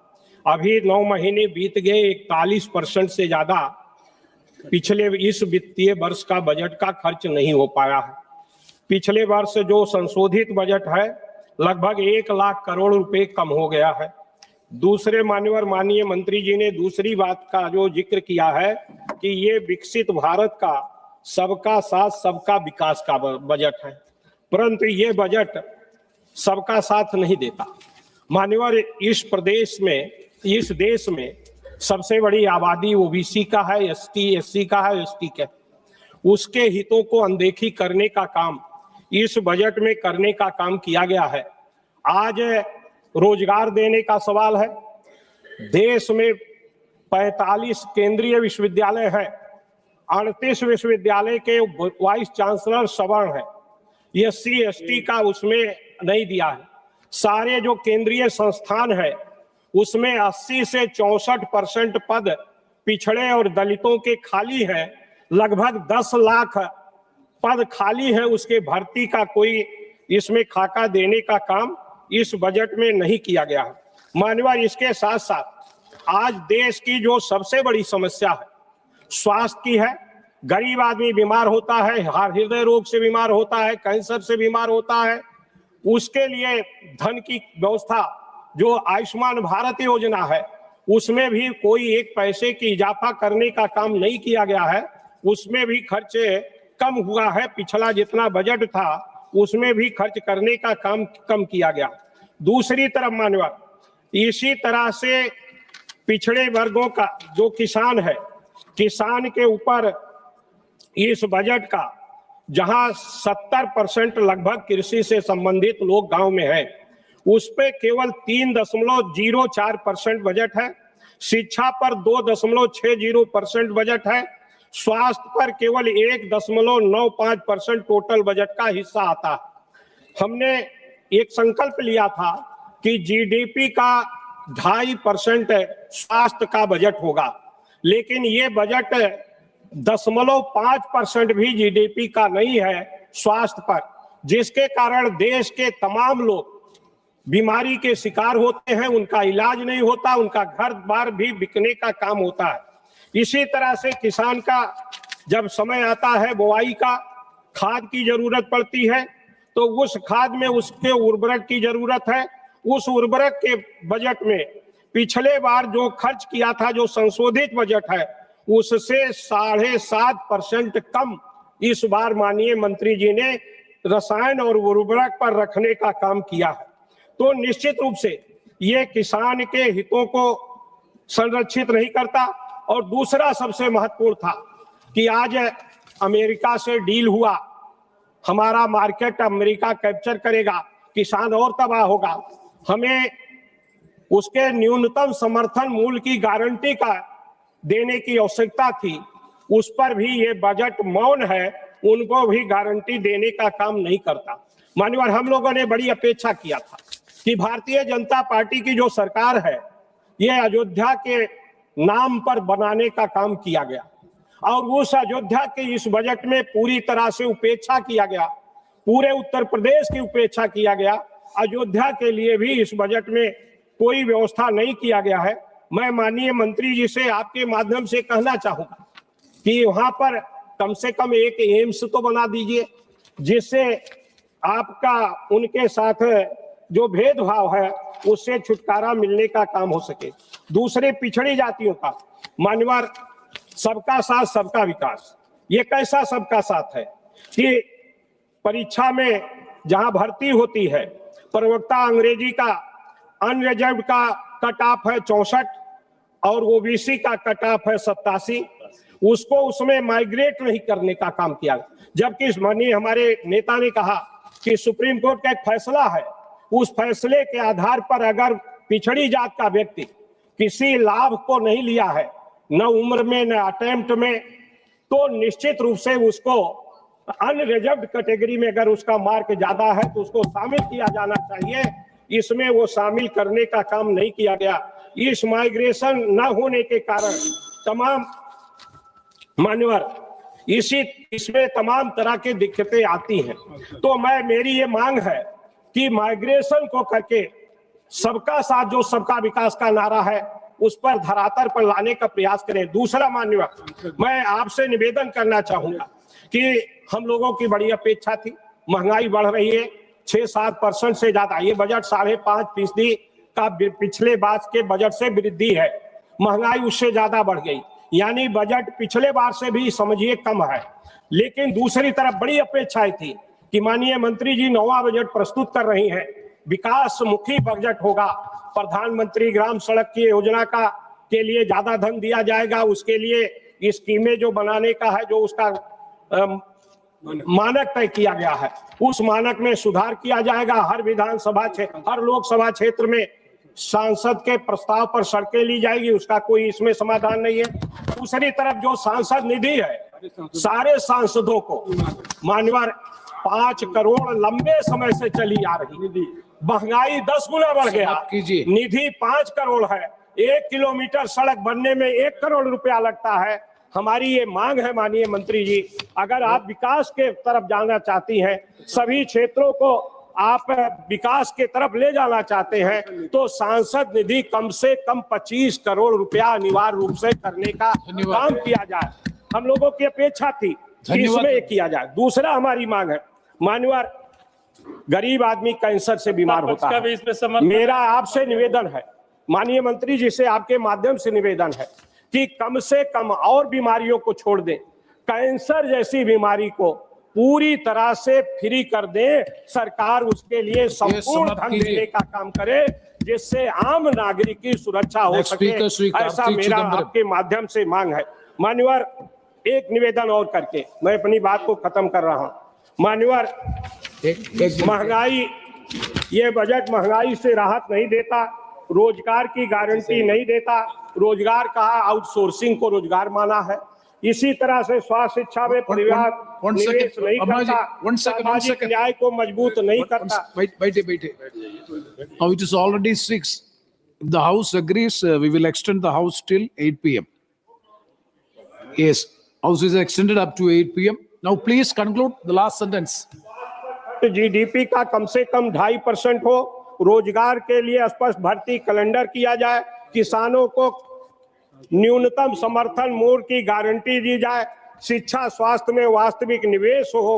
ये मेरा आपके माध्यम से निवेदन है, जिससे और सांसद निधि 25 करोड़ कम से कम किया जाए। ये मेरा आपसे निवेदन।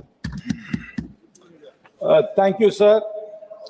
At the outset, I'd like to congratulate the Finance Minister for presenting 9 consecutive budgets. It's not a mean feat, Valthakal. Especially it's commendable because she represents a party which draws its inspiration and its genesis from an all-male organization. In that background, Finance Minister, a lady from my state, presenting 9 budgets is remarkable. Meendum Valthakal. Sir, this budget is in the backdrop of the much touted trade deal. To my understanding, this trade deal is nothing but borrow the words of Winston Churchill, a riddle wrapped in a mystery and inside an enigma. I hope the Finance Minister, when she addresses the House, will shed some light into this trade deal. Whether India is obligated to buy $500 billion worth of goods from the United States. Are we allowed to buy oil from our long-standing friend Russia?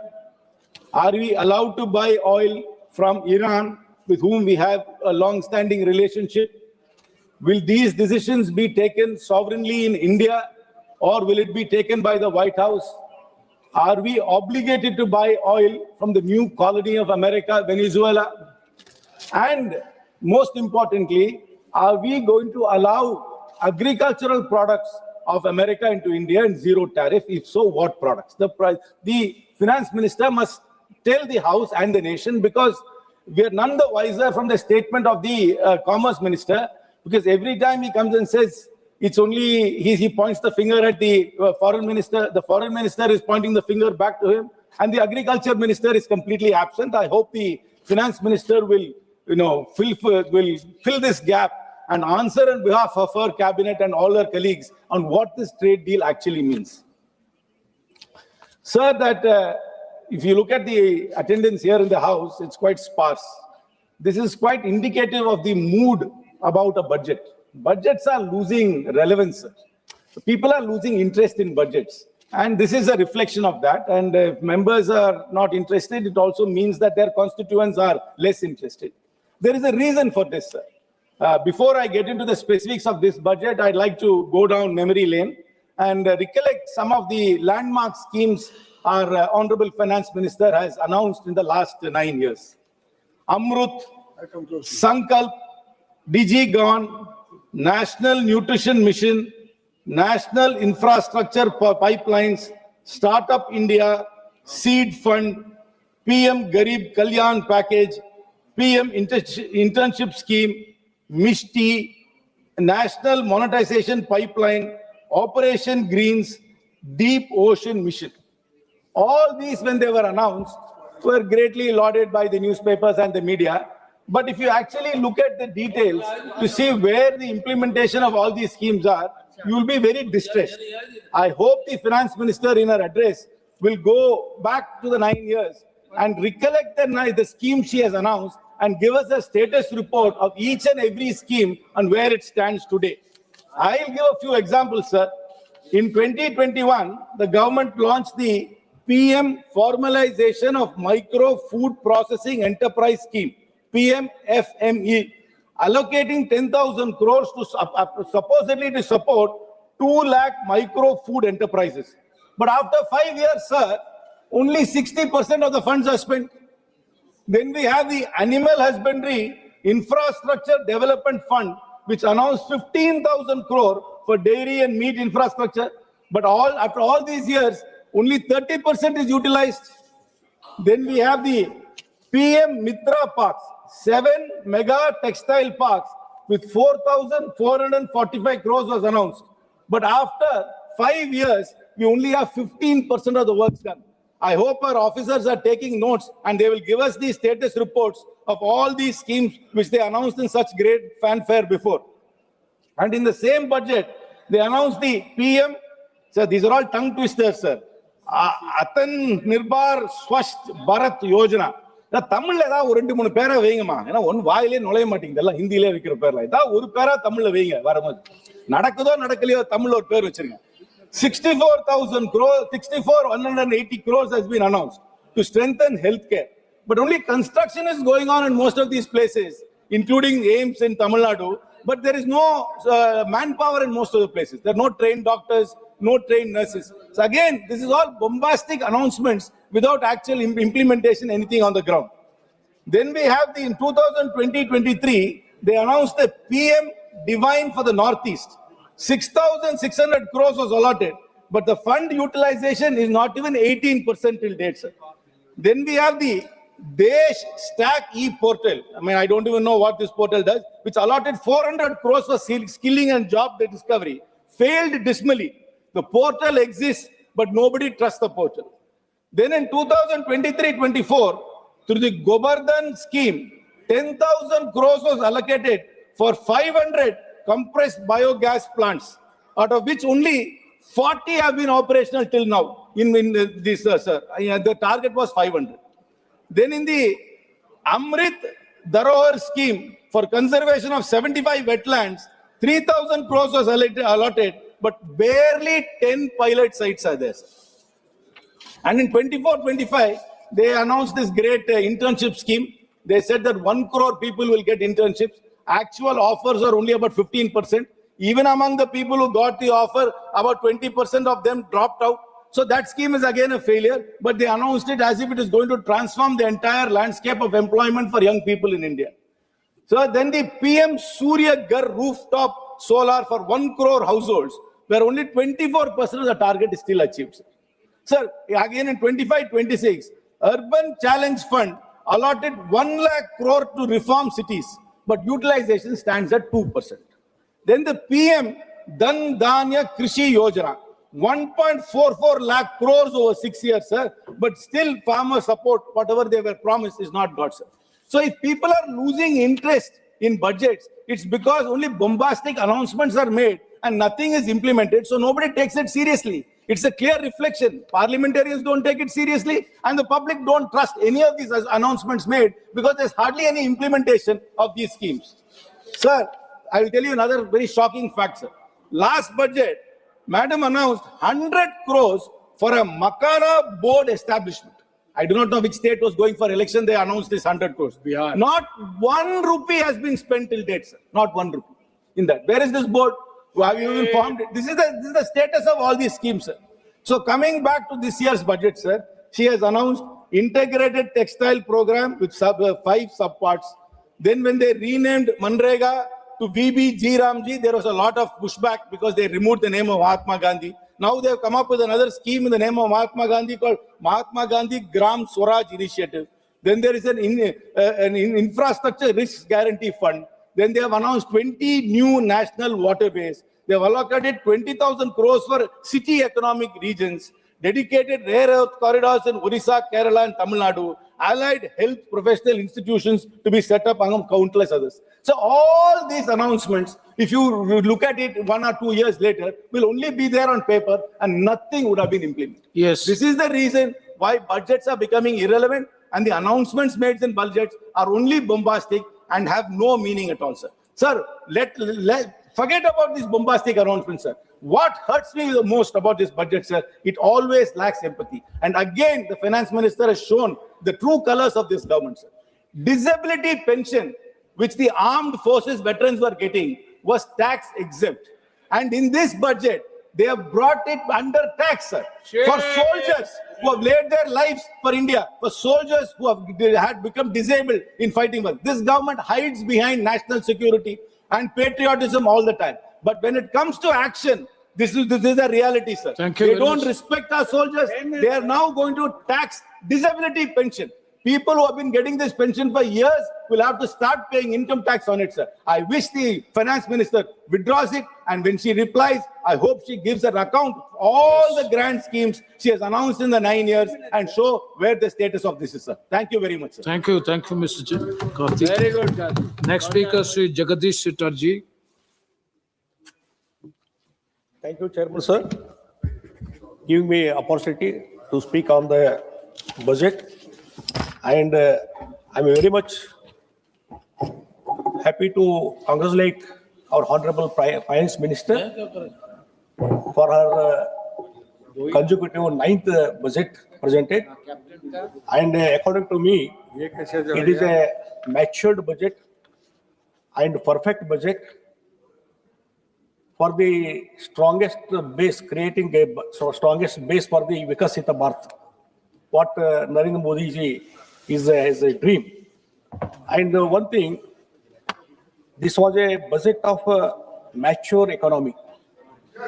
For an economically stable country and by a government that is confidently looking beyond today, Union budget 26-27 signals a shift from crisis management to long-term nation building, aligning with Prime Minister Narendra Modi's vision of developed India by 2047. Rather than announcing fleshy grave, as the government has focused on strengthening core systems, healthcare, education, manufacturing, infrastructure, and now explicitly energy security and cutting-edge technologies, including AI. It leads to the eye that the Modi government is preparing India for sustained growth, for a march towards becoming a developed economy. What does it mean? It clearly signals faster connectivity between major economic centers alongside city economic regions, new freight corridors, inland waterways, coastal cargo promotion, and support to the states. The Modi government is now thinking in terms of agglomeration economics. Cities, especially Tier 2, Tier 3, are being positioned as growth engines rather than mere population magnets. Manufacturing policy has been sharpened further. Semiconductor mission to biopharma, Shakti, rare earth magnets, container manufacturing, textile cluster revival, clinical parks, electronics, components, and construction equipment upgrades point to a deliberate effort to rebuild India's industrial base. These are not isolated announcements. And one thing that to this end, the government has brought about several structural reforms: the introduction of goods and service tax, the insolvency and bankruptcy code, the historic corporate tax cut 2019, the provisioning of massive subsidies in the form of production-linked incentive schemes. Logistic inefficiency is another major focus, with the plans for east-west dedicated freight corridors, the operationalization of 20 national waterways over 5 years, and the development of 7 high-speed rail corridors connecting major cities. The emphasis on urban development with a budget of 25,000 crore over 5 years acknowledges the economic power of agglomeration and the role of cities play as an engine of growth. The establishment of 5 regional medical hubs will not only boost medical tourism, but also domestic health care capacity, complemented by plans to train 1.5 lakhs caregivers and 1 lakh allied health professionals over the next 5 years. And one thing, the proposal to create 5 inner city townships near industrial and logistic corridors is timely and strategic. If supplemented with an outreach to talented Indians abroad, particularly in the US, it could catalyze a reverse brain drain, an essential ingredient for true Atmanirbhar self-reliance. AI has been a focus, and the cloud services data centers have been provided with the 22-year tax holiday. All these, so many things that is highlighted in the budget. I'm not going to go details about it. And one thing that regarding this 7 high-speed rails corridors, Honorable Prime Minister declared, and I humbly request Honorable Finance Minister to declare another important railway corridor. Mr. Somanaji also here, Railway Minister, and Vaishnavi is also declare. I request high-speed rail corridor from Bengaluru to Bombay. It will cover most of the part of the Karnataka. So I request humbly to announce 8th corridor also. This will helpful to the Karnataka. And regarding another important thing, yes, my chairman, that defense cluster to be established in the Belagavi, because it is a military base, Belagavi, and 1,000 acres of land is available. So defense cluster has to be declared. And another important thing, Kalsa Banduri drinking water project. Already Mahadevi Tribunal has awarded 3.5 to more than 3.5 TMC water for drinking water purpose. So it is implemented. Definitely it will help for the development of that area is concerned. And 2-3 minutes, sir. And one thing, Chairman Saab, that regarding this Madai issue is concerned, Environment Department and the Forest Department, it is pending. If the concerned ministers take an interest and even convince the Goa people, Goa government also, that will be clear. Definitely it will help to the drinking water project. It has to be cleared.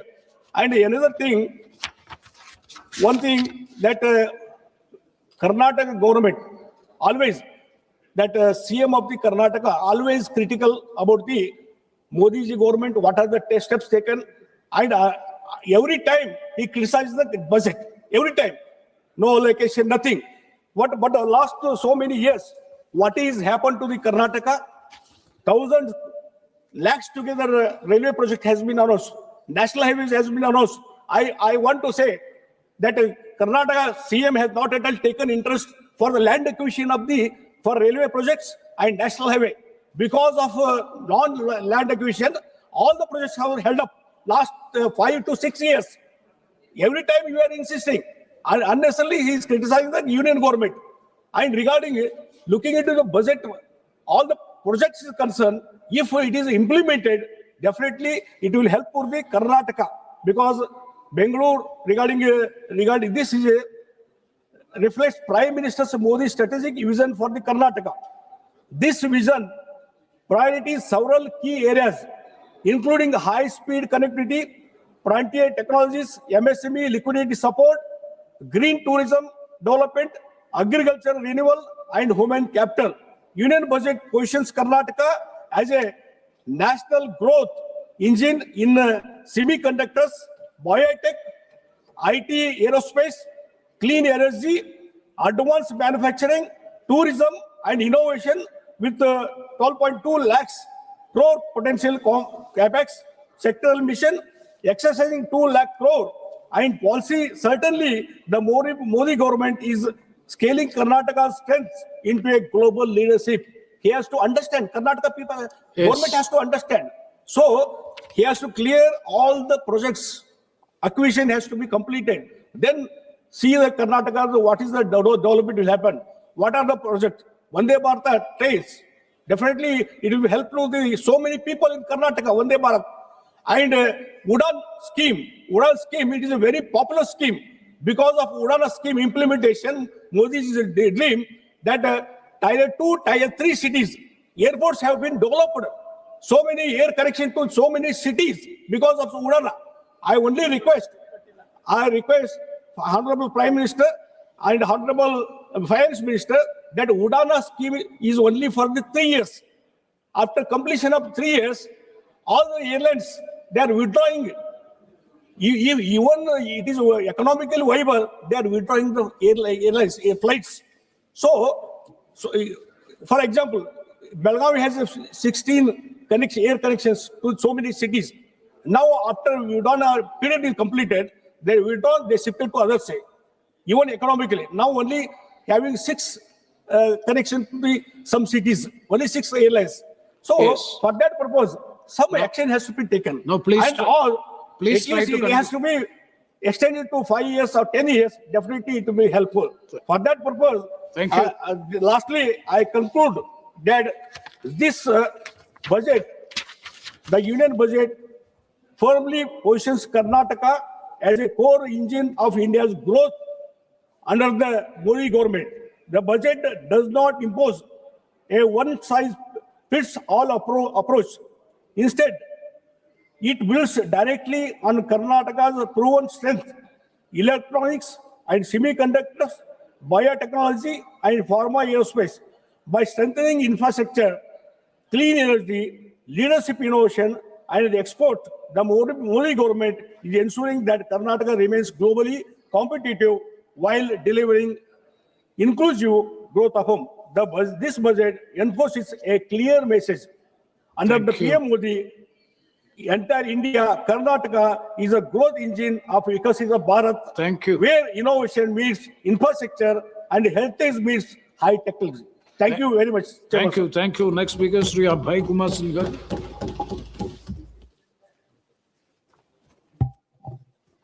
धन्यवाद सभापति महोदय। माननीय वित्त मंत्री महोदया जी ने 9वां budget पेश किया और हमें याद है महोदय कि जब ये सत्ता में आए थे तब उन्होंने कहा था कि पुरानी सोच बदलेगी, प्राथमिकताएं बदलेगी और आम आदमी के जीवन में वास्तविक परिवर्तन आएगा। महोदय, यह 2026-27 के बजट को देखकर प्रश्न उठता है, क्या बदला और किसके लिए बदला? इस बजट में जहां एक ओर बड़े बड़े पूंजीगत आंकड़े दिखाए गए हैं, वहीं दूसरी ओर शिक्षा, स्वास्थ्य, कृषि, आपदा, ग्रामीण विकास, राज्यों और सामाजिक क्षेत्रों से जुड़ी अहम मदों में कटौती की गई है। केंद्रीय बजट 2026-27 के दस्तावेज बताते हैं कि बदलाव नहीं बल्कि कटौती, ठहराव और कुप्रबंधन हुआ है और इसका सबसे बड़ा नुकसान महोदय हमारे बिहार जैसे राज्यों को उठाना पड़ता है। यह बजट विकास का विजन नहीं है बल्कि बिहार के युवाओं, किसानों, श्रमिकों और छात्रों के लिए निराशा का दस्तावेज है। मैं सरकार से पूछना चाहता हूं, बिहार के लिए अमृत काल कहां गए महोदय? मैं जानना चाहता हूं। कुछ ही दिन पहले चुनाव संपन्न हुई बिहार में, डबल इंजन की सरकार डबल डिजिट में, डबल सेंचुरी में 203 सीट पर जीत के आती है और जब चुनावी घोषणा में जब उन्होंने कहा कि हम आएंगे तो जातीय गणना हम कराएंगे और इस बजट में जातीय गणना पर किसी प्रकार का कोई भी बजट प्रस्तुत नहीं करना, यह बड़ा दुर्भाग्य की बात है महोदया। मैं ये जरूर कहना चाहूंगा कि डबल इंजन की सरकार जिसे आप कहते हैं, ये बिहार पर सबसे बड़ा असर, इस तरह के बजट से सबसे बड़ा असर बिहार जैसे राज्यों पर पड़ता है। और बिहार मैं बता दे रहा हूं, गरीबी में नंबर 1 बिहार, बेरोजगारी में नंबर 1 बिहार, पलायन में नंबर 1 बिहार, अपराध में number 1 Bihar, school drop out में नंबर 1 बिहार, देश में सबसे कम प्रति व्यक्ति आय बिहार, देश में सबसे कम प्रति व्यक्ति निवेश बिहार, देश में सबसे कम उद्योग धंधे बिहार में, देश में सबसे कम साक्षरता दर बिहार में, छात्र छात्राओं के उत्पीड़न में नंबर 1 बिहार, हत्या और बलात्कार में नंबर 1 बिहार। ये है डबल इंजन की सरकार। ताज्जुब की बात यह है महोदया, एक 2 पॉइंट और मैं बताना चाहता हूं महोदया। केंद्र सरकार ने स्वयं एथेनॉल उत्पादन नीति लाई थी बिहार के लिए। उसके बाद क्या हुआ महोदया? सभापति महोदय, मैं बताना चाहूंगी, एथेनॉल उत्पादन नीति लाई थी केंद्र ने बिहार के लिए, और हुआ क्या? बोले थे उद्योग लगेंगे, रोजगार पैदा होंगे और पलायन रुकेगा। बड़े पैमाने पर 2025-26 में बजट में तेल विपणन कंपनियों द्वारा बिहार की एथेनॉल इकाइयों का खरीद आवंटन लगभग 50% घटा दिया गया महोदया, जिससे 17 संयंत्र बंद होने की कगार पर पहुंच चुके हैं और कुछ ने उत्पादन भी रोक दिया है। परिणाम स्वरूप 25,000 से अधिक श्रमिकों की नौकरी खतरे में है और 15 लाख मक्का किसानों को मिला सुनिश्चित बाजार टूट चुका है। इस तरह की नीति से ये केंद्र सरकार की बजट चलती है महोदय। मैं जरूर कहना चाहूंगा, बेरोजगारी की बात आती है, ये जब 2014 में पहली बार सत्ता में आए थे तो इन्होंने वादा किया था कि हम बेरोजगारी को दूर करेंगे, हम महंगाई को खत्म करेंगे, आप हमें सत्ता में लाओ। और सत्ता में जब देश की जनता ने लाई तो बेरोजगारी तो छोड़ दीजिए, महंगाई भी चरम सीमा पार कर गई। हमें याद है 2014 में जब 386 रुपये सिलेंडर था, 386 रुपये सिलेंडर था, उस समय सत्ता पक्ष के ही तरफ से एक माननीय मंत्री हुआ करती थी, वो सिलेंडर माथे पे रख करके डांस किया करती थी। और इसी सरकार में 1100 रुपये सिलेंडर हुआ। सत्ता पक्ष के लोग कोई किसी प्रकार का उनके कान पर कोई जू नहीं रहेगा। ऐसे बहुत आंकड़े हैं महोदय, मैं उन आंकड़ों में नहीं जाना चाहता हूं। सभापति महोदय, स्वास्थ्य के बारे में मैं एक थोड़ा सा उल्लेख करना चाहता हूं। भारत के नियंत्रण और महालेखा परीक्षा की 2024 की रिपोर्ट बिहार की स्वास्थ्य व्यवस्था की गंभीर विफलता को उजागर करती है। कैग के अनुसार राज्य में WHO मानकों की तुलना में 53% डॉक्टरों की कमी है। प्राथमिक व सामुदायिक स्वास्थ्य केंद्रों में लगभग 60% पद खाली हैं। अधिकांश जिला अस्पताल और CHC विशेषज्ञ डॉक्टरों के बिना संचालित हो रहे हैं, जबकि कई जगह ICU, ऑपरेशन थिएटर और ब्लड बैंक जैसे मूलभूत सुविधाएं भी उपलब्ध नहीं है।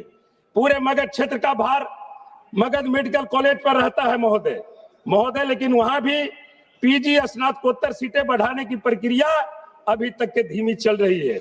हम एक 2 बातों का और जिक्र करना चाहेंगे महोदय। माननीय वित्त मंत्री महोदया जी ने कहा कि हम 25 करोड़ देशवासियों को गरीबी रेखा से ऊपर उठा करके लाए हैं। वो आंकड़े कहां है महोदय? कैसे आप उठा करके लाए? आप पिछले बजट में आपने कहा कि 75 से 80 करोड़ BPL धारी परिवार को हम 5 किलो अनाज देने का काम करते हैं, और इस बार आप एक साल में 25 करोड़ BPL धारी परिवार को आप ऊपर उठा करके लाए हैं। तो मैं तो कहूंगा कि राज्यभाई, इसका आंकड़ा भी पूरी तरह से प्रस्तुत आपको करना चाहिए महोदय। मैं तो जरूर कहना चाहिए। 1 मिनट महोदय, मैं एक मांग आपसे करना चाहता हूं।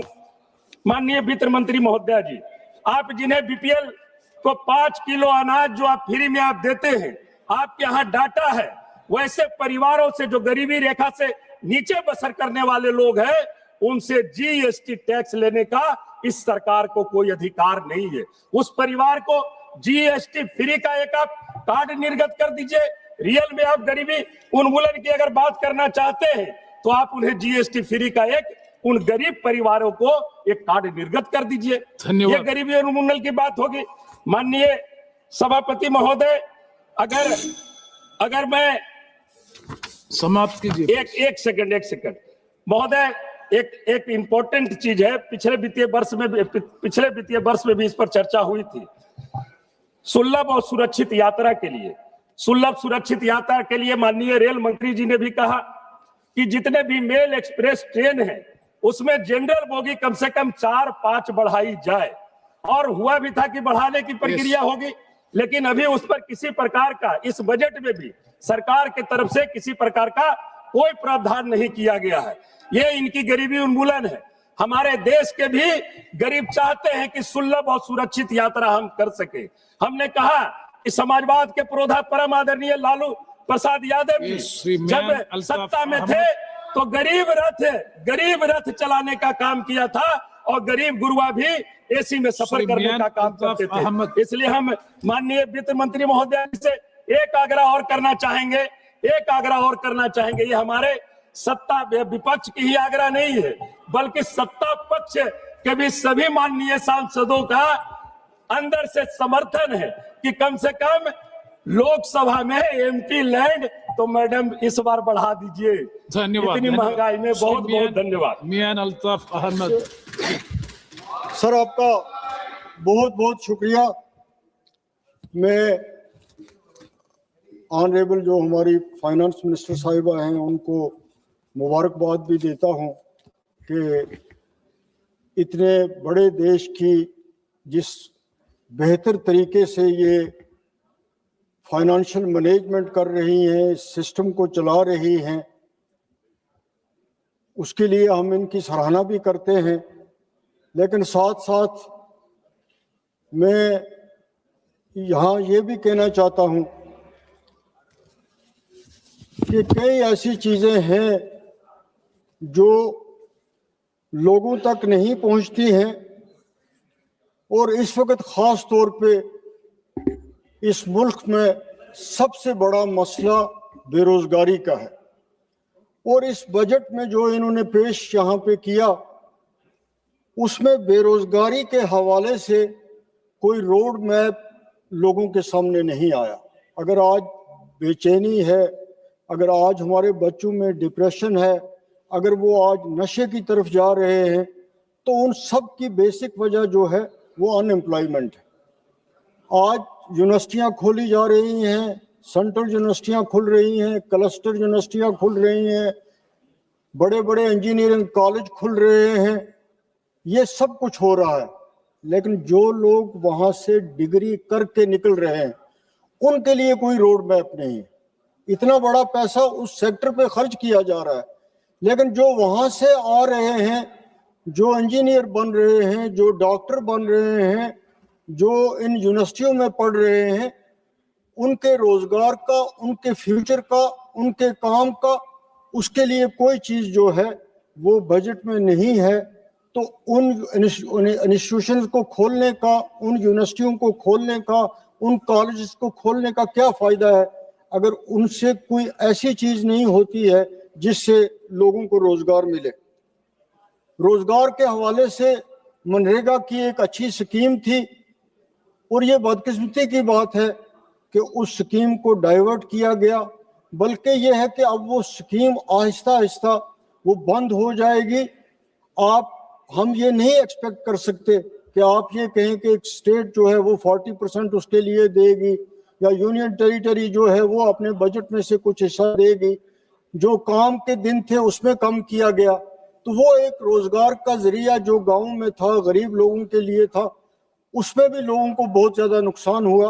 और मैं तवक्का रखता था कि जो इस चेंज की गई उसके बाद फाइनेंस मिनिस्टर साहिबा लोगों के जज्बात देख के, पॉलिटिशियंस के, पार्लियामेंटेरियंस का जवाब देख के, वो जो रिजेंटमेंट उस कानून के खिलाफ थी वो इस बजट में उसको रेक्टिफाई करेंगे, लेकिन उस सिलसिले में भी कुछ नहीं हुआ। बैंक से एक दूसरा जरिया है बेरोजगारों के लिए, लेकिन अब बैंकों का ये हो रहा है कि वो सरमायादारों के लिए हैं, बिजनेसमैन के लिए हैं। जब कोई बेरोजगार इंजीनियर, डॉक्टर डिग्री लेके जाता है बैंकों में, कोई टेक्निकल हैंड जो है वो बैंकों में जाता है, तो वहाँ इतनी बड़ी तवालतें हैं, वहाँ इतनी बड़ी रिश्वत ली जाती है कि वो जो पहले एक बैंक से लोगों को ये लगता था कि ये लोग जो हैं ये बेरोजगारों को उनको प्रायोरिटी पे लोन दे देंगे, दफ्तरी तवालतें कम होंगी, रेट ऑफ इंटरेस्ट कम होगा, लेकिन बैंक भी वो मकसद इस वक्त पूरा नहीं कर रही हैं। Bank, state bank of India को देखिए, हमारे जम्मू कश्मीर बैंक की हालत ये है कि उस बैंक में अब स्टाफ रहा ही नहीं है। वहाँ गार्डनर जो है वो क्लर्क का काम करता है और क्लास फोर्स जो है वो कैशियर का काम करता है, और लोग इतने बेरोजगार हैं हमारे जम्मू कश्मीर में। पोस्टें पूरी वैकेंट हैं, लेकिन उनको फिलअप करने के लिए कुछ भी नहीं किया जा रहा है। इसी तरह दूर दराज के इलाकों में जम्मू कश्मीर बैंक की ब्रांचें खोलनी है, लेकिन मुझे लगता है बैंकिंग सेक्टर ऐसा है कि जिस पे किसी का कंट्रोल रहा ही नहीं है। तो मैं ये चाहता हूं कि गवर्नमेंट ऑफ इंडिया हो, इनका फाइनेंस डिपार्टमेंट, सर मुझे 2 मिनट तो चाहिए, मुझे बोलना है। मैं तो अभी तो मैं टूरिज्म सेक्टर पे आया नहीं, तो उस पर कुछ भी नहीं हो रहा है। हमारे जम्मू कश्मीर बैंक से लोगों को कोई फायदा नहीं हो रहा है।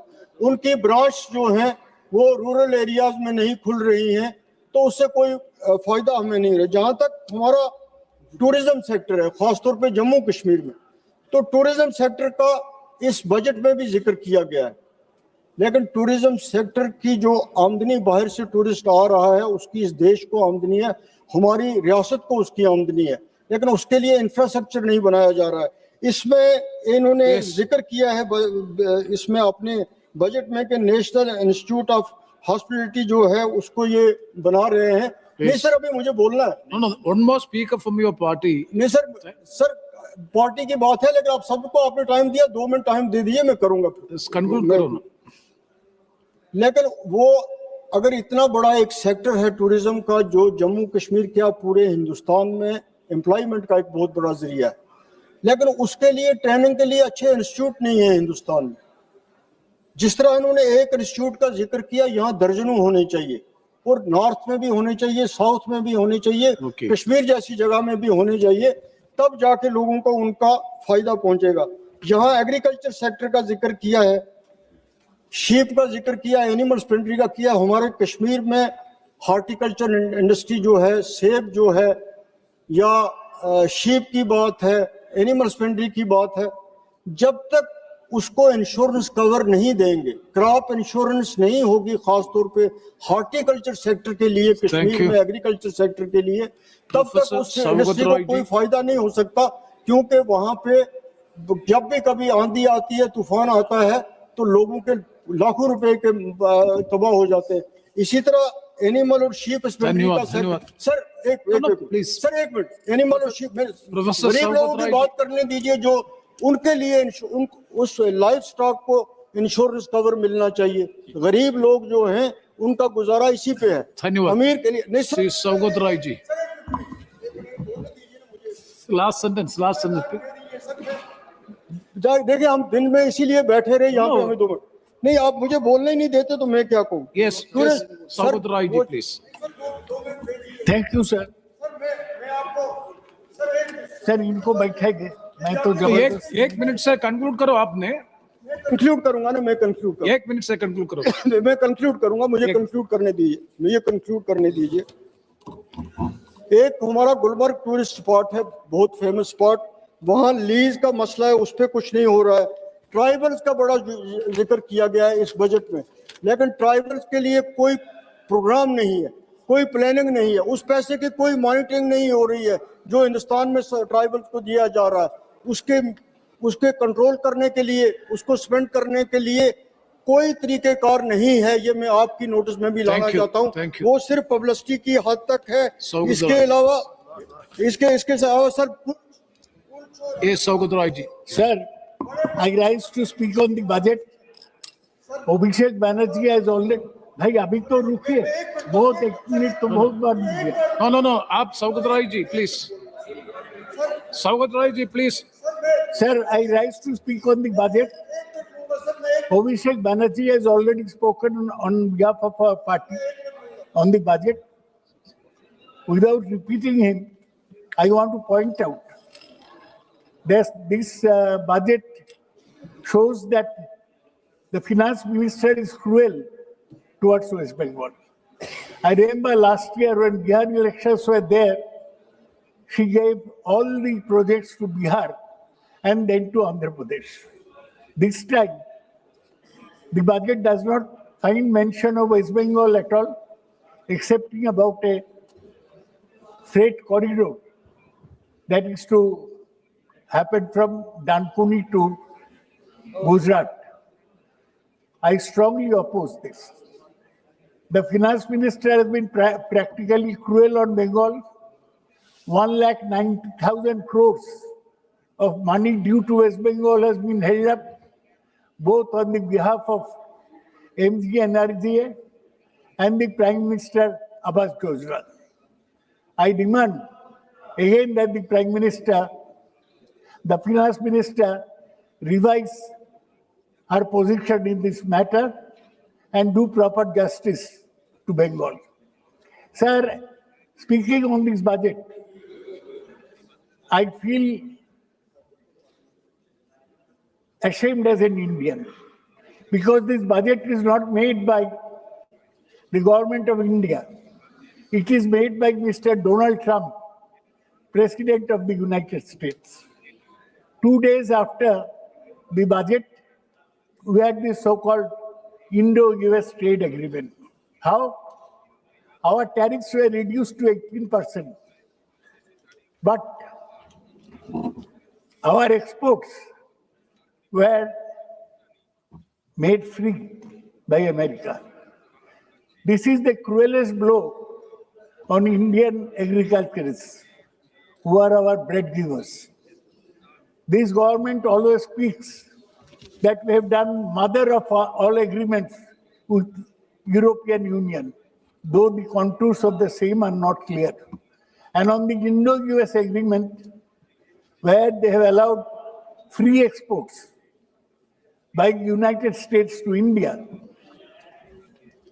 it is not clear what are the other contours of the Indo-US trade agreement.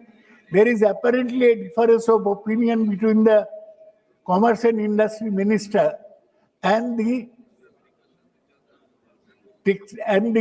Foreign Minister, External Affairs Minister and the Commerce Industry Minister.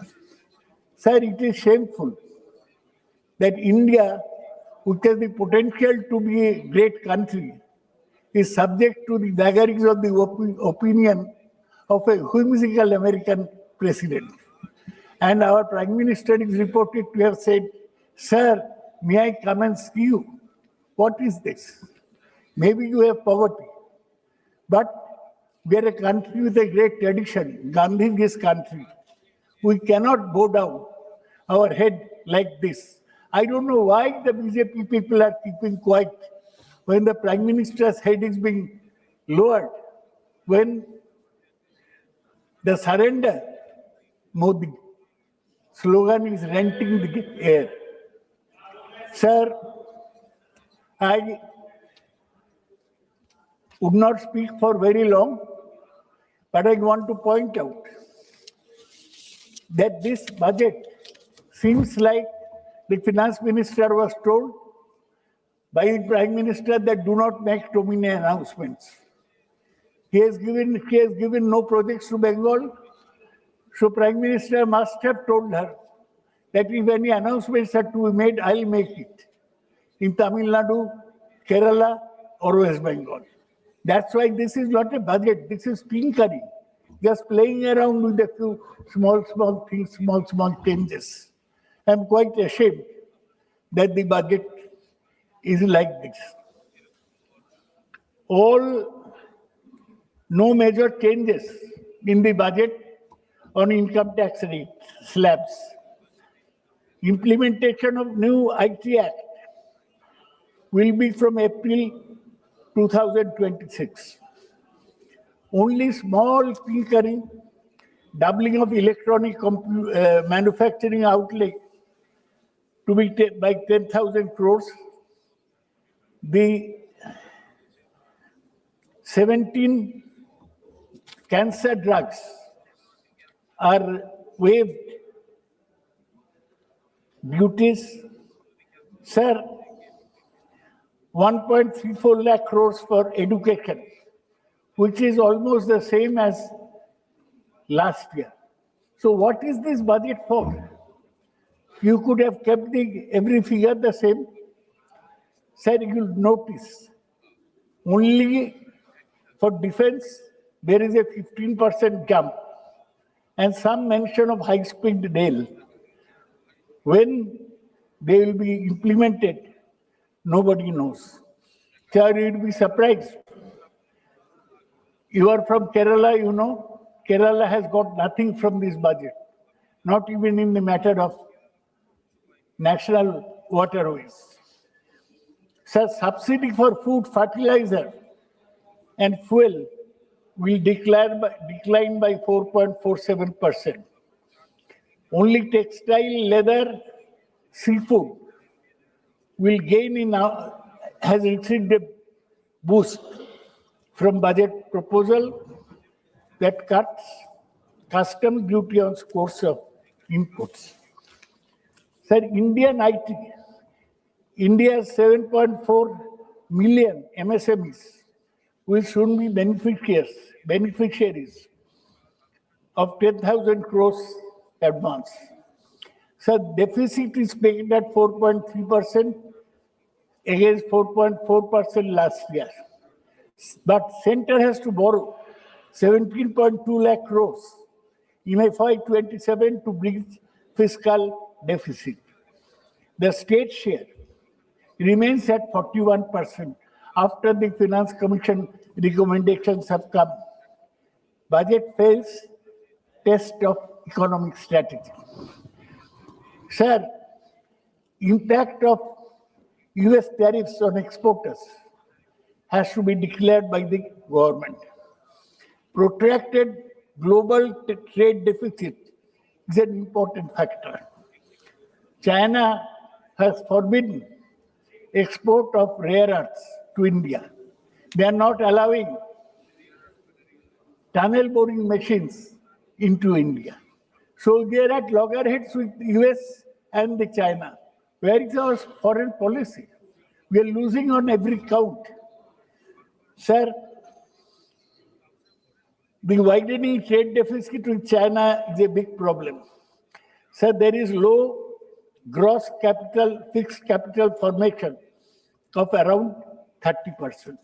The worst is this government is a great champion of the private sector. It's called Adani Ambani government. Now, the private sector is not investing at all. What is the proposal to the industry from the finance minister? Sir, there is distress among MSMEs. Their widespread closures are taking place. Unemployment among youth is a big problem. Deteriorating urban infrastructure amid rapid urbanization is a big problem for the country. Sir, government every year announces new schemes. There are 24 such schemes which have not been seen the light of the day. Now, instead of announcing so many schemes, the finance minister could have tried to complete the existing schemes. They did not. So today we face youth without jobs, failing manufacturing, investors not putting out capital, tax exempted, only one human step, tax exempted for motor accident compensation. The budget totally ignores both unemployment and social security. The allocation for the Union Labour Ministry is the same as in the last budget. No scheme to increase job opportunity. Total central outlay for urban development, where the cities are supposed to be engines of growth, has fallen from 96,700 crores to 85,000 crores. Shrinkage of 11.6%. Yes, Sogoda. Sir, in 2 minutes, I'll complete. India's long-term economic security arrangement with Russia has gone. Russia has been our friend. Now on Trump's say so, on Trump threatening India, we have said that we will not buy Russian oil anymore. Is this the way independent countries should function? India's long-term economic security arrangement with Russia are not there. Another European Union ke saath, mother of all unions, nobody knows what that European Union free trade agreement holds. So there is a difference between the foreign minister and the commerce and industry minister. The finance minister is saying deregulate, simplify, and reduce business friction.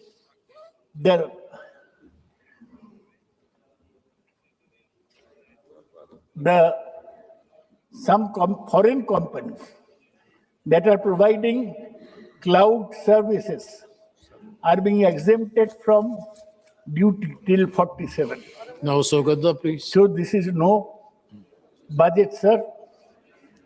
We cannot even get a tunnel boring machine from China. Yes. No rare earth from China. And lastly, I must say that the finance minister should admit, but finance minister is not here. His minister of state is constantly conversing on Uttar Pradesh politics with his friends. Yes. So what to speak to him? So he is not listening. He is not interested. He will go back to. Sir, three signal. Yes, Sogoda, please. Projects of the government. Now the time to You are conclude. not concerned. He is. Yes, Sogoda. Last sentence. Make in India has failed. Atmanirbhar Bharat has failed. Production-linked incentive scheme has failed. Yes. India Sri Captain needs to Viricho encourage Fernandez. investment. Sir, this is a bad budget. 1 second. Minister has presented the budget with her hands tied behind their back. On the one hand, Trump is pulling at her hand. On the other hand, Modi is pulling at her hand. I am ashamed. Thank you. Thank you. Mr. Captain. Thank you, Chairman, sir. Thank you for allowing me to speak on the budget session. I heard the entire speech of the Honorable Finance Minister, and like a small child who used to wait during Christmas for Santa Claus to come and put some gifts in the stocking, I waited and waited, but finally was greatly disappointed.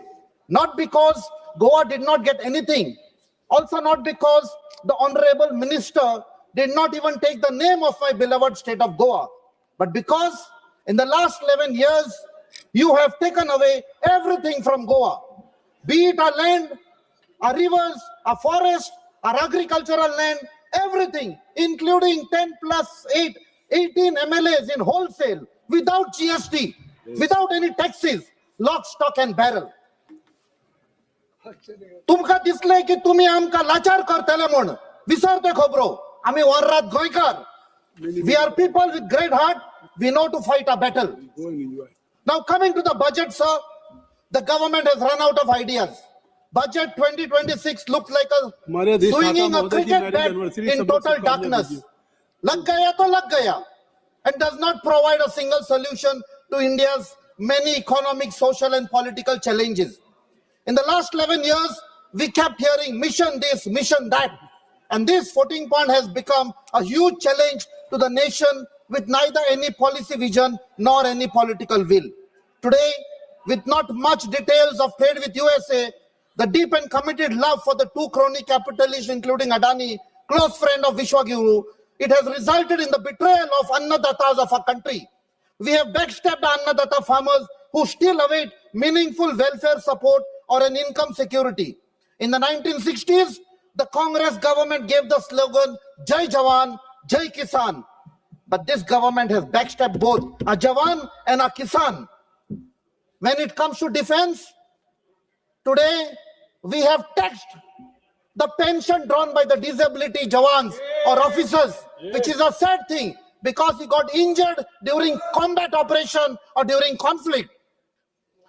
There is a delay in disbursement of funds for the ECHS, and that has affected the treatment of our veterans and their families.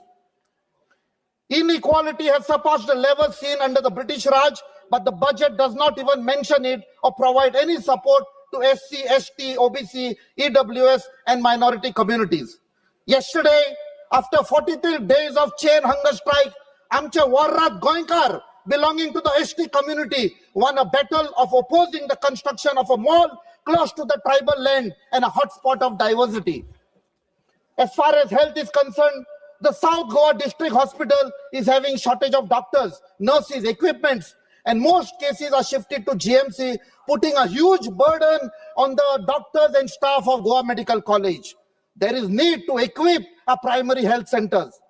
There are funds needed to augment the water requirement, but the government is only giving approval for mega projects with swimming pools. The money bags from Delhi have marginalized Amche Goinkarang. Faulty infrastructure and corruption has led to repeated expenditure by the state government. The job scam of massive proportion has shattered the dreams of the Goan youth. The emerging scam in handing over garbage handling plants to favored corporates, be it in Chikalim or Sankwal, has led to wastage of public money with no desired results. This requires an investigation by the central government. Today, Goa government is known as the event management government by spending crores and crores and has led to a loan of over 35,000 crores. As the Burge Goyan Zalman Eta, the Apnaja Takler almost 2 lakh loan given Zalman Eta for no fault of the child. I feel sad to state that today Goa has turned into a crime capital of the country, a drug capital, unemployment capital.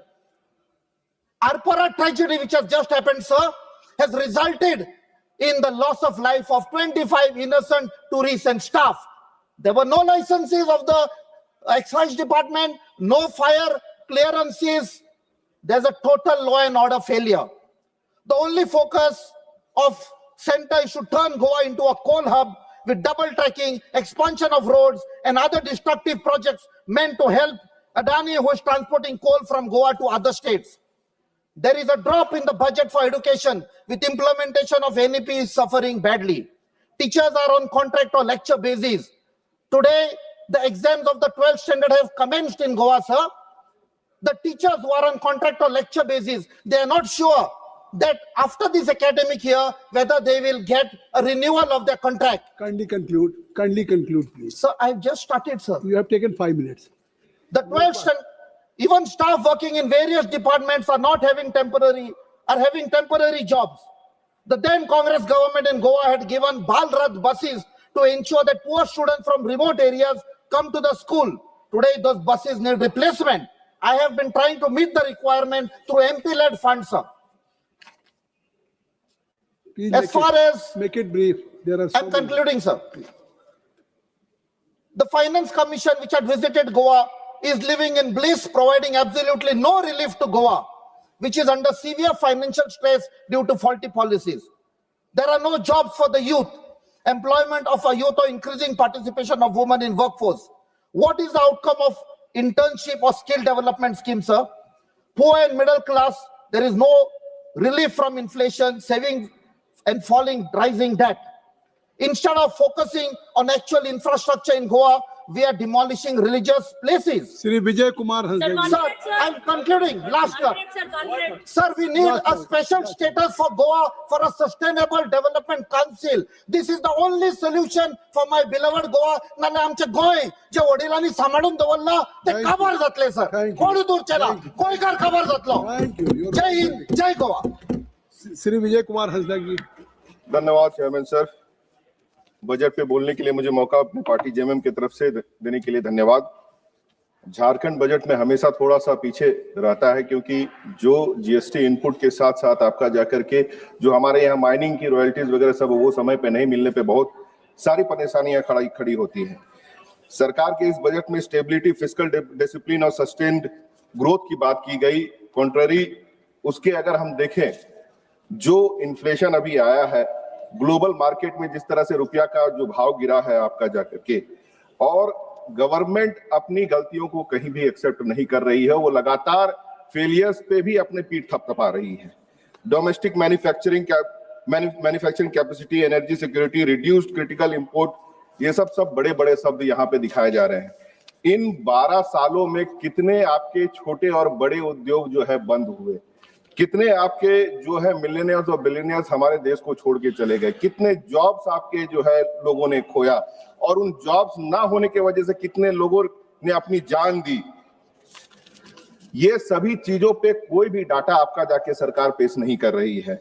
और जिस तरह से import कम करने की बात हो रही है, लेकिन यूएसए ट्रेड डील के बाद जो दिख रहा है कि सरकार पूरी तरह से घुटने टेक दे रही है. पुराने साथियों से संबंध खराब कर और यूएसए के साथ जो संबंध बढ़ाने के चक्कर में जितने भी हमारे यहाँ के उद्योग अगर होंगे, चाहे वो मिल्क हो, चाहे वो भुट्टा का जो बाय प्रोडक्ट हो, उन सबको लेने के बाद यहाँ के फार्मर्स की क्या स्थिति होगी, उस पे कहीं कोई क्लियर इंटेंशन दिख नहीं रहा है. और जिस तरह से जो बाहर के कंपनीज यहाँ पे प्रोडक्ट डंप करते हैं, क्योंकि बहुत सारे सब्सटेंसेस जो कि दूसरे देशों में बंद रहते हैं वो यहाँ पे हमारे देश में यूज किए जाते हैं, जो कि यहाँ के लोगों के लिए हानिकारक है, खतरनाक है. हाई ग्रोथ ऑफ 7% और पॉवर्टी रिडक्शन की बात की गई है, जबकि मैं कह सकता हूं ये पूरी तरह से असत्य है. आज जिस तरह से गरीबी है, महंगाई बढ़ी हुई है, और जिस तरह से आपका जाकर के राशन दिया जा रहा है 80 करोड़ लोगों को, तो किस तरह से कहा जा सकता है कि आपका जाकर के गरीबी से लोगों को बाहर निकाला गया है. पहले गवर्नमेंट जो है एक बहुत बढ़िया डाटा देती थी कि हमारे मिनिस्ट्रीज ने क्या क्या काम किया और कितना काम किया. अभी डाटा छिपाए जाते हैं, दिखाए नहीं जाते हैं, और लोगों को भ्रम में डाला जाता है. और जिस तरह का हाईएस्ट टैक्स पेइंग सिस्टम है, सिर्फ डायरेक्ट टैक्स की हम बात नहीं करें, हर एक व्यक्ति इस देश में जो भी चाहे वो छोटा से बड़ा, आपका किसान से लेके गरीब कोई भी है, सबको ये अपना टैक्स देता है हर एक चीज खरीदने पे. जिस तरह से निचोड़ करके लोगों से, और जो सोशल सिक्योरिटी पे आज तक फोकस नहीं है इस गवर्नमेंट की, हेल्थ, आपका job opportunity, education, farming, production, जो फोकस गवर्नमेंट की नहीं है, उसे दिग्भ्रमित करने के लिए बड़े बड़े शब्द सिर्फ इस्तेमाल किए जा रहे हैं. आज बुद्धिस्ट सर्किट की बात हो रही थी नॉर्थ ईस्ट में. जिस तरह से इस पूरे देश में जो आपसी सद्भाव, आपसी प्रेम, जाति धर्म का जो एक सुंदर माहौल, उसे इस सरकार के लोगों द्वारा लगातार चोट करके जिस तरह से बिगाड़ा जा रहा है. आज मणिपुर में जो हुआ, और इस सरकार ने जिस तरह से बैकफुट में रह करके वहां पे घटनाओं को आगे बढ़ते रहने दिया, ये यहाँ के सरकार की मंशा को दिखाता है. आज आसाम के टी ट्राइब को, चाहे हिल ट्राइब बोल करके, जो वहां के आदिवासी, उनको जो उनका हक नहीं दिया जा रहा, और जिस स्थिति में वो रह रहे हैं. आज आसाम के जो मुख्यमंत्री है, उनका जो जिस तरह का विवादास्पद बयान सब आता है, और उसके बावजूद वो मैं बोल रहा हूं, बोलने दिया जाए. जिस तरह का विवादास्पद बयान आता है, चाहे वो अल्पसंख्यकों के विरोध में हो, चाहे वो आपका जाकर के दूसरे दल के नेताओं के लोग के बारे में हो. विजय जी, आप भारत की पार्लियामेंट में देश के बजट पे चर्चा कर रहे हैं. सर, बजट के साथ उनके शब्दों के ऊपर मैं चर्चा कर रहा हूं. इनको तकलीफ बहुत हो रही है, क्योंकि सच्चाई बोल रहा हूं मैं, की चर्चा, क्योंकि सच्चाई बोल रहा हूं मैं. आप झारखंड, मैं ये कह सकता हूं कि वहां पर जिस तरह से अगर जो ट्राइब्स के ऊपर से अत्याचार हो रहा है, वो बिल्कुल आपका, मैं कह सकता हूं, अपराध है. एक मिनट, क्या है पॉइंट ऑफ जो यहाँ पे सर लोग आज विरोध कर रहे हैं, मैं सर बहुत ज्यादा लंबा समय नहीं हमारा, मैं टाइम वेस्ट नहीं करूँ। 353 सर। चलिए, क्या है व्यवस्था? वो ये कहता है कि जो भी इस सदन के सदस्य नहीं है या अपने को डिफेंड करने के लिए यहाँ मौजूद नहीं है, उसके बारे में किसी प्रकार की कोई चर्चा नहीं हो सकती है। इसीलिए असम के मुख्यमंत्री के बारे में जितनी बातें कही हैं उसको एक्सपंज करिए सर। ये कृपया जो नियम 353 है सर, जो व्यक्ति सदन का सदस्य नहीं है जो आप बैठ जाइए, जो स्टेटमेंट इंडिया के लोगों के सामने उसे झुटलाया नहीं जा सकता है। एक बात सुन चाहे आप यहाँ पे जो भी नियम ला करके बात हम करें। इस पे व्यवस्था दे दे जो निशिकांत जी ने उठाया। सर मैं अपनी बातों को समाप्त करूंगा। हम ठीक है, कृपया जिस व्यक्ति को सर आप लोग की बात को पूरी तरह से सुन रहा हूं। जिस व्यक्ति को सफाई देने का अवसर यहाँ नहीं है उसका कृपया नाम या उसको लेकर मैंने नाम बिल्कुल नहीं लिया सर। अपनी चर्चा समाप्त करें। और लगातार इस देश की जो व्यवस्था खराब होती चली जा रही है, मैं यहाँ के सदन के नेता की ही बात करूंगा जो शायद डिफेंड कर सकते हैं, कि हमारे चौकीदार की तरफ से हमने सुना था कि हमारा क्या है, हम तो झोला उठा करके लेके चले जाएंगे। लेकिन अब मैं ये कह सकता हूं पूरे विश्वास के साथ कि उनके फकीरी के चक्कर में ये देश पूरा फकीर होने के राह पे चल पड़ा है। बहुत बहुत धन्यवाद। श्री बीरेन्द्र सिंह जी, श्री बीरेन्द्र सिंह जी। धन्यवाद अधिष्ठाता महोदय। मैं माननीय वित्त मंत्री जी द्वारा प्रस्तुत बजट सामान्य चर्चा के लिए मैं खड़ा हुआ हूं।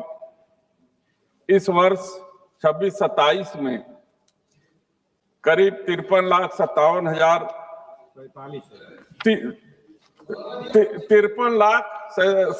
53 लाख के करीब 1,000 करोड़ के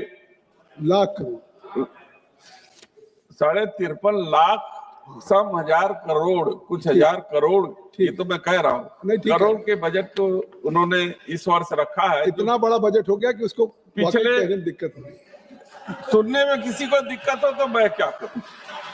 जो पिछले वर्ष की अपेक्षा 7.7% अधिक है। मैं इसलिए इस बजट 7.7% हमारे आंकड़े से है। और जो मनीलाल जी आप कह चुके हैं और बीरेन्द्र जी भी विधानसभा में रहे हैं, प्रॉम्प्टिंग मत करिए। जो 4.4% डेफिसिट के साथ है। मैं इस बात के लिए जरूर चर्चा करना चाहता हूं कि माननीय वित्त मंत्री जी ने कृषि के लिए 1,62,671 करोड़ आवंटित किया है, क्योंकि सदन पूरा जानता है कि देश हमारा 70% जो देश की आबादी है वो कृषि पर के क्षेत्र पर निर्भर है। इसलिए हम लोग स्पष्ट रूप से माननीय वित्त मंत्री जी से चाहते हैं कि इस बजट के अवलोकन से यह जरूर हम लोगों को आशा नहीं दिख रहा है कि जो किसानों के ऊपर लगातार कर्ज बढ़ रहे हैं उसके माफी के लिए किसी प्रकार का बजट में प्रावधान है, न ही एमएसपी पे गारंटी के कानून के संदर्भ में कोई प्रावधान होगा कि नहीं होगा। मैं पिछले दिनों माननीय कृषि मंत्री जी जब सदन में थे, प्रश्न के दौरान सबसे अधिक जो कठिन स्थिति है वो है बटाईदार किसानों की।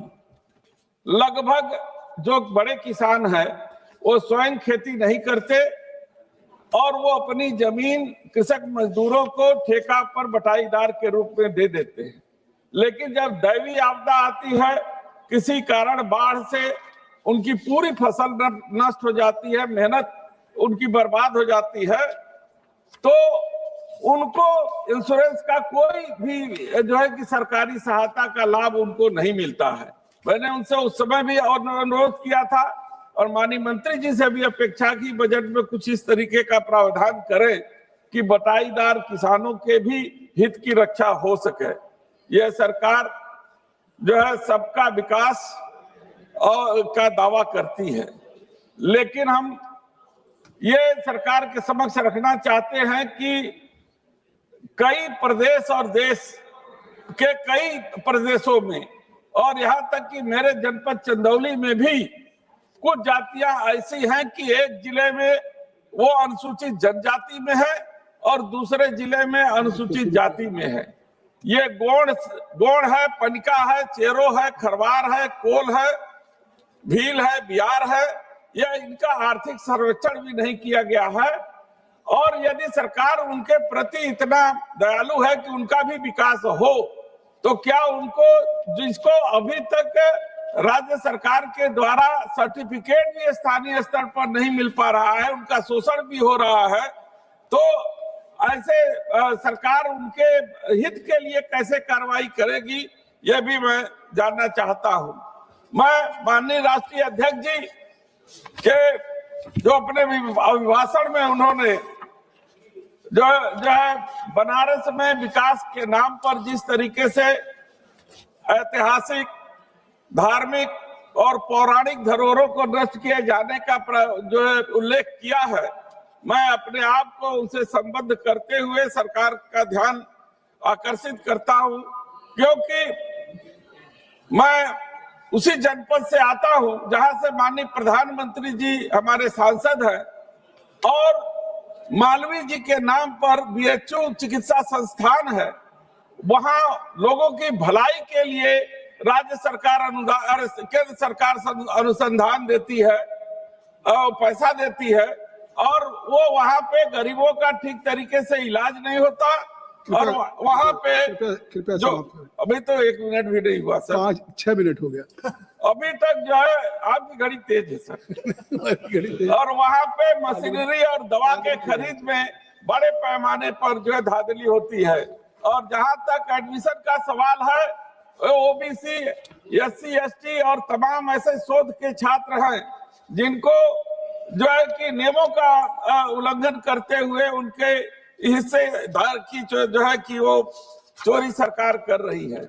मैं आपका केवल एक क्षेत्र में ध्यान आकर्षित माननीय मंत्री जी से आपके माध्यम से करना चाहता हूं कि शिक्षा के क्षेत्र में उन्होंने बहुत जो है कि करीब 1,39,289 करोड़ आवंटित किया है।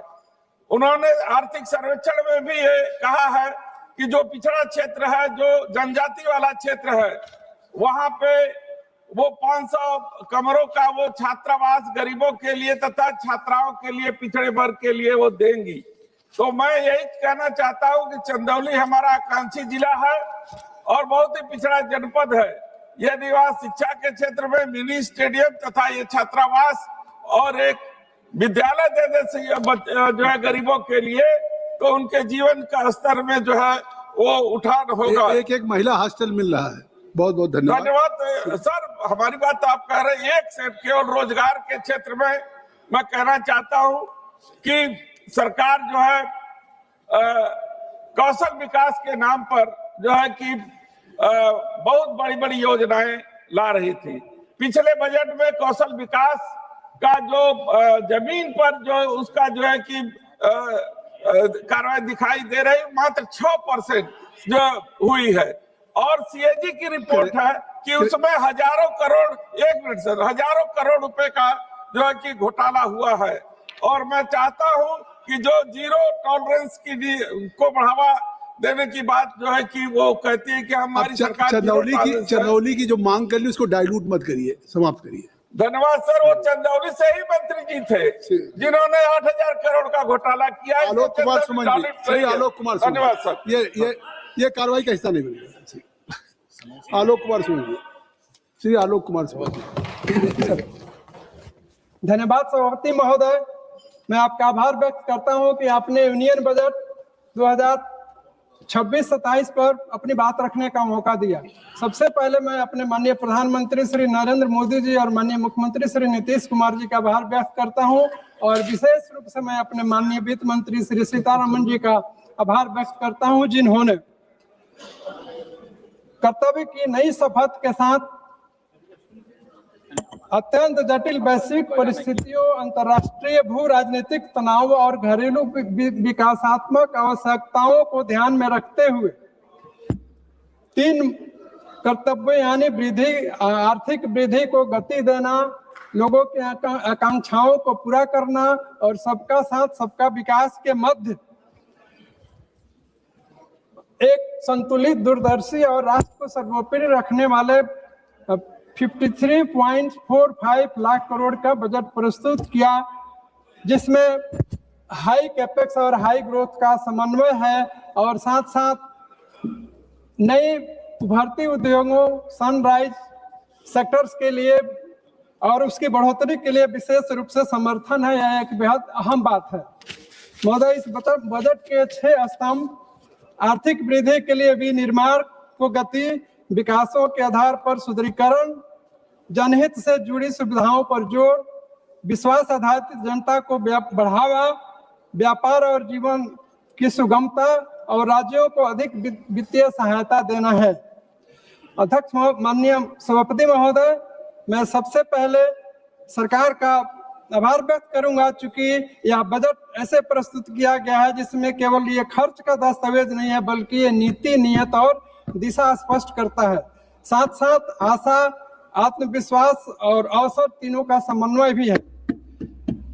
महोदय, मैं सबसे पहले सरकार द्वारा प्रस्तावित 12.2 लाख करोड़ की पूंजीगत व्यय की सराहना करना चाहता हूं, जो जीडीपी के 4.4% है।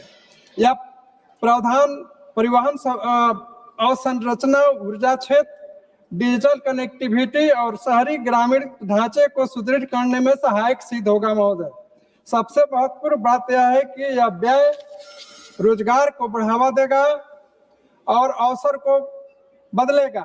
माननीय सभापति महोदय, सरकार ने इस बजट में वित्तीय घाटे को 4.3% जीडीपी तक रखने का लक्ष्य रखा है। यह दर्शाता है कि सरकार विकास भी चाहती है, सरकार कल्याण भी चाहती है, लेकिन भविष्य की पीढ़ियों को कर्ज का बोझ भी नहीं डालना चाहती। आर्थिक विकास महोदय तभी सार्थक है जब हमारे नागरिक स्वस्थ हो। इसी सोच के साथ बजट 2026-27 में स्वास्थ्य क्षेत्र को विशेष रूप से प्राथमिकता दी गई है। मैं बताना चाहता हूं कि सरकार ने स्वास्थ्य क्षेत्र के लिए 1 लाख करोड़ से अधिक का प्रावधान किया है इस बजट, और इस बजट में यह बताया गया है कि 3 नए अखिल भारतीय आयुर्वेद संस्थान स्थापित किए जाएंगे और जिला अस्पतालों में इमरजेंसी और ट्रॉमा सेंटर बढ़ाए जाएंगे। जिला अस्पतालों का विस्तार, आधुनिकीकरण, बायोफार्मा शक्ति की योजना के तहत 10,000 करोड़ की निवेश की बात की गई है, जो बायोलॉजिकल, बायोलॉजिक्स, बायोसिमिलर और बायोफार्मा अनुसंधान को प्रोत्साहित करेगी। इस बजट में स्वास्थ्य पेशेवरों, एएचपी और क्षेत्रीय चिकित्सक केंद्रों के निर्माण पर फोकस किया गया है महोदय, जिसमें 1.5 लाख केयर गिवर्स को प्रशिक्षण देने का लक्ष्य है। हर जिला अस्पताल में 24 घंटे और 24/7 ट्रॉमा सेंटर केयर स्थापित किए जाएंगे, जिससे आपातकालीन स्थिति 24 घंटे सुदृढ़ होगी और सुनिश्चित होगी। मधुमेह, कैंसर और दुर्लभ 17 बीमारियों की दवाइयों पर सीमा शुल्क में कमी से इलाज की लागत कम और सस्ती होगी। बजट में प्रधानमंत्री जन आरोग्य योजना के लिए 9,500 करोड़ रुपए और राष्ट्रीय स्वास्थ्य मिशन के लिए 39,390 करोड़ रुपए का आवंटन बढ़ाया गया है, जो प्राथमिक स्वास्थ्य सेवा, मातृ शिशु स्वास्थ्य और रोग नियंत्रण को मजबूत करेगा। महोदय, एमएसएमई सेक्टर भारत की अर्थव्यवस्था की रीढ़ है और सबसे अधिक रोजगार यहीं से आता है। बजट में छोटे और मध्यम उद्योगों के लिए 10,000 करोड़ रुपए आवंटित किए गए हैं। सरकार ने एमएसएमई को समर्थन देने के लिए आत्मनिर्भर भारत कोष में 4,000 करोड़ रुपए की अतिरिक्त राशि जोड़ने का प्रस्ताव रखा है। यह बजट वोकल फॉर लोकल को न केवल नारा बल्कि आर्थिक मॉडल के रूप में प्रस्तुत किया गया है। कृपया समाप्त करें। महोदय, मैं 2 मिनट। महोदय, मैं इस अवसर पर अपने माननीय वित्त मंत्री जी का ध्यान अपने संसदीय क्षेत्र गोपालगंज की तरफ आकृष्ट करना चाहता हूं, जहां एक सबिया एयरपोर्ट है और जो 2020 से ही उड़ान योजना में शामिल किया गया है, लेकिन अभी तक इसकी बिडिंग की प्रक्रिया नहीं हो पा रही है और आर्थिक संरचना नहीं तैयार हो पा रहे हैं, जिसके कारण परियोजना धरातल पर उतरने में विलंब की शिकार हो रही है। जबकि हमारी सरकार ने 149 हवाई अड्डे बना चुकी है। अतः महोदय,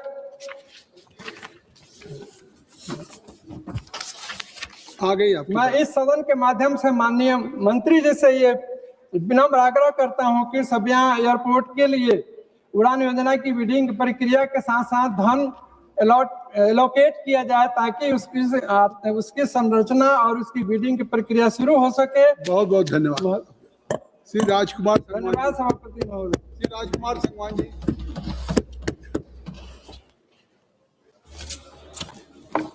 धन्यवाद सभापति महोदय, आपने मुझे बजट चर्चा में भाग लेने का अवसर दिया। मैं केंद्रीय बजट पर चर्चा में भाग लेते हुए ये कहना चाहता हूं कि यह बजट केवल आय व्यय का लेखा जोखा नहीं, बल्कि यह उस भारत का रोड मैप है जो आत्मनिर्भर, समावेशी और विकसित भारत के संकल्प के साथ साथ आगे बढ़ रहा है। यह बजट देश की आकांक्षाओं, किसानों की उम्मीदों, युवाओं के सपनों और महिलाओं की शक्ति का प्रतिबिंब है।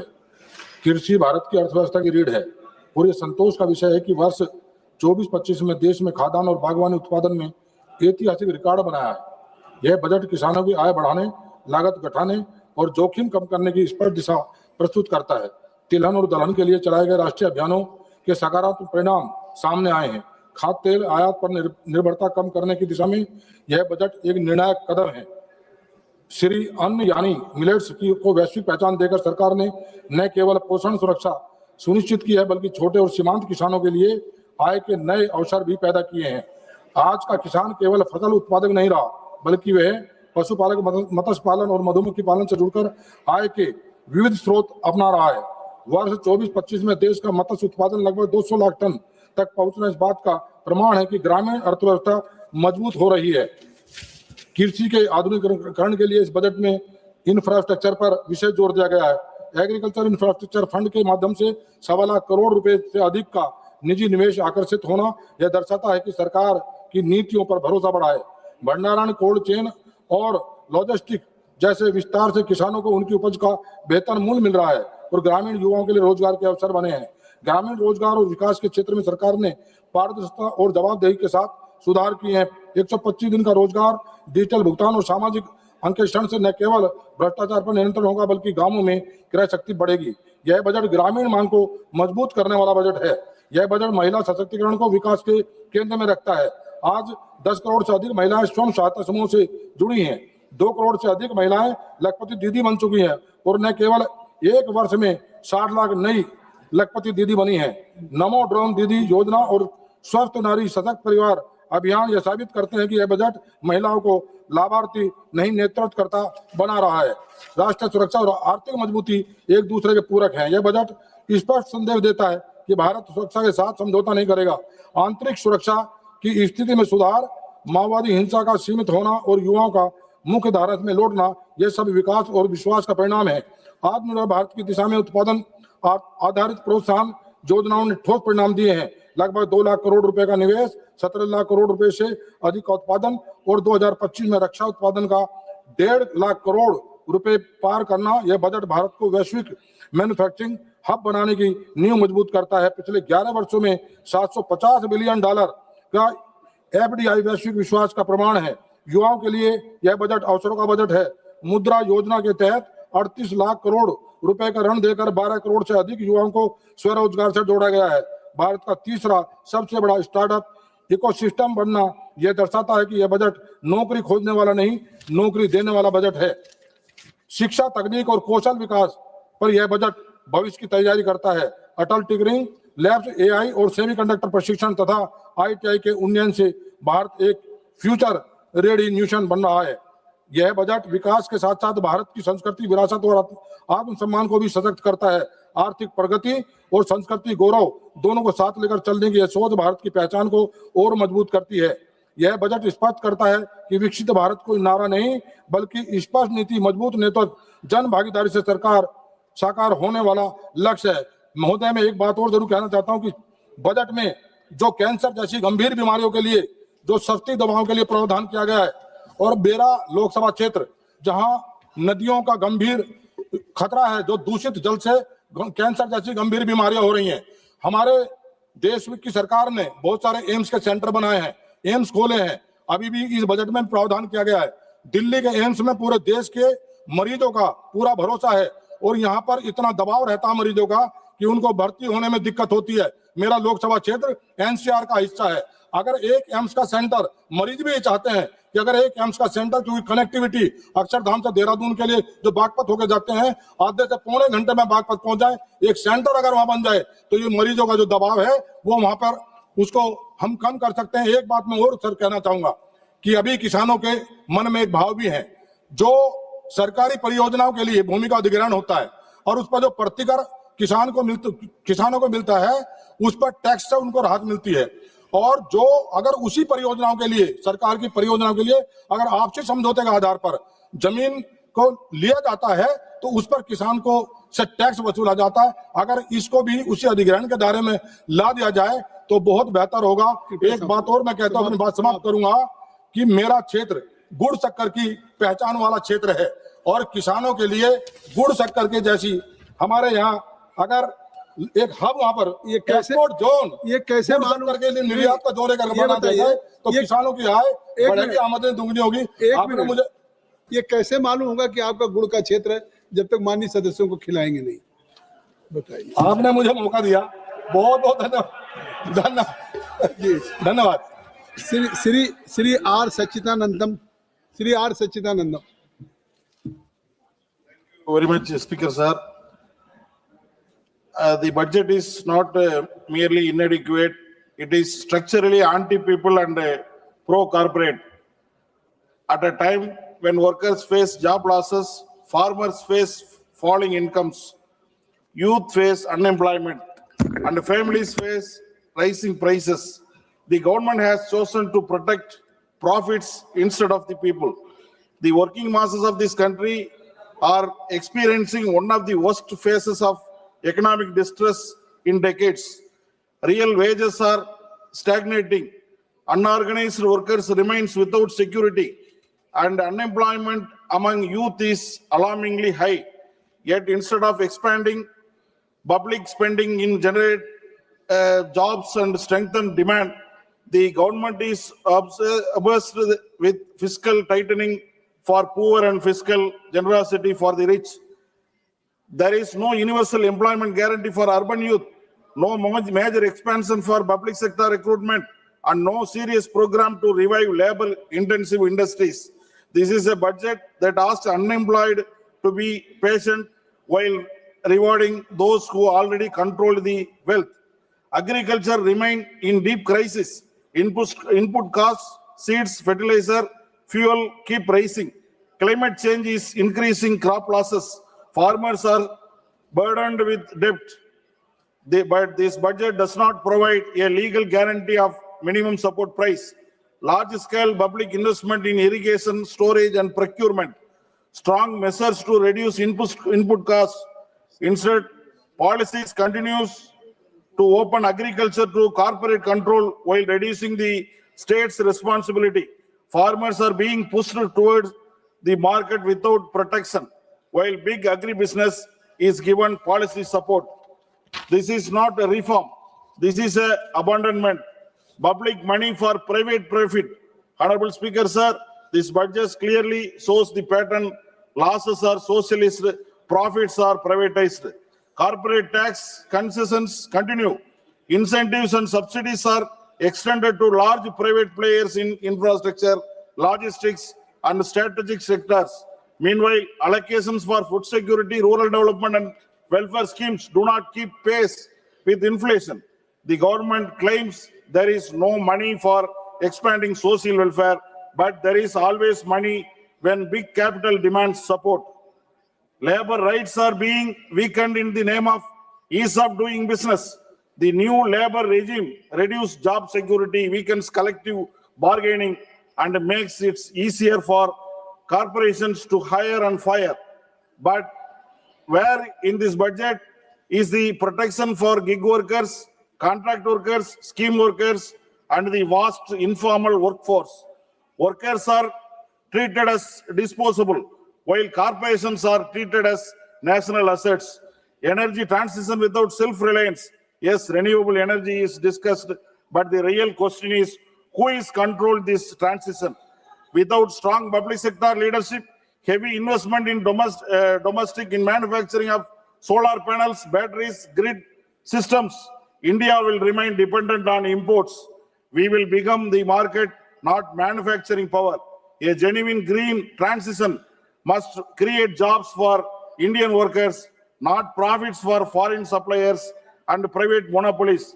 Defense spending rises, social spending suffers. National security is important, but security is not only about weapons. It is also about food, health, education, and unemployment. What kind of security do we build when government schools lack of teachers, public hospitals lack of staff and equipment, youth lack of jobs, farmers lack of income security? A hungry, unemployed population cannot be foundation of the strong nation. So, just 1 minute, I will conclude. Science and research. Honorable Speaker, sir, this budget had an opportunity to stand with workers, farmers, youth, and the poor. It had the chance to expand public investment, generate employment, and reduce inequality. Instead, it has chosen the path of corporate-driven growth, weakened labor rights, and strengthening welfare of. We believe in the different vision of India, and India where public investment creates jobs, where farmers receive guaranteed remunerative prices, where health and education for rights, not privileges, where workers have dignity and protection, where economic policy serves the many, not a few. The budget fails that vision. Therefore, we strongly oppose this anti-people, pro-corporate budget. Thank you very much. Sudama Prasad ji, आप सुन नहीं रहे सुदामा प्रसाद जी, आप disturb कर रहे हैं उनको। धन्यवाद सभापति महोदय।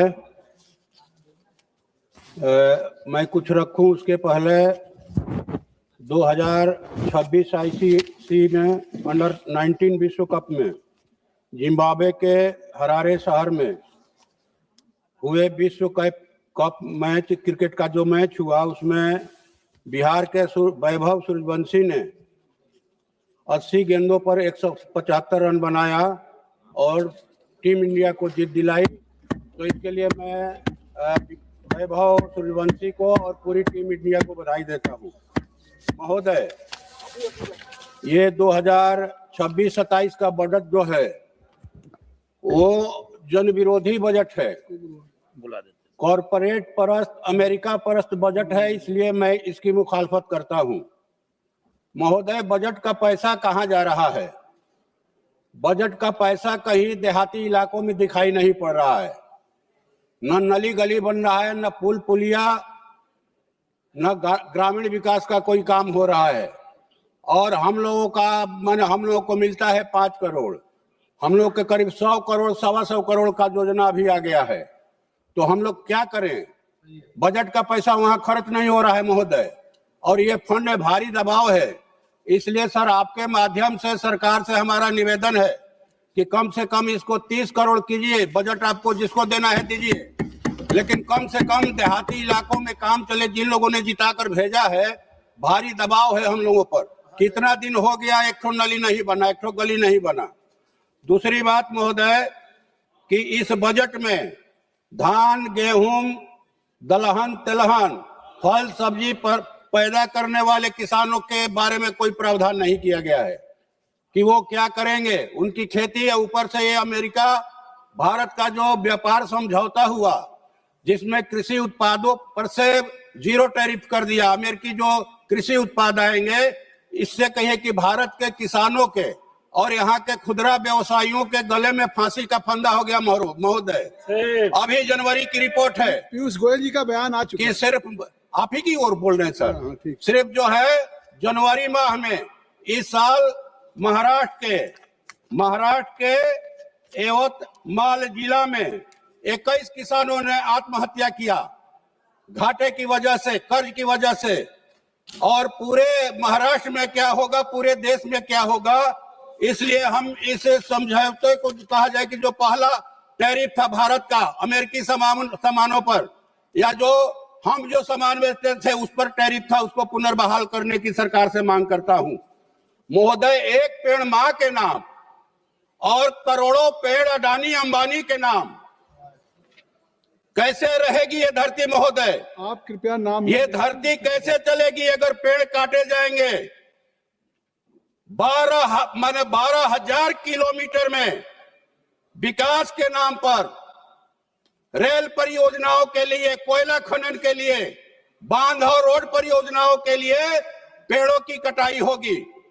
उनको लीज पर ये जंगल दिए जा रहे हैं। वहां के जो मूल निवासी हैं, आदिवासी दलित, उनको पुलिस बल के जरिए हटा करके, उनके विरोध को नजरअंदाज करके तमाम राज्यों में ये चल रहा है। इसलिए लगता है महाराज की, महोदय की इस सरकार के जो लोग हैं उनको बसने के लिए कहीं दूसरे ग्रह पर जमीन खोज लिया गया है। जब धरती पर पेड़ नहीं रहेंगे महोदय, तो कैसे ये सृष्टि बचेगी? सृष्टि रहेगी कैसे? पेड़ कट जाएंगे सारे के सारे पेड़, तो यहाँ ऑक्सीजन कैसे मिलेगा हम लोगों को? पानी कहां से मिलेगा? खेती कैसे होगी महोदय? इसलिए हम लोग मांग करते हैं कि इस सृष्टि को बचाने के लिए सबसे पहली जरूरत, तमाम यहाँ कोई भी पार्टी तभी रहेगी जब ये धरती रहेगी महोदय, जंगलों की कटाई पर सख्ती से रोक लगाई जाए। और एक बात ये महोदय कि यहाँ पीरपैंती में 1050 एकड़ जमीन अडानी को पावर प्लांट के लिए दे दिया गया, उसको रद्द किया जाए 1 रुपया के लीज पर। और महोदय समाप्त कर रहे हैं महोदय, ये मनरेगा को खत्म करके ये जो जी राम जी योजना लाई गई है, इसे ग्रामीण भारत के मजदूरों, खेत मजदूरों को जो काम का अधिकार मिला था, वो अधिकार खत्म कर दिया गया। इसलिए इसको बहाल किया जाए महोदय। दूसरी बात कि 4 लेबर कोड के जरिए जो मजदूरों के हितों की रक्षा के लिए ये 4 श्रम कोड, ये 44 श्रम कोड थे, उनको खत्म करके 4 लाया गया है। फिर से पुराने को वापस लाया जाए, नया को खत्म किया जाए। और तीसरी बात महोदय, एक मांग हमारे इलाके का सुन लिया जाए सर, जो है सोन नदी जो है, वहां जलाशय की मांग, हम लोग उसमें निर्माण की बात कर रहे हैं कि अगर वो जलाशय बन जाता है तो मध्य बिहार के 8 जिलों की 42 लाख एकड़ जमीन की सिंचाई होगी महोदय, और सोन नहरों का आधुनिकीकरण किया जाए। ये हम आपके माध्यम से सरकार से मांग करते हैं। और भोजपुर में एक स्टेडियम का सरकार निर्माण करवा दे महोदय। अभी ढेर चीज बोलना है, कहें आप तो इसको हम भिजवा देते हैं। आपकी सब बात आ गई, धन्यवाद, बहुत बहुत धन्यवाद। श्री जुगल किशोर शर्मा जी। धन्यवाद सभापति जी। मैं आपका आभार प्रकट करना चाहता हूं कि आपने मुझे 2026 और 27 के बजट पर बोलने का जो है वो मौका दिया। महोदय, मैं आभार प्रकट करना चाहता हूं अपने देश के प्रधानमंत्री नरेंद्र भाई मोदी जी का और वित्त मंत्री निर्मला सीतारमण जी का, जिन्होंने देश के प्रधानमंत्री जी के नेतृत्व में 2026 और 27 का बजट जहां पर प्रस्तुत किया। महोदय, ये बजट है 2047 में विकसित भारत बनाने की नींव का, उसकी आधारशिला का। विजय दुबे जी बैठ जाए। महोदय, ये बजट है दूरदृष्टि और दूर की सोच का। महोदय, देश के प्रधानमंत्री जी ने कहा कि हम आने वाली पीढ़ियों को एक अच्छा भारत और विकसित भारत देकर जाएं और विश्व में भारत नंबर 1 पर हो और आत्मनिर्भर हो। उसी दिशा में ये बजट जो है ये एक कदम है। वैसे तो ये बजट जो है वो 2026 और 2027 के लिए जहां पर लाया गया है, लेकिन ये सोच है आने वाले 5 वर्षों की और 2047 तक जो कार्य हमें करने हैं, उन कार्यों को संपन्न करने के लिए उनकी शुरुआत जो है वो आज इस 2026 और 27 के बजट से जहां पर हो रही है। महोदय, इस बजट में मूलतः 3 स्पष्ट कर्तव्यों पर यह बजट जो है वो आधारित है। विशेष तौर पर पहला कर्तव्य जिसकी मैं चर्चा जहां पर कर रहा हूं, आर्थिक वृद्धि को तेज करना और बनाए रखना, गति भी देना और बनाए भी रखना, जिसमें उत्पादकता और प्रतिस्पर्धा को बढ़ाना और वैश्विक उथल पुथल के प्रति अर्थव्यवस्था को सहनशील बनाना, निर्यात वृद्धि और दीर्घकालीन निवेश आकर्षित करना, ये सोच है इस बजट के माध्यम से इस सरकार की। तो मैं और दूसरा जो है वो आकांक्षाएं और क्षमता का निर्माण, और विशेष तौर पर भारत के नागरिकों की आकांक्षाओं को पूरा करना, शिक्षा, कौशल, स्वास्थ्य और रोजगार में निवेश करना, और विशेष तौर पर जनता को भारत की समृद्धि का भागीदार बनाना।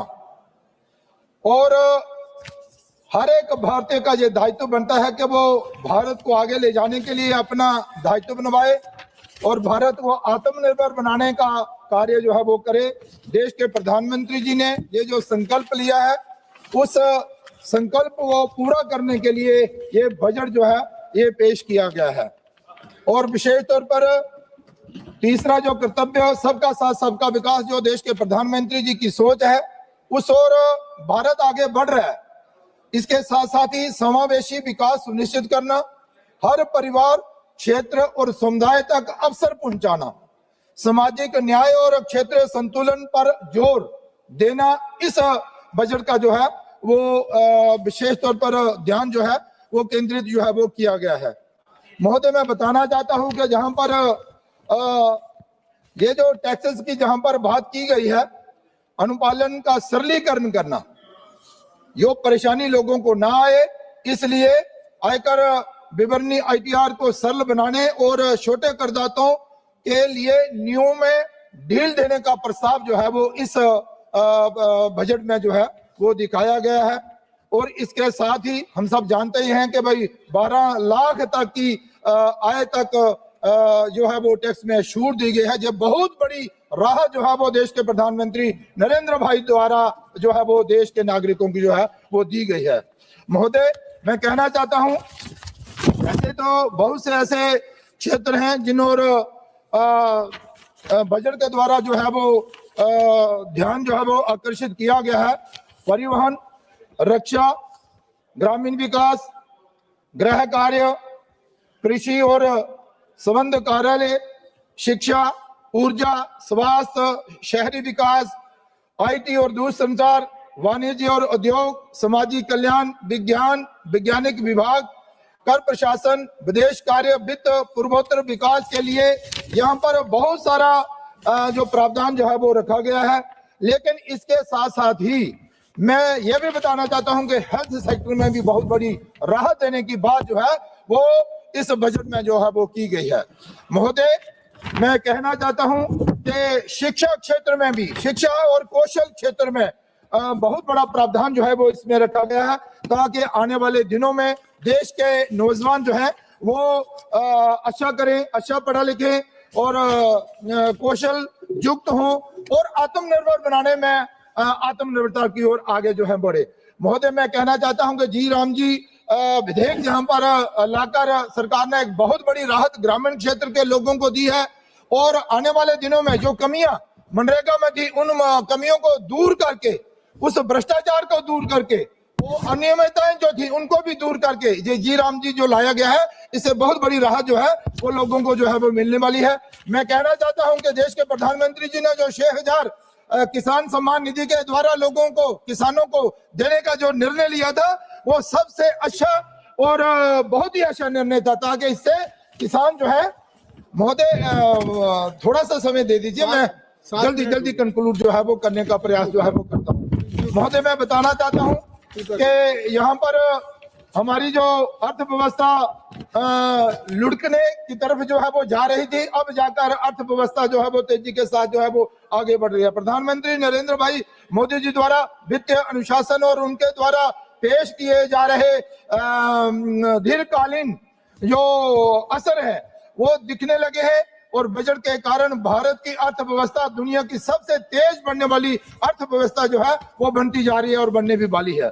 महोदय, भारत की अर्थव्यवस्था विश्व की चौथी अर्थव्यवस्था जो है लगभग बन ही गई है।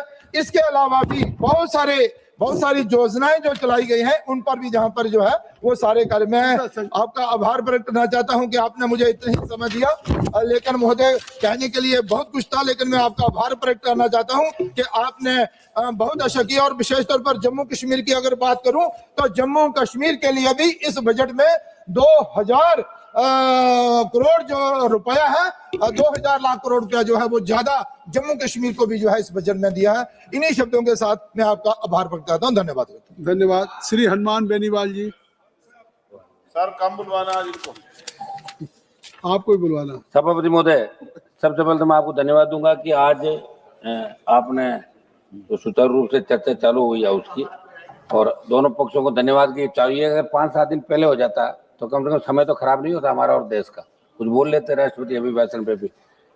सभापति महोदय, जो आम बजट आया केंद्र सरकार का, इसके अंदर गरीब, किसान, मजदूर, युवा और मध्यम वर्ग बजट जब आता तो उम्मीद रखता देश का प्रत्येक वर्ग कि बजट आएगा, कुछ विशेष रूप से हमें सौगात मिलेगी। लेकिन दुर्भाग्य से कोई वर्ग इस बजट से ज्यादा खुश नहीं है। सबका साथ सबका विकास का नारा देती है सरकार, कुछ गिने चुने कॉर्पोरेट घरानों का बजट बनकर रह गया। पूर्व वक्ताओं ने भी लंबी चौड़ी बात यहाँ पे कही। सभापति महोदय, हमारे देश में आयकर, अधिभार, उपकार, जीएसटी से विभिन्न प्रकार के करों के कारण मध्यम वर्ग, वेतनभोगी, कर्मचारी, पेशेवर वर्ग आर्थिक रूप से शोषित महसूस कर रहे हैं। और जो बहुस्तरीय कर का ढांचा है उससे नागरिकों को वास्तविक आय और बचत को गंभीर रूप से प्रभावित कर रहा है। बावजूद इसके बजट में सरकार ने उच्च और बहु कराधान की प्रणाली में सुधार करने कोई ठोस रोड में तैयार नहीं किया। सभापति महोदय, अमीर गरीब की खाई बढ़ाने वाला बजट है। आपने स्वास्थ्य बीमा और व्यक्तिगत जीवन बीमा पर जीएसटी शून्य कर दी, मगर राजस्थान सहित कई राज्यों में बीमा कंपनियों ने ऐसे बीमा बेस प्रीमियम बढ़ाकर सरकार को चुनौती दी, मगर सरकार इस बात को स्वीकार करने से इनकार करी है। इसलिए राहत के नाम पर दिखावा करने में सरकार को ज्यादा भरोसा है। सभापति, जिस राजस्थान प्रांत से आता हूँ, लगातार एनडीए को 25-25 सीट, अब की बार भी 14-15 सीट आपको दी। इस बजट के अंदर राजस्थान का जिक्र तक नहीं किया। हमने बहुत बड़ी मांगे राजस्थान के अंदर करी थी, और जहां जहां चुनाव होते हो उस स्टेट को आप मदद करते हो उस साल, ये सही है जो भी आप करते हो, लेकिन राजस्थान जैसे प्रांत का नाम आपको लेना चाहिए। भारतीय जनता पार्टी राजस्थान से मजबूत हुई थी। तो मेरा ये आग्रह है कि जब बजट पे जवाब दे वित्त मंत्री जी दोबारा, जब उसके अंदर हो तो राजस्थान का जिक्र जरूर करे, क्योंकि राजस्थान का नौजवान, किसान, प्रत्येक वर्ग इससे नाराज है कि आपने राजस्थान का जिक्र नहीं किया। विशेष राज्य का दर्जा छोड़ो, नाम तो ले लेते राजस्थान का, ये राजस्थान के लोग चाह रहे थे। सभापति महोदय, महंगाई और मध्यम वर्ग की अनदेखी, इसके अंदर जिस तरह सोना, चांदी, पेट्रोल, डीजल, रसोई गैस और खाद्य पदार्थ और दवाइयों के दाम लगातार बढ़ रहे हैं। उम्मीद थी कि महंगाई को आप कंट्रोल करने के लिए कोई प्रणाली लाएंगे, महंगाई से राहत देने कोई ठोस प्रावधान आपने नहीं किया। सभापति महोदय, किसान और ग्रामीण भारत के साथ अन्याय, किसान देश की रीढ़ है। आपने जब किसान आंदोलन हुआ तब एक कमिटमेंट किया था कि एमएसपी और आय दुगनी, ये बात आपने करी थी। मेरा एक सवाल भी आज लगा हुआ था, गोलमोल जवाब दिया। दुर्भाग्य इस बात का है कि जिन किसानों जवानों ने आपकी सरकार बनाई, अगर हर बजट के अंदर उनको निराशा हाथ लगेगी तो किस तरफ जाएगा जवान किसान? देश के अंदर अलग ही रूप से लोग सोचने लगे। मेरा आग्रह है जब बजट के अंदर आप जवाब दें। खाद बीज महंगे हो रहे हैं, लाठीचार्ज हो रहे हैं यूरिया और डीएपी के लिए। सभापति महोदय, युवाओं के साथ आपने कोई रोजगार के ठोस साधन सर्जित करने की बात करी, नहीं हो रहे हैं। मैं एक न्यूज चैनल के अंदर देख रहा था कि प्रधानमंत्री कौशल का जो पैसा जा रहा है, वहाँ प्रधानमंत्री कौशल के जो केंद्र बने वो कुछ नहीं है। अधिकारी कह रहे कौशल केंद्र चल रहा है, कुछ भी नहीं है। कहीं तो लोगों ने अपना घर बना रखा, कहीं दूसरा कोई गौशाला बना रखी, कहीं बकरी पालन हो रहा है। ये प्रधानमंत्री कौशल योजना है, वैसे चल रही भ्रष्टाचार। और यहाँ से ये हमारे मंत्री जी बैठे, मंत्री जी आप जान दें, टीम भेजें राजस्थान के अंदर, जहां जहां गड़बड़ी हो रही है उन लोगों को गिरफ्तार करें, सीबीआई जांच कराएं। एक मैसेज आपको देना चाहिए, आपको अधिकारी सही बात नहीं बताते, ये बहुत बड़ा दुर्भाग्य है साहब। ये एक मिनट सर, एसएससी जैसी परीक्षाएं, पेपर लीक, भर्ती में देरी, कोई रोड में राजस्थान के तो सारे पेपर आउट हो रहे हैं। ओएमआर सीट, उससे पहले आरपीएससी घोटाले, एसआई भर्ती। तो मेरा आग्रह है कि अब आप वैकेंसी निकाले और ठोस जवान का एक भरोसा। ये सब राज्य का विषय है। एक राज्य नहीं, दिल्ली का ही बता दो साहब, पूरे देश के अंदर पेपर आउट हो रहे हैं। नीट के भी पेपर आउट हुए, और भी हुए, बिहार में हुए, बंगाल में हुए, राजस्थान के अंदर हुए। तो मेरा आग्रह है कि पेपर जब आउट हो जाएगा तो नौजवान भरोसा कैसे करेगा? आप भी तो भरोसा, जब जहां आज आप इस चेयर पर बैठे हो, अभी आप लोकसभा अध्यक्ष नहीं, सभापति है, लेकिन लोग आपको लोकसभा अध्यक्ष के रूप में देख रहे हैं, लोकसभा अध्यक्ष से। अच्छा क्या बात है, सही है साहब। और आप मुझे बैठा दो, मैं एक दिन में मैं इसके पावर बता दूंगा आपको एक चक्कर के अंदर। तो जो बैठा है वही राजा है। और आप तो एक दिन के मुख्यमंत्री रहे, जब आपके नाम की मूवी बनी थी, नाइट फिल्म आई थी, देखिए आप। हाँ तो फिर जगदम्बिका पाल जी का नाम स्कूल में थे, जब सुनते थे कि अरे भाई मास्टर साहब ऐसे क्या कर रहे हो यार, तो इस बिना कोरम बोल तो रहे हम लोग, थोड़ा तो दो टाइम यार, थोड़ा टाइम दो। फिर हमने तो आपके बार आपको बाधा भी नहीं डाली, वहां भी नहीं आया यार, ऐसे क्या कर रहे हो। चलिए फिर क्या वही बुलाना चाहोगे। शिक्षा स्वास्थ्य केवल घोषणाएं, शिक्षा और स्वास्थ्य के अंदर आप देखिए अस्पतालों के अंदर डॉक्टर नहीं है। और हमारे केंद्रीय जो केंद्र से संचालित विद्यालय हो रहे हैं स्टेट के अंदर, तो वहाँ स्टाफ कैसे लगे ये आपको ध्यान देने की आवश्यकता। मैं जल्दी कर रहा हूँ सर। CSR की राशि के व्यय के लिए ठोस CSR, जहाँ से आप बाड़मेर, जैसलमेर, जालौर, जोधपुर से देश के तमाम जगह जहाँ माइनिंग हो रही है, दूसरा काम हो रहा है, वहाँ संबंधित MP को कोई नहीं पूछता। निशिकांत जी दुबे को पूछ सकते हैं, हमें नहीं पूछते, क्योंकि ये कागज के अंदर निकाल लेते हैं। अब हमें पढ़ने का समय थोड़ी है, ये पढ़ पढ़ के इतना करके लाते हैं कि हर लोग जवाब देते हैं हमारे को कि साहब निशिकांत जी के वहाँ तो काम हो रहा है। अरे भाई हमारे भी करो, निशिकांत जी काम थोड़ी चलेगा। मेरा आग्रह है तो आप भी एक मिनट, आप भी निशिकांत जी के साथ आ जाइए, आप निशिकांत जी के साथ आ जाइए। सर निष्पक्ष रहिए, सर निष्पक्ष रहिए। एक सर मेरा आग्रह है, नहीं मैं फिर आ जाऊंगा तो आपको दिक्कत होगी। मैं तो चाहता हूँ आप भाषण देने के बजाय मंत्री बनो, भाषण ही देते रह जाओ पूरे जीवन। हम आगे लाना चाहते हैं, जितनी तैयारी के साथ जितना भाषण दोगे उतना ही मंत्रिमंडल में नंबर लेट आएगा आपका। शपथ महोदय, कृपया एक मिनट सर सुनो, कुछ जल्दी OPS मालिक की मैं मांग कर रहा हूँ शपथ महोदय। NPS को सरकार सुधार बता रही, लेकिन सच्चाई है कि इसने कर्मचारियों की रिटायरमेंट सुरक्षा को जुए में डाल दिया।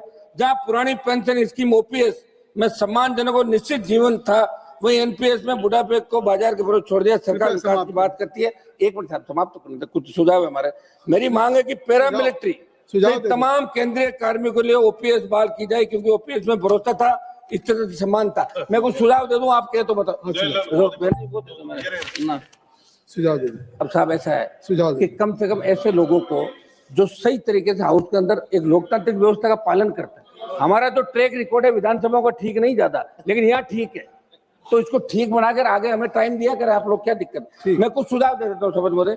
एक तो मेरा सुझाव है, राजस्थान की तेज 1 मिनट में समाप्त कर दूंगा। राजस्थान की भौगोलिक स्थिति विपरीत हालतों को देखकर राजस्थान विशेष राज्य का दर्जा दिया जाए। अंतर्राज्यीय जल विवादों का निस्तारण करने के लिए पंजाब और गुजरात से राजस्थान के हिस्से का पानी राजस्थान को दिलाया जाए। नागौर, डीडवाना, कुचामन, बीकानेर, बाड़मेर, जैसलमेर, ये फलौदी से पश्चिम राजस्थान पेयजल व सिंचाई हेतु चिनाब के जल को ERCP की तर्ज पे WRCP बना के विशेष बजट आवंटित किया जाए। मैं समाप्त कर रहा हूँ, आधा मिनट। मेरे सचिव से नागौर के डीडवाना, कुचामन जिले के मकराना में मार्बल की अंतर्राष्ट्रीय मंडी स्थापित की जाए। हवाई पट्टी नागौर का विस्तार किया जाए। सर विश्वविख्यात पान मेथी सहित राजस्थान के 40 से अधिक उत्पादों को GI टैग दिया जाए। मेरे सचिव से नागौर के केंद्रीय कृषि विद्यालय की स्थापना। आधा मिनट में समाप्त कर रहा हूँ सर, आप बैठे हो, ये आधा मिनट मुझे दो। मेरे सचिव से नागौर के डीडवाना, कुचामन जिले कुचामन में सेंट्रल स्पोर्ट्स यूनिवर्सिटी स्वीकृत की जाए। सर क्यों सर, पर्वत सर और मेरे क्षेत्र की 3 केंद्र, मैं समाप्त कर रहा हूँ। 3 केंद्र 20 सेकंड सर, अभी चल रहा है आपके बैठे हुए अब्दुल लतीफ साहब, आधा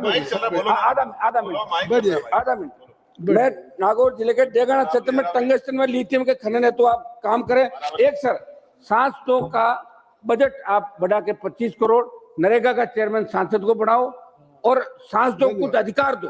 जिस तरह विधानसभा अरावली के अंदर जो रोक लगी, सरकार इसके अंदर अब्दुल लतीफ साहब, ये मेरा प्रमुख। इसके बाद मल्लू रवि जी के बाद मल्लू रवि के बाद सर उम्मीद है कि आप मुझे नहीं मौका देंगे, आप बैठ जाइए। तुम्हें अभी बैठ जाइए। स्पीकर साहब, thank you very much for giving me chance to speak on the budget. Sir, this budget is meant to serve as a roadmap that reflects the aspirations and needs of the country. The question before us is whether this budget truly reflects that responsibility. The answer is evident and requires little elaboration. The budget has been a disappointment for the common citizen. It conveys a clear message that Delhi dur hai. There appears to be a lack of sensitivity towards the difficulties faced by the people, and the budget reflects that growing disconnect between the government and the lived realities of the citizen. Sir, this budget doesn't meet the requirements of the unemployed youth. The budget is increasing the capital corporations only, not the mass employment. Number two, sir, unemployed about the agriculture. In the agriculture also, they have not attended the MSP, which will give more production of the food grain. That is also not attended. Food security also, they have not attended, sir. Next, employment, unemployment, again, women, sir. The struggle of the poor and the informed workers are compounded by weakening social safety nets.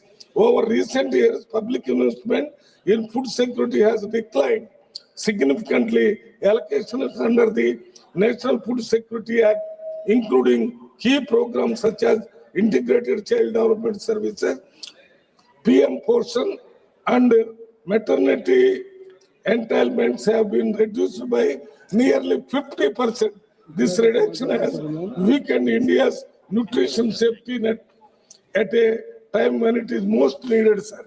Then, since 2014, 5 minutes, sir. 5 minutes already you have taken. 2014, the rupee has depreciated over 50%, touching Rs 90.12 for USD by January 2026, and was among the worst performing Asian currencies in 2025. Sir, this weekend nearly 92% USD. This shows how the economy of India is weakening in the world economy. Sir,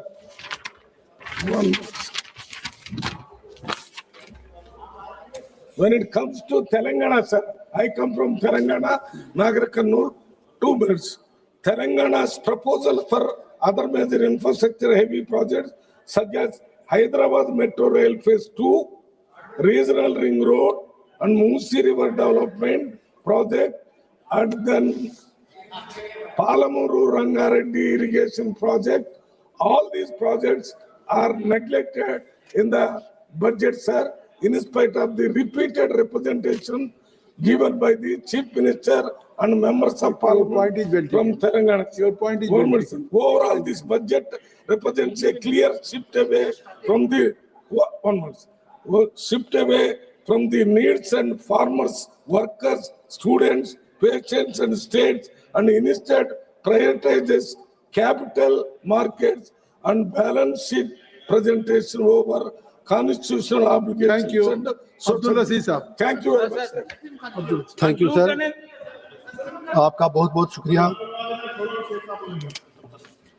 मैं अपनी constituency की demands madam finance minister को पहले ही दे चुका हूं और उम्मीद है कि वो उनका ख्याल रखेंगी। और राज्य मंत्री जी बैठे हैं, वो भी शुक्रिया, वो भी सुनिए कि मैं नोट कर रहे हैं। Thank you sir.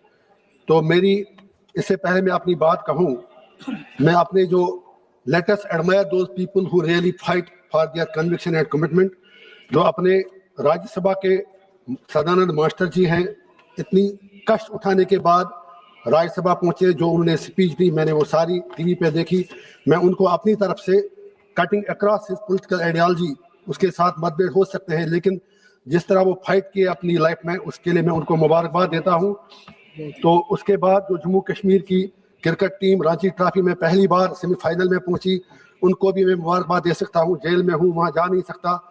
उसके बाद मैं बीजेपी और कांग्रेस दोनों से हैंड फोल्ड रिक्वेस्ट करना चाहता हूं। 140 करोड़ लोग, हर कोई आप में से कहता है कि 140 करोड़ लोग जानना चाहते हैं आपने 6 दिन इस हाउस को हॉस्टेज क्यों रखा। ये आपकी जागीर नहीं है, ना इनकी ना आपकी। आपको किसने अधिकार दिया? या मेरे जैसे एमपी भी हैं जो 1.5 लाख रुपया मेरे नाम पर रोज चढ़ता है पार्लियामेंट आने के लिए, और यहाँ आपका चेहरा देखकर हम सिर्फ शोरगुल और इस वक्त कहीं नहीं है। हैविंग सेड दैट, मैं आपसे यही गुजारिश करूंगा, ये बुरा हुआ कि लीडर ऑफ अपोजिशन को बोलने नहीं दिया गया और प्राइम मिनिस्टर साहब भी नहीं बोले। इससे पार्लियामेंट का स्टेचर जो है, please for God sake think over that. मेरी ये गुजारिश है। रशीद साहब, सर बजट पे बोल लेना। ये बचत ये जनाब 1.5 करोड़ रुपया 1 मिनट का है, 1 घंटे का खर्च होता है। मैं तो वही बात कर रहा हूँ। मैं तो ये सर आपसे कह रहा हूँ, जहाँ तक बचत की बात है, हमारे चीफ मिनिस्टर जम्मू कश्मीर के जो हैं वो बिल्कुल सरकार के आभारी हैं, जैसा अभी हमारे जम्मू के दूसरे भैया अगर आप खामोश हैं तो जो हमारे चीफ मिनिस्टर साहब हैं उन्होंने शुक्रिया अदा किया सरकार का कि हमें बहुत पैसा मिल रहा है, लेकिन उस पैसे का क्या करें अगर वहाँ अमन शांति ना हो। सरकार का दावा है कि 5 अगस्त 2019 के बाद जम्मू कश्मीर में एक नया कश्मीर बना है। हो सकता है अगर वो अपने दावे में सही हैं तो मैं एक ही गुजारिश करूंगा, इस बचत प्रोविजन में कुछ करोड़ रुपया रखें, जम्मू कश्मीर के लोगों से एक छोटा सा रेफरेंडम करा के पूछें क्या वो 370-35 से हटाने से खुश हैं। अगर थे हम सब आपका बहुत ही आभार प्रकट करेंगे। उसके बाद मेरी ये गुजारिश है, आप चाहे कितना भी पैसा मर्जी दे दें, लेकिन जब तक आप मेहरबानी करके आप अगर वहां की सड़कों पर सोना भी बिछा दें आपको 370 और 35 से सूद के साथ वापस देना पड़ेगा। You can't do it like, समाप्त ही कर रहा हूँ, आप ऐसा नहीं कर सकते। मेरी ये गुजारिश है, ये मेरी गुजारिश है, आप ऐसा नहीं कर सकते। आपने अत्याचार हमारे साथ किया, आपकी आइडियोलॉजी थी, आप लड़े, हम भी 100 साल लड़ना पड़े, 370-35 से आपको देना ही पड़ेगा। और मेरी आपसे ये गुजारिश है, कश्मीर पंटू की बात सभा है वो बात आपकी, ये देखिए जो पार्लियामेंट से कानून बना है उसको आपके सभा की कार्रवाई, अब आप अपनी बात को समाप्त करें। गया हटाना है, चलिए सर कोई। हाँ जी, शुक्रिया हो गया सर, हो गया। आपकी बात आ गई। अब्दुल रशीद साहब आपकी बात आ गई, आपकी बात आ गई।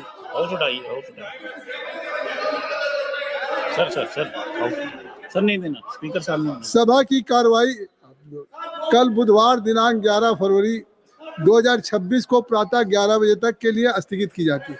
8 बज गया। आप